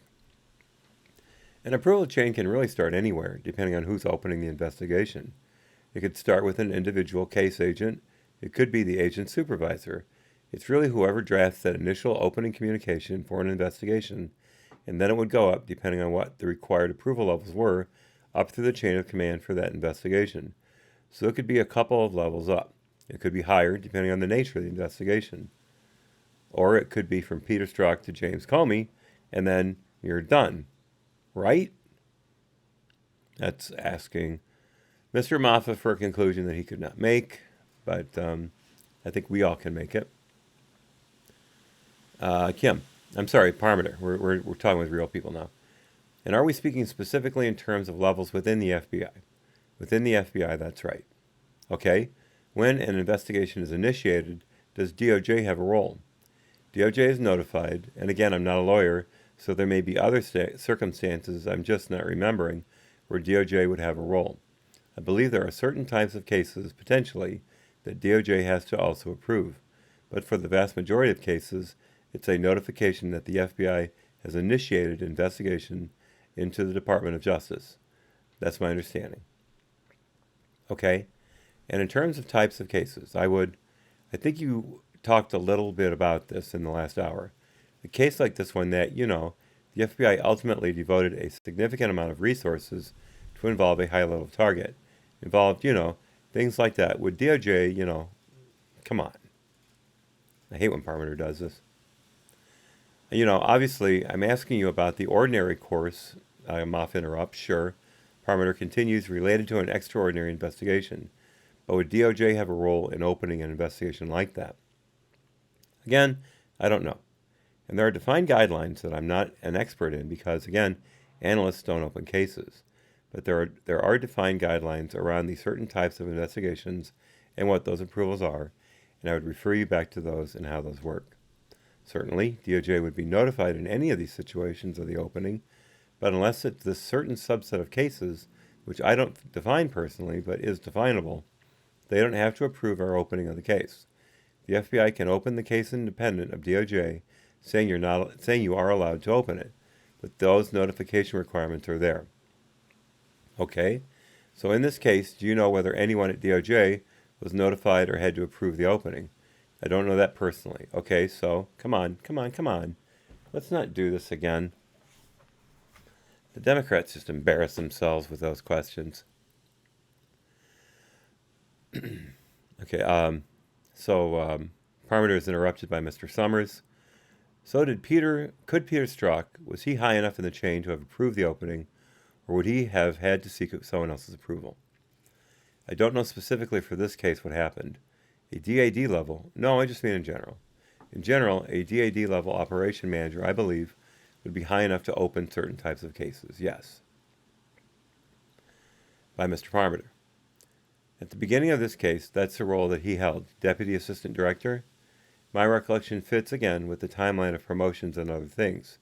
I believe he was a Deputy Assistant Director in the Counterintelligence Division in July of 2016 when this case was initiated. Yes. Okay. Did you have any knowledge about alleged ties between the Trump Organization and Russia prior to the opening of the investigation? Excuse me.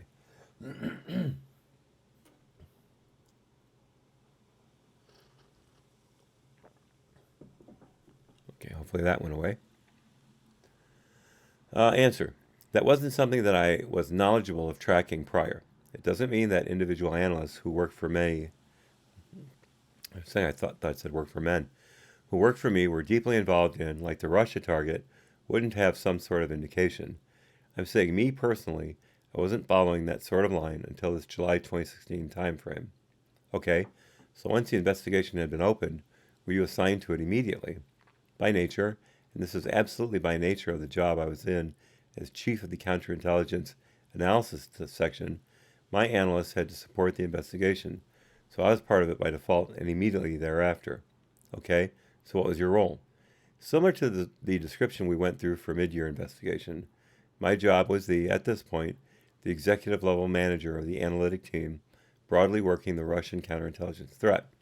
So the holistic problem of a Russia election interference, and then the subset of analysts specifically supporting the individual investigation we're talking about here, and then there are layers of management between me and those individual and analysts. There's that word again. Okay, this is parameter. Okay, and who? No. This 98. Let me see here. I want to get. Yeah, it is parameter. Okay.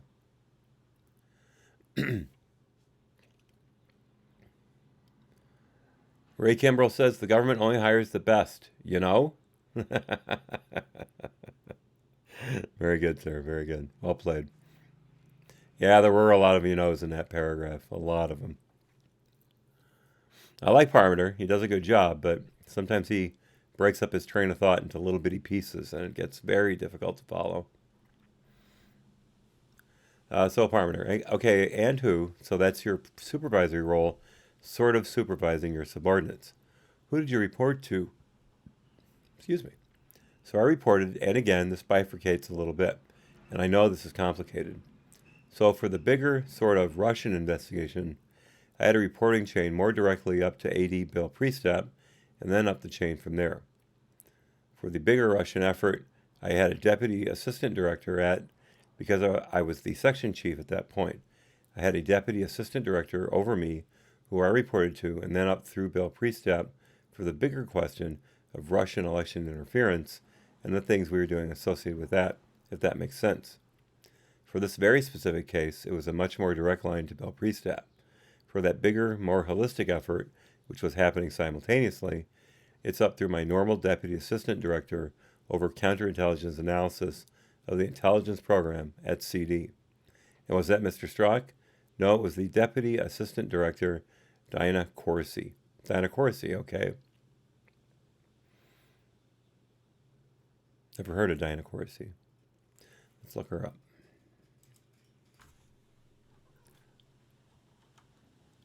Diana Corsi, FBI.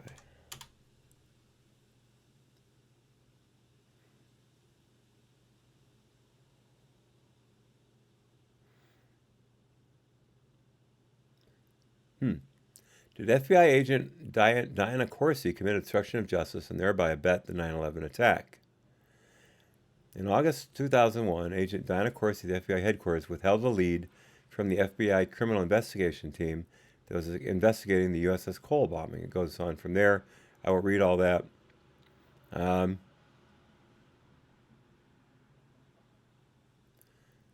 I don't see anything.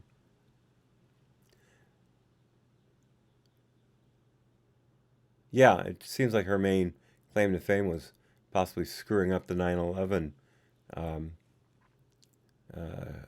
investigation before the investigation into the people that were running it before it happened.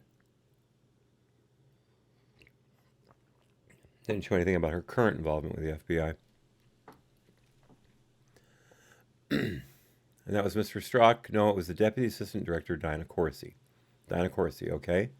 When the special counsel was appointed, did your role in the investigation end once that happened? It did. Okay. I believe my role may have ended even prior to that because I got the job that I'm currently in, which was outside of the Counterintelligence Division, I believe prior to the special counsel fully forming. So specifically to this investigation, though, how many times did you meet or were you involved in meetings with Director Comey regarding this investigation? So I don't have the exact number. There were numerous meetings, both on this topic and on the broader topic, which is this would be a subcomponent of the discussion. So we're meeting pretty regularly in larger groups with him about the Russian issue and that more holistic version, which I'm also responsible for. And then, so there were times where there were specific meetings for this case, and there were times where we would have these bigger meetings, and this would maybe be a conversation within those bigger meetings on the bigger topic or not. So I just don't have a number for you. It was relatively frequent, though. Okay? So in the mid-year investigation you met, there were sort of regularly scheduled meetings for that, right? Right. That's right. Is it a similar thing with this case? I can't remember the exact cadence, but it's pretty regular. I mean, I'm not sure it was as scheduled the way that we eventually got in the mid-year case, where it was a regular kind of day and time sort of thing, but certainly the frequency was, I would say, on par with that. What I can't distinguish is when I'm meeting with him, is it on the bigger Russian problem or is it on this case specifically? In my mind, it's all meetings with Director Comey. We're talking about sort of the Russian issue. So that's my only challenge in trying to answer that for you, accurately. Okay. He was regularly getting updates directly on it though, I think, is the long and short of it. Was he getting regular updates involving you? I was there for a lot of those. Yep. Okay, but would you lead the discussion? No. Okay. Who led the discussion? Peter Strzok led a lot of the discussions related to this specifically because he was over the investigative team. And I had that analytic side of it, so it doesn't mean that I would comment on facts or share things that our analysts had put together, but in terms of like investigative strategy, the operational side of it, Pete would lead most of that. So I would say, as in contrast to the mid-year briefings to the director, where I would usually lead off with sort of what the analysts had seen and found. This was maybe the reverse of that, where Pete was more the initial person who would kind of talk about what was happening with that case. Excuse me.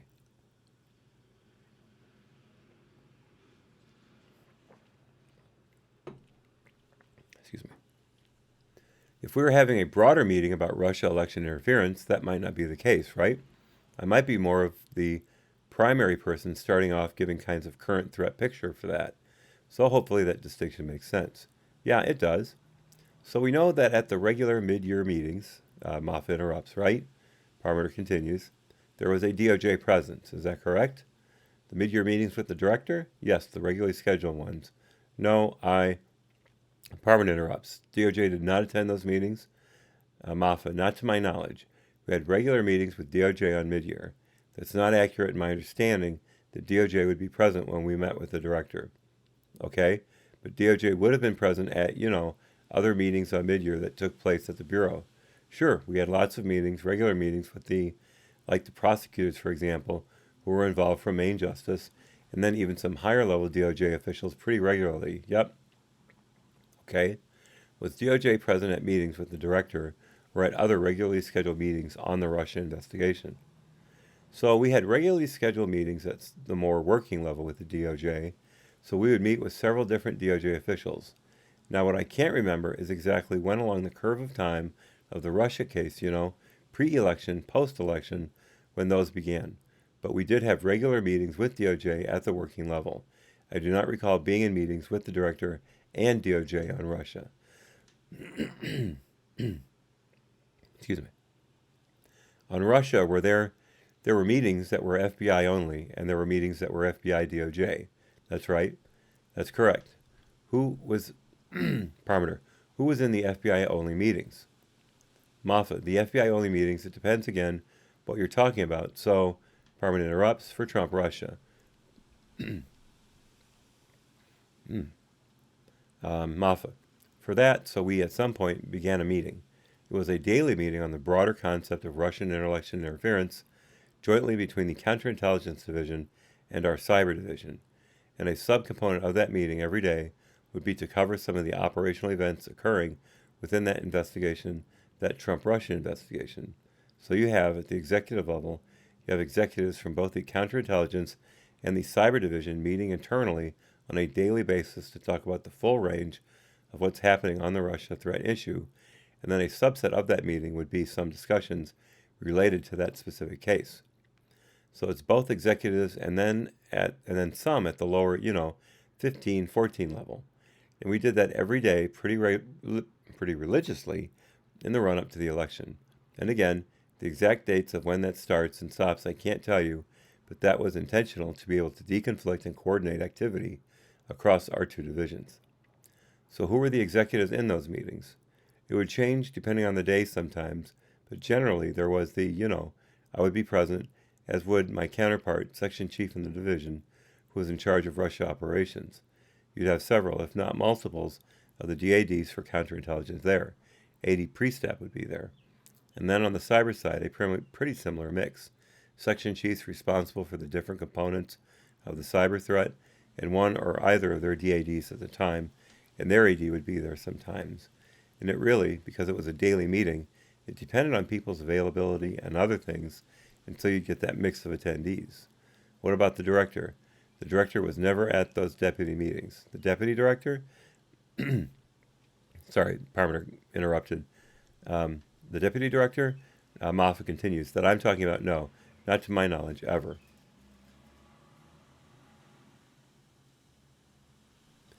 Ray Kimball, when you dine with Strzok, the devil, you'll need a very long, long spoon. I have never heard that one before.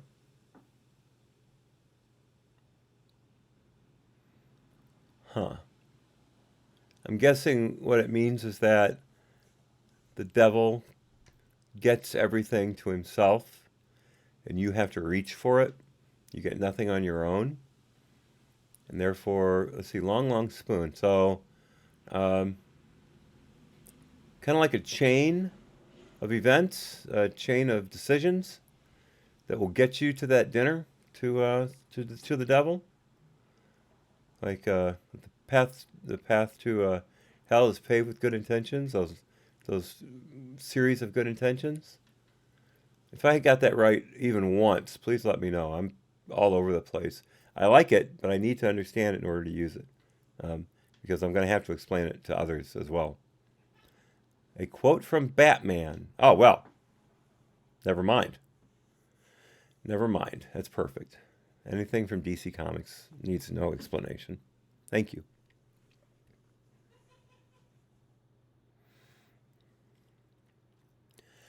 All right, there I go again. Hopefully you fast forwarded through the stop in the pages and now you're back.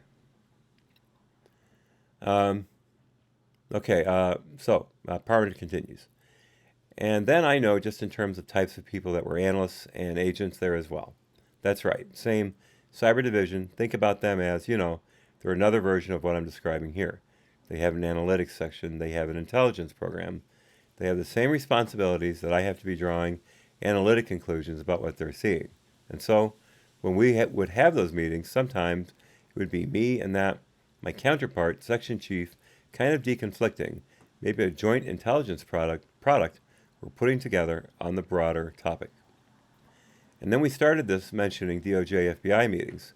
Who attended those? And Moffa interrupts. So those, and Parmenter comes back. Sorry, the Trump-Russia, Moffa. So those meetings, and again, I can't tell you exactly when they started occurring. Those would be a smaller subset of people, and at some point, I believe Cyber Division is there as well. At least a section chief responsible for, at least my recollection, is responsible for Russian matters. And then I believe I might have to confer with my attorney just to make sure they're executives. I'm like 99% sure. Can I do this real quickly just for DOJ personnel that are there? There's a discussion off the record. Ms. Bessie, can I ask a question just in terms of clarifying? When you ask questions about the Russian investigation, I think the witness is sort of discussing two different aspects of it, but you refer to it as Trump-Russia. So if we can clarify, are you talking about Russian interference, Russian collusion, as opposed to Trump-Russia? Summers. Russian collusion with the Trump campaign or alleged Russian collusion with the Trump campaign. Bessie, okay, thank you. Ah, Dante. See, I read the Inferno, but it was a while ago. I need to refresh my memory of it. That's one of the great pieces of literature, for sure. Thank you for bringing that to my attention again, Ray. I will definitely add that to my repertoire. Now, last week we had Fardog. I can't remember his last name now, darn it. Anyway, Fardog was his first name, Farrdawg. And Fardog had a quote that's his. Let me put it in the chat because it's important that it's on record here. Make sure I get it right. We are all perfect until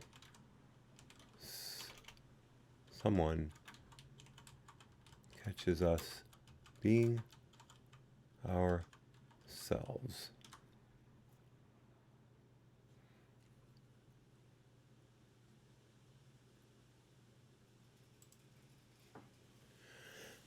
I have Grammarly, and so it's all over the place.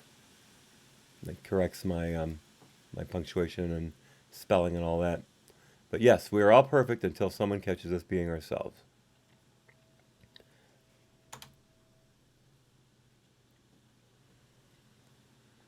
So there you go. There's one for you guys.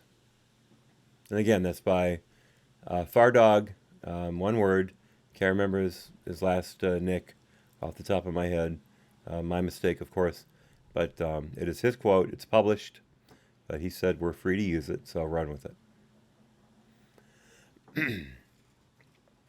Okay, so back to, now this is Mr. Stinton. So just again, sorry. So the witness is clear. You've talked about a broader, and when you talk about the broader, correct me if I'm wrong, you're referring to Russian influence. That's right. More broadly, Moffa. That's right. Stinton. More broadly, Moffa. That's right. And the reason I named like this meeting discussion we just had with Cyber Division, the reason I'm raising that, knowing your question is about that narrower, are we calling it something different now? Russia collusion investigation, is that in that bigger meeting about the bigger Russia topic? Are we also discussing the narrower Russian collusion investigation? So just to be clear, that's happening. Both of those topics are being covered in that meeting. Summers. That's the FBI meeting. Moffa, FBI meeting. So now I'll turn to the DOJ meeting. I wanted to make sure I was clear on the SCS level of the DOJ participants. So at some point we will begin a regular meeting with Stu Evans from DOJ OI, Adam Hickey, and I don't know exactly what his title is, George Toscas, and Richard Loffman is often there from CES. And then, David? Oh, I'm sorry, I'm right. See, right is just below sorry. I did that whole phrase. Oh, I'm sorry. I was saying Richard Loffman. David Loffman, you're right, from CES. And then sometimes there would be personnel below that CS level from DOJ that came over as well. So David Loffman, Adam Hickey, George Toscas, and Stu Evans. I'm sorry, were you? No. And I was going to say, and they often like the FBI side of what was like me, Peter Strzok, potentially one of the other executives in CD for the broader Russia intelligence issue. There's no intelligence in that statement at all. For the broader Russia issue, Bill Priestap, and we would cover, again, sort of the broader range of things we were dealing with, Russian influence, but we would also talk then about the Russia collusion investigation specifically with them. And I think the vision for that meeting was similar to the one I described a minute ago. There was so much overlap between the cyber investigative side and the counterintelligence side. These meetings were intended to be a way where we could kind of actively deconflict and coordinate related to it. Okay? Was Richard Scott in these meetings? I can't answer that. DOJ allowed their witnesses to answer that question just last. I defer to my attorneys. Bessie. Well, for FBI, excuse me.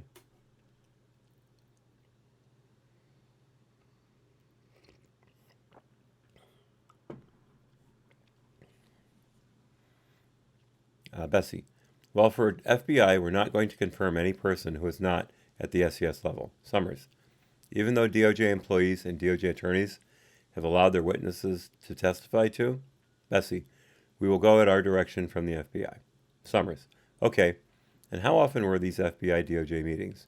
You said that. I'm sorry. Let me just back up to the other meetings were daily. The FBI. Summers interrupts. Those FBI internal counterintelligence cyber meetings were daily. Okay. These, I believe, were once a week with DOJ. And again, that's my recollection. If it was bi-weekly, I apologize, but it was regular. Summers. And then, just so I'm crystal clear, because I'm not right now, the DOJ FBI meetings were on Russia broadly, or just what we're calling the collusion. Summers, just ask that question, and now it's Moffa, I'm getting confused. What's making this difficult, and I get it, is the meetings are on Russia broadly, but part of that discussion is the Russia collusion part narrowly. So we're covering both in these meetings, if that makes sense. In the DOJ FBI meetings, in both the DOJ FBI meetings and the FBI internal cyber counterintelligence meetings, we are covering both topics. So we're starting kind of big and working the funnel small, covering everything that's happening, which includes the Russia collusion investigation as a subset. Baker, do all the attendees at the meeting stay when it gets more narrowly, they all stay? Oh, I was waiting for this part. There was something I think in the IG report, they talked about a term, skinny down. Some of the meetings would start larger, and then people that attendance was necessary at those, they sort of drifted away, and then people that were required for the specific cases stayed behind, or everybody stayed. Moffa, so you're returning to the term used in the IG report, even though that's not what we're talking about. For those internal meetings, everyone would stay. Baker interrupts. Okay. Moffa continues for the whole discussion. And then the DOJ meeting, everybody would stay. Okay. Some of what I'm reflecting, though, this is the hardest part of answering questions these days, a couple years after, is exactly when those meetings kind of started and phased and how they may have morphed. I'm describing some period of time within that period where we were doing this. I'm reflecting that we were briefing that collusion investigation piece to whoever was in attendance at that meeting. Baker, I have a question specifically about the broader Russian interference. Moffa interrupts. Okay. Baker continues. Not specific cases, not specifically collusion, but at the time that these current cases came around, if you can, was this idea of Russia interference in an election, was this already on the radar screen? So when these cases rolled around, it was just the people and the players that were different, but the idea, the tradecraft, all that had already been identified? Moffa, I think that's accurate to say. So before any election, the Counterintelligence Division sort of deals with these issues, right? So it's not different in that sense.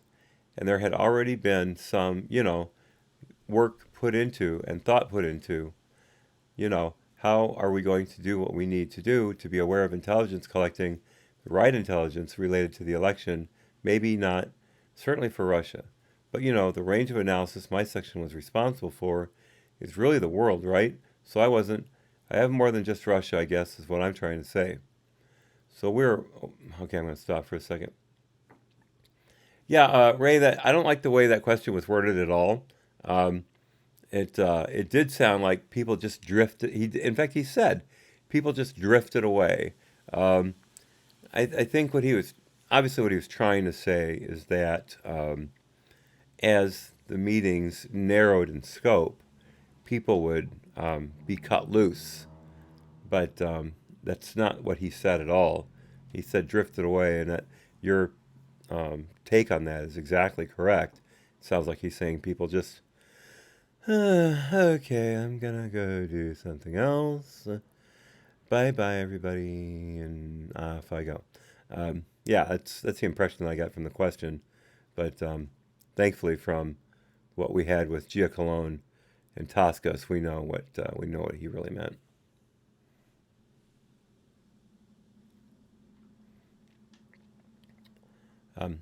Let me start back at the beginning of this paragraph. There's going to be a lot of paragraphs.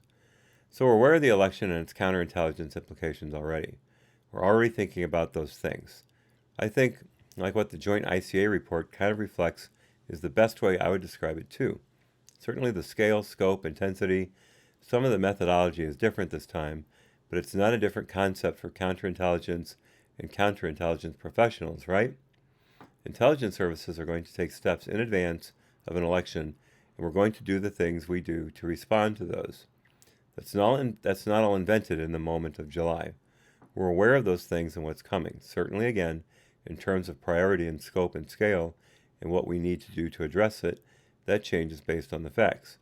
But you're right that there's work and thought being put into the counterintelligence implications of the election before the events of July. Are you familiar with the manual? I guess I was going to say document, but I believe it's much larger than that, in the FBI that goes by the acronym DIOG? Yes. Is that something that analysts are familiar with as well as agents? Yeah. I think all FBI employees receive training on it and are aware of it, and it governs, the conduct of investigations. Sure. So when you say it governs the conduct of investigations, would that include predication for opening investigations? Sure. And there are different statuses of investigations when there's been talk here and in other interviews about opening an investigation. But all investigations, is my understanding, are not open equally. There's different levels of opening or different levels of an investigation once they're opened. Moffa, sure. And I think there are. And again, I'm not the expert on this, because analysts don't open investigations. But being aware of it for different types of investigations, you have different authority to conduct different activity.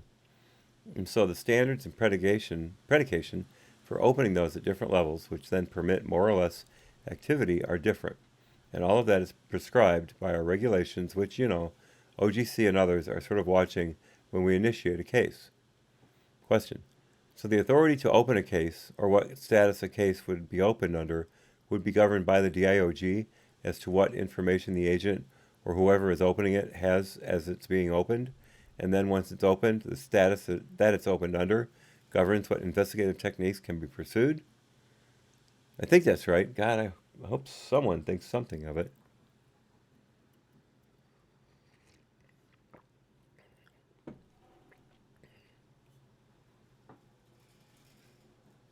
If you look at it a couple times, it's easy to get, but there's a lot of question.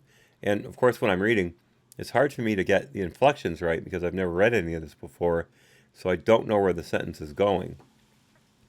And again, when you speed read, you don't use inflection or anything like that. You just pop, pop, pop, pop, pop, pop, pull the phrases in and digest them and move on. Yeah, it's kind of difficult sometimes. And I know I get it mixed up, where I put the emphasis in the wrong place in the sentence, and I apologize. I just hope you're able to follow it okay. I'm doing the best that I can. Okay, so governs what investigative techniques can be pursued. I think that's right. And Baker, could you describe, if you know, the different levels of investigations or how they're opened at different levels? Sure. And I'll rely on the attorneys to stop me. I am not, and I am not an expert on this, but in a vague sense, we have the assessment. There's various types of what that lets us do certain things. And there's a certain standard for opening those. There's a preliminary investigation, which again, certain standard for what you need to have, and then certain investigative techniques are permitted by it. And then the full investigation, which is again a certain standard of a need on the front end to open a full, and then if you're allowed to do really, the more full suite of investigative techniques. So assessment, preliminary, and full are to me the rough, three categories of investigation.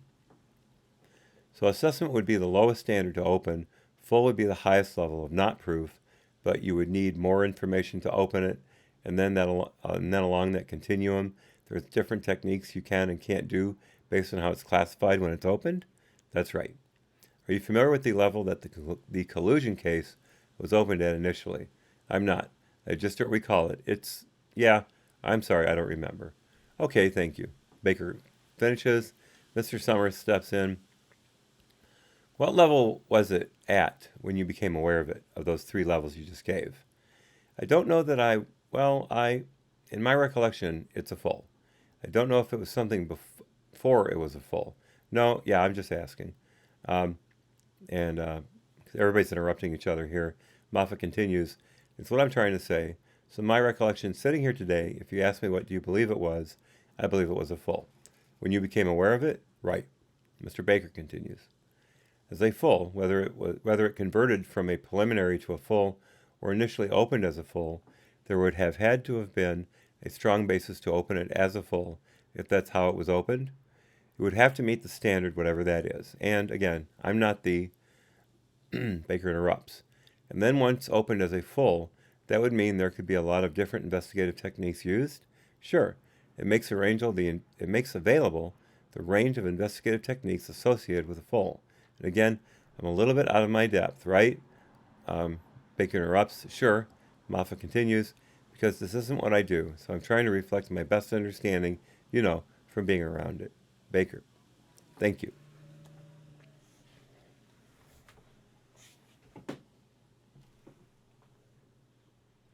Mr. Parmenter. Let me show you what we're going to mark as Exhibit 2. I'll give you a minute to look at it. Do you recognize the document? Not really. Not in this format, certainly. Okay. And I can stipulate this was produced to the committee by the Bureau. It is a text message between you and Mr. Strzok. Okay? According to what we've been told by the Bureau, Mr. Strzok's inbox and you are outbox. Yeah, that's what I'm trying to figure out. Okay? Okay. Yep. Do you recognize or recall this conversation? No. In reading this, do you have any idea what this conversation is about? Yeah, I mean, I think it's pretty clear we're going to. I'm trying to look at the time frame too. We're going to brief the director likely on some of the investigative subjects at a minimum that are relevant to the investigation, and the materials we're going to bring up there with us, and the lineup of people who would be going to the meeting. And when you say investigation, what are you referring to? I don't know that definitively from looking at this, but given the time frame, my assessment would be that it's the Russia collusion investigation.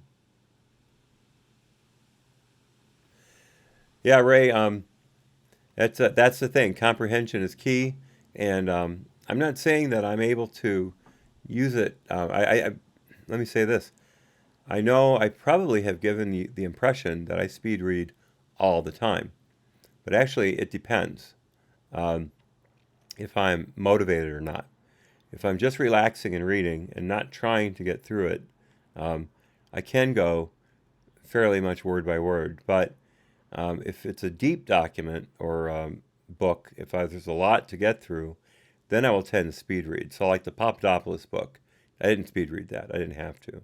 But I've got another book by Victor Davis Hanson about World War II. It's called The World Wars II, a very, very good title.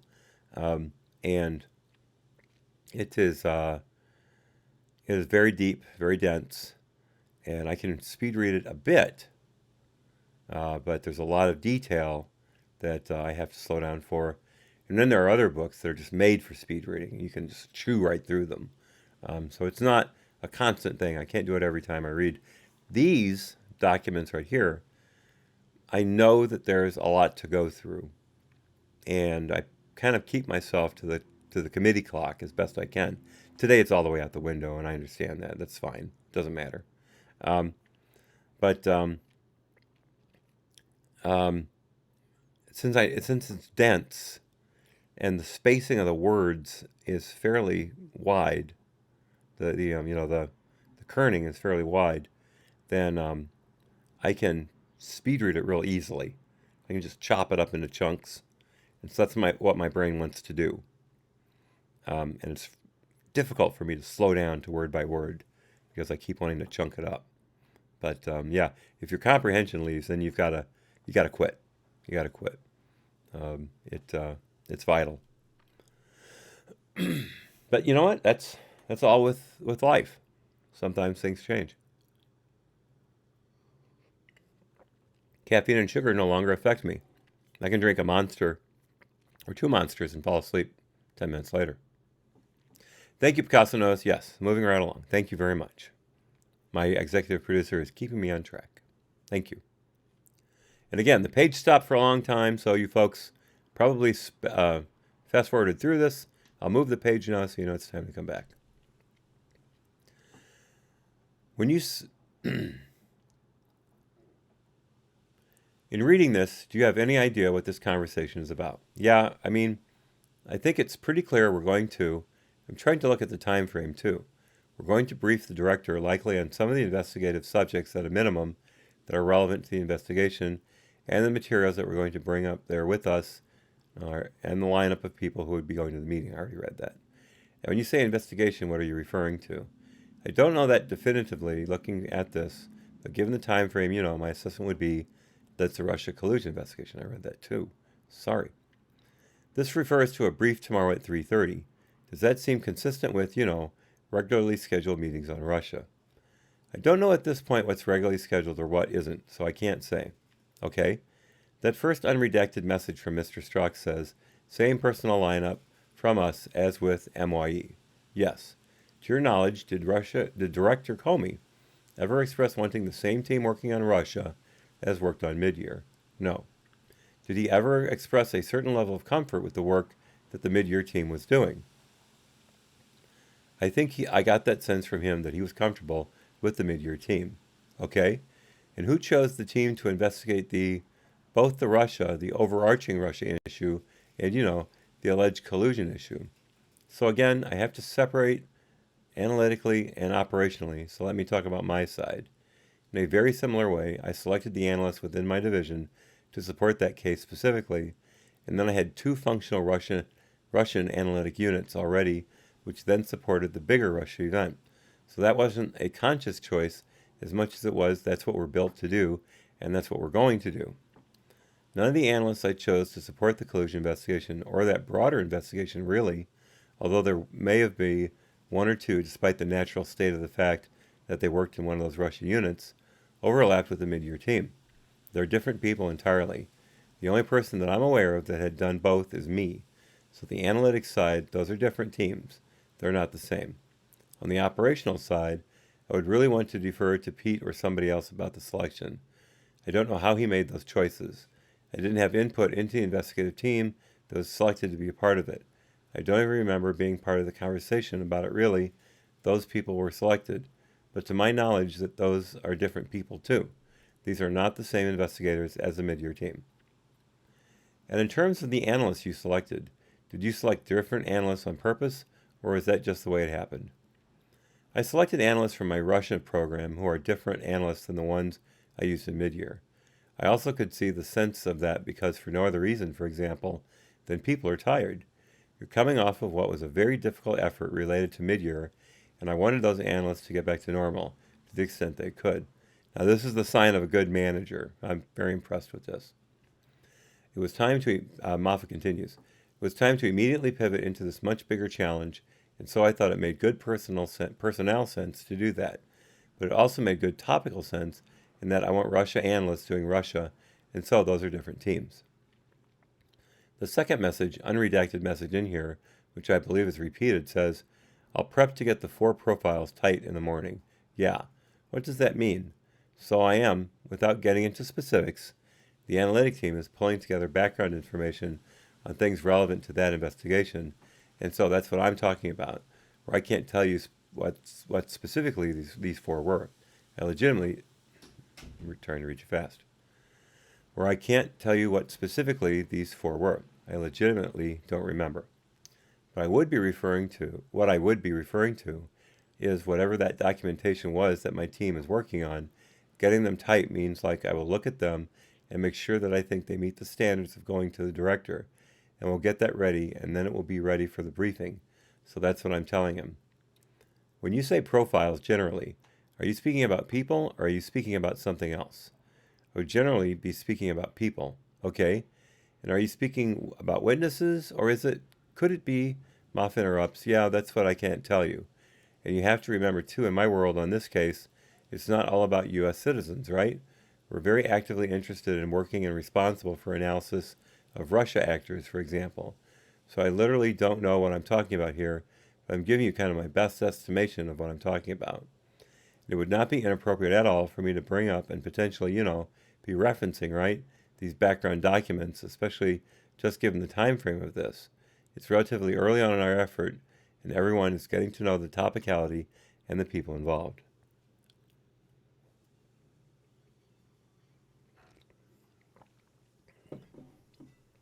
Excuse me. Question. Okay, it says that it should be a piece of cake. I mean, generally, is this something that you had done fairly frequently? Me saying that, I'm pretty confident in saying, it means we had these written. They're already created at some point, at least in some stage, where I felt like I could, easily in the morning, pull those together in a way that I felt met the standard to go bring them to the director. We're not creating these, hours or minutes before that. I'm saying there, it shouldn't be hard for me to get that stuff ready to go in the morning. Go into the meeting. Okay, let's skip down to the next let's skip down to the next message. This time for Mr. Strzok in response to your message. Okay, it says, first of all, he refers to Andy. Do you know who he's referring to? I would assume Deputy Director McCabe. Generally, did Mr. Strzok refer to the Deputy Director McCabe as Andy? I mean, not necessarily to him, but Moffa interrupts, yeah, but to the best of my collection, he would. Question, okay. And then he says, same layout for brief as Joe and Brian did for Andy. Who are Joe and Brian? Part of the guidance they've given me. I can't talk about them. But Joe and Brian are FBI employees? Bessie, he can. The witness can answer that one. Moffa, yeah, they're FBI employees. Parmeter. This also refers to CHS. What does that stand for? Confidential human source. Okay, without asking you to go into identities, how many CHSs did you have working on this investigation at this time? I don't think they're going to let him answer that. Stinton, yeah, let's confer. Discussion off the record. Moffa, okay, so I legitimately do not know the total number of CHSs. That's an operational side decision. But I also don't want to imply to you that I'm not aware of any CHSs, right? So that's what we're talking about. But I legitimately can't tell you the overall number that are engaged. I just don't know it. Okay? Was one of them Christopher Steele? Stinton, let's confer. Discussion off the record. Moffa, yes. Parmenter, thank you. So Parmenter steps in. The next thing that Mr. Strzok mentions in a list of what he's going to discuss at this meeting after CHS's is liaison. What is that referring to?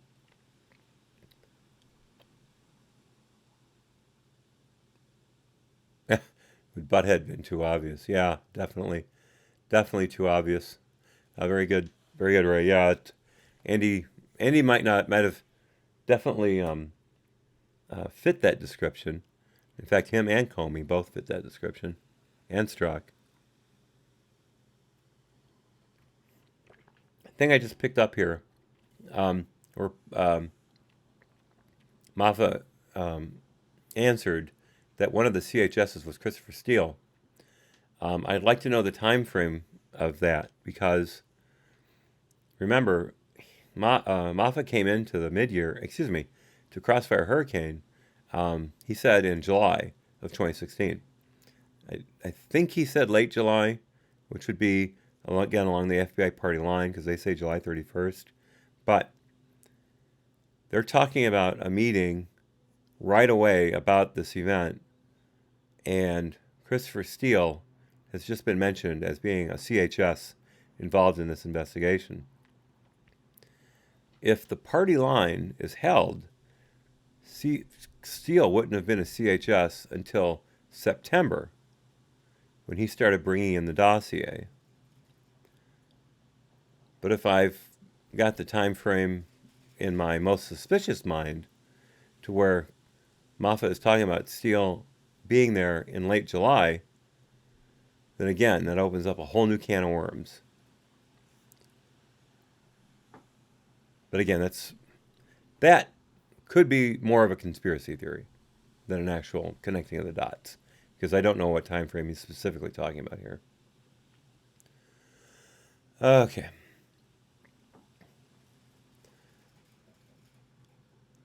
Parmenter, the question. Next thing that Mr. Strzok mentions in a list of what he's going to discuss at this meeting after CHS's is liaison. What is that referring to? I don't know specifically what he was planning to bring up there, but it would be exactly that, liaison with either a foreign partner or it could be a USIC partner as well. We would, commonly within the Bureau, you'd use that term for either. And by USIC, you're referring to U.S. intelligence community? I'm sorry, U.S. intelligence community, yep. Okay, is it conceivable that the liaison would be somebody, maybe an FBI handler for a CHS? No, we would not use the term liaison to refer to an internal FBI person.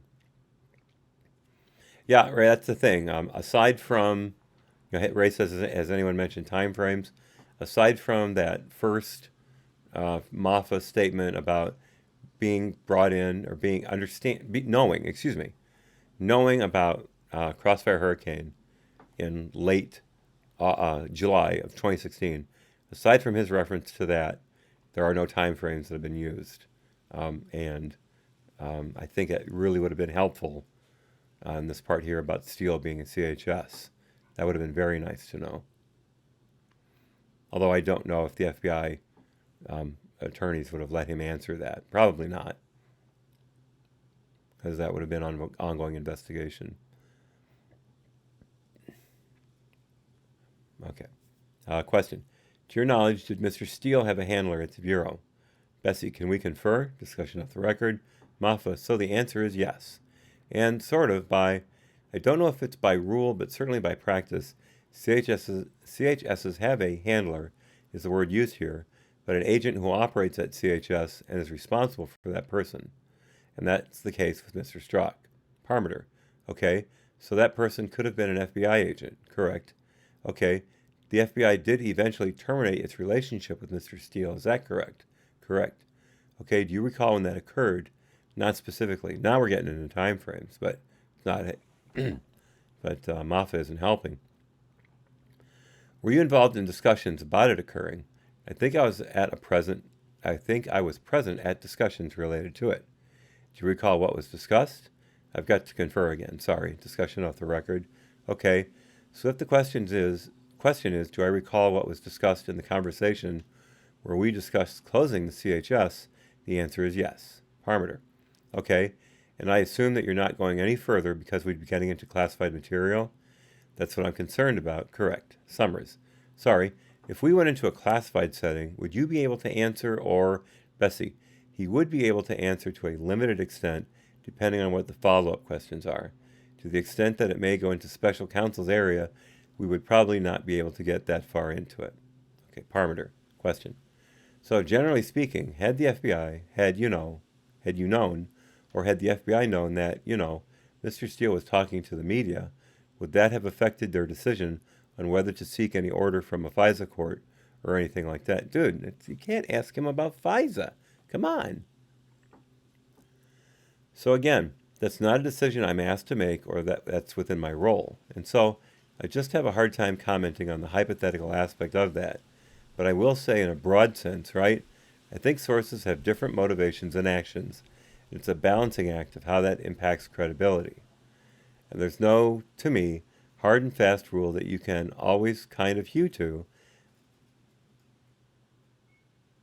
I think hew is spelled incorrectly. Wouldn't that be H-E-W? Or is it H-U-E? Doesn't matter. Kind of hew to, and there's a difference between the operational aspects of what you might tolerate, meaning like in our operation of a source, versus the validity of the information coming from a source. Hopefully that makes some sense to you.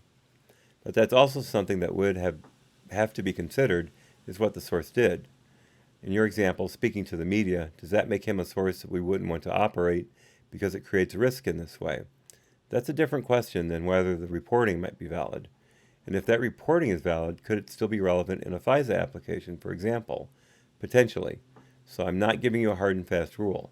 I'm just saying those are different factors you would need to evaluate, the operational aspects of operation versus the validity of reporting. Well, for a general answer, I would at least say he did a very good job. He parsed it right down the middle, did not give a legal opinion, and laid out the groundwork. Again, Moffa knows his stuff. I put him up there with Giacalone as far as being someone who's very, very well employed in the FBI. Although Giacalone now works for Hilton, but still. Question, did you ever discuss that, with anyone or participate in a discussion about that or share your thoughts, with anyone about that verbally, via email, anything like that? I don't recall that. Summers steps in. Ray Kimbrell, any good investigation starts with time frames. How do they come to Congress with things out of context, in my opinion? Yes, absolutely. Absolutely. You have to have that calendar. And I'm amazed that they're not referring to an internal calendar that they've got on the committee for certain things. And they should really be putting these down. And I know that Moffa is probably going to say, I don't recall what time that was. That was several years ago. I just remember it being around this or that.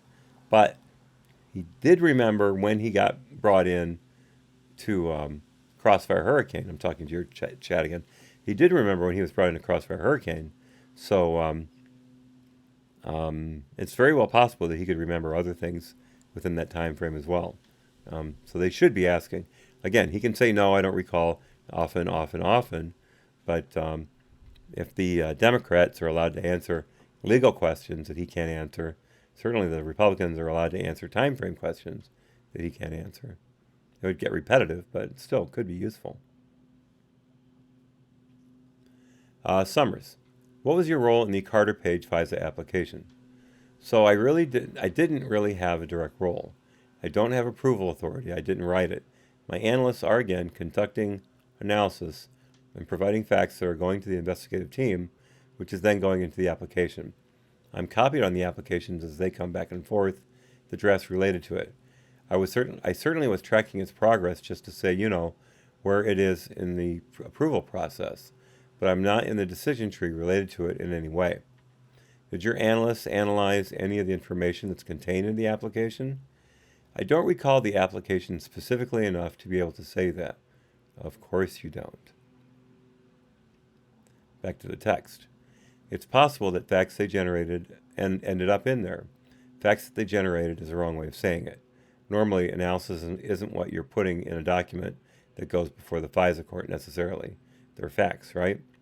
So there are facts. So are there facts my analysts could have conducted analysis around? Certainly. Would they have potentially, those analysts, been involved in reviewing it for factual accuracy? I think that's possible.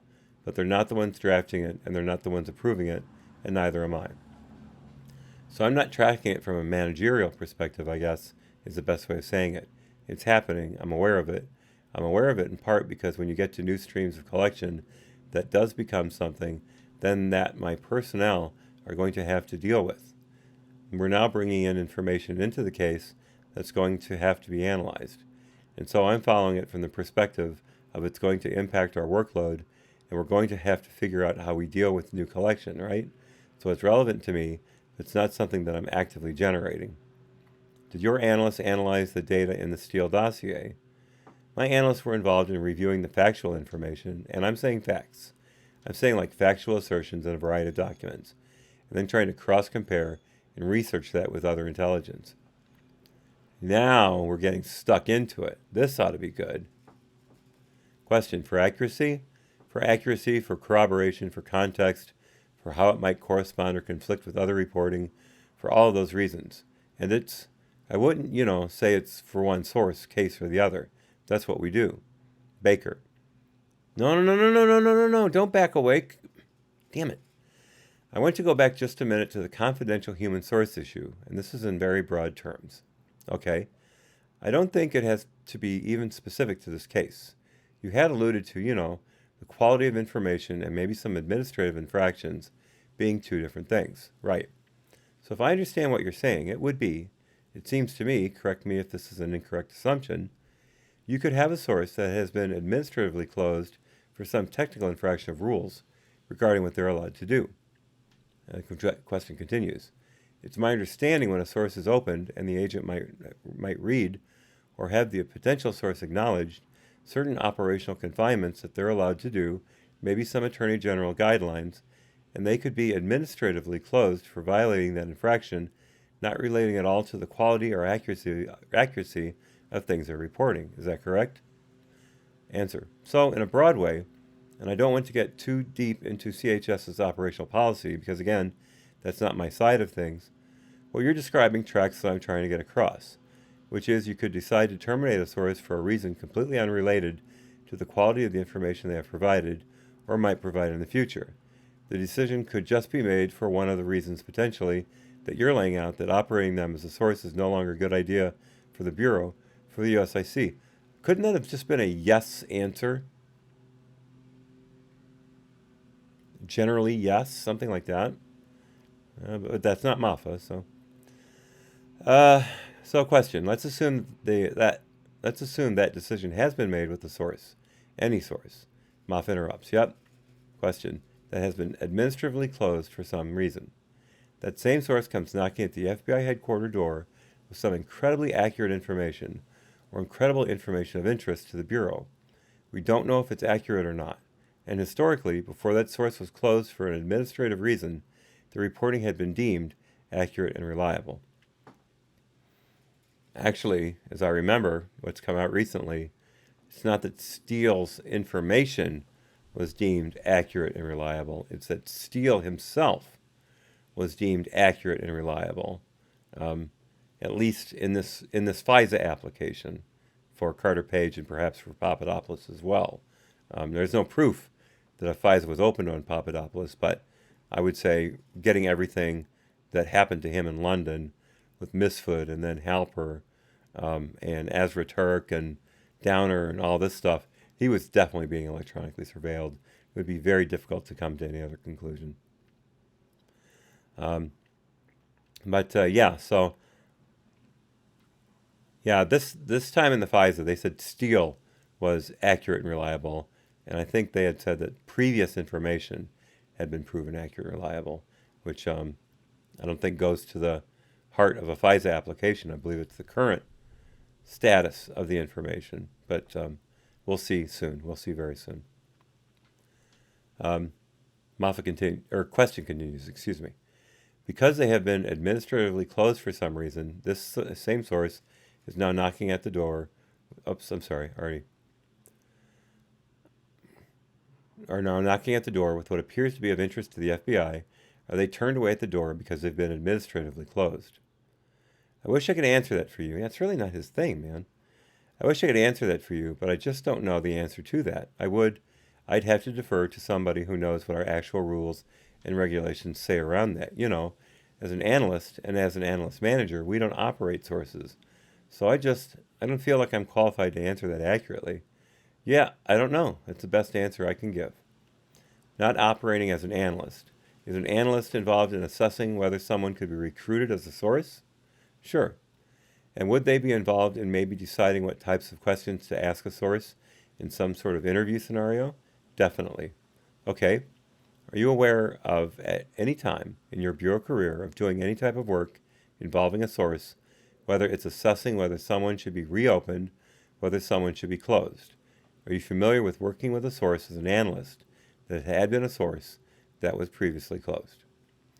I don't know that I can recall an instance of that, but I'm also probably not recalling every source I've ever counted in a 20-year career either. I just can't come to mind. Because sources are not always closed, obviously for some sort of cause or administrative reason. Sometimes we just, they're no longer needed to be a source, or they sort of run their course of usefulness. And we flick them like a booger. Sorry, that's just me. Back to Moffa. So I don't think it would necessarily be an uncommon scenario where somebody like that could later become useful again and willing, and we would re-engage them. I don't think that's an uncommon scenario. For example, I just can't think of specific instances I've been a part of where we've done that. So sorry, I think that's the best answer I can give. So now we come in at 1:15 p.m. This is page 127. So we've got basically 210 pages to go. So I think this is a good place to break. Again, I'm sorry we're going to break in the middle of the Republican questioning, but it is getting late for everybody, and I would like to wrap up before dinner time, as I'm probably going to have to eat some of a late lunch anyway. That quick bite I had earlier didn't cover. So we'll be back here tomorrow at 10 a.m. for the second half of the Republican questioning of Baker. We'll probably get at least another round and a half out of this document. So I hope it doesn't end on the Democratic questioning. Usually doesn't. Usually the Republicans want to go for one more round.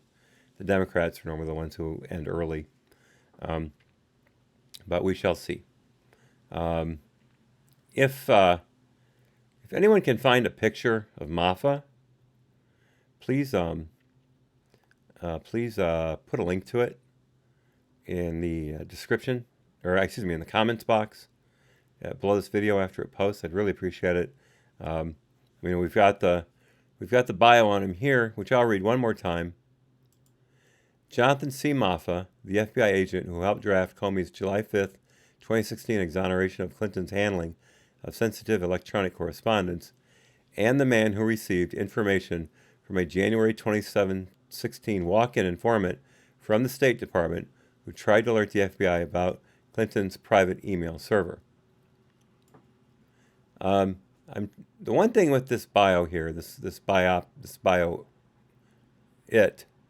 is this January 27, 2016 walk-in informant about the email server. That was probably 10 months after, or at least 9 months after mid-year exam got started. So I'm not really sure how relevant that is to anything, except to say someone approached Moffa about it. But he already knew about it. He was, well, again, time frame. When did they know about Hillary's server? When? I believe it was in mid 2015. So, so yeah, I don't know what relevance that has. Okay, Ray, thank you for your encouragement. Thank you for your compliment. I appreciate it. I hope everyone enjoys their day. I'm going to put up the learning curve outro, and tell me what you think. Do you like it for both the intro and the outro, or should I use some instrumental for the outro? I'm very interested in your opinion. So until tomorrow, 10 a.m., God bless. Happy trails. I screwed it up. Be well. God bless. Happy trails. I'll see y'all tomorrow. Thanks again to Ray, Picasso Knows, War Kettle, and I think is anyone else in here? Ray, Picasso Knows, War Kettle, and Jason Lord Surratt. He was here as well. Yes. Thank you all for coming, and tell your friends, family, and neighbors about these. Get people interested. The more we have in the chat, the more we have watching, the better things will be. And for what it's worth, make sure you hit the like button on the video once it posts. That really helps. All right, everybody. Tomorrow, 10 a.m. Thanks. I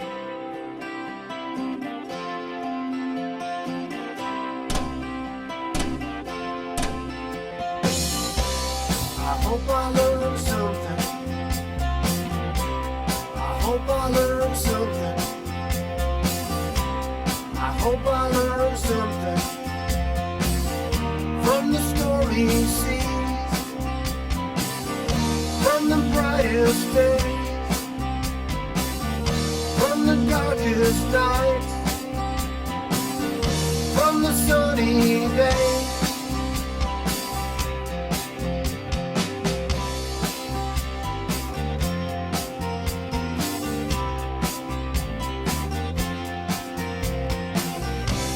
I hope you learned something. I hope you learned something. I hope you learned something from the stormy seas, from the brightest days, from the darkest nights, from the sunny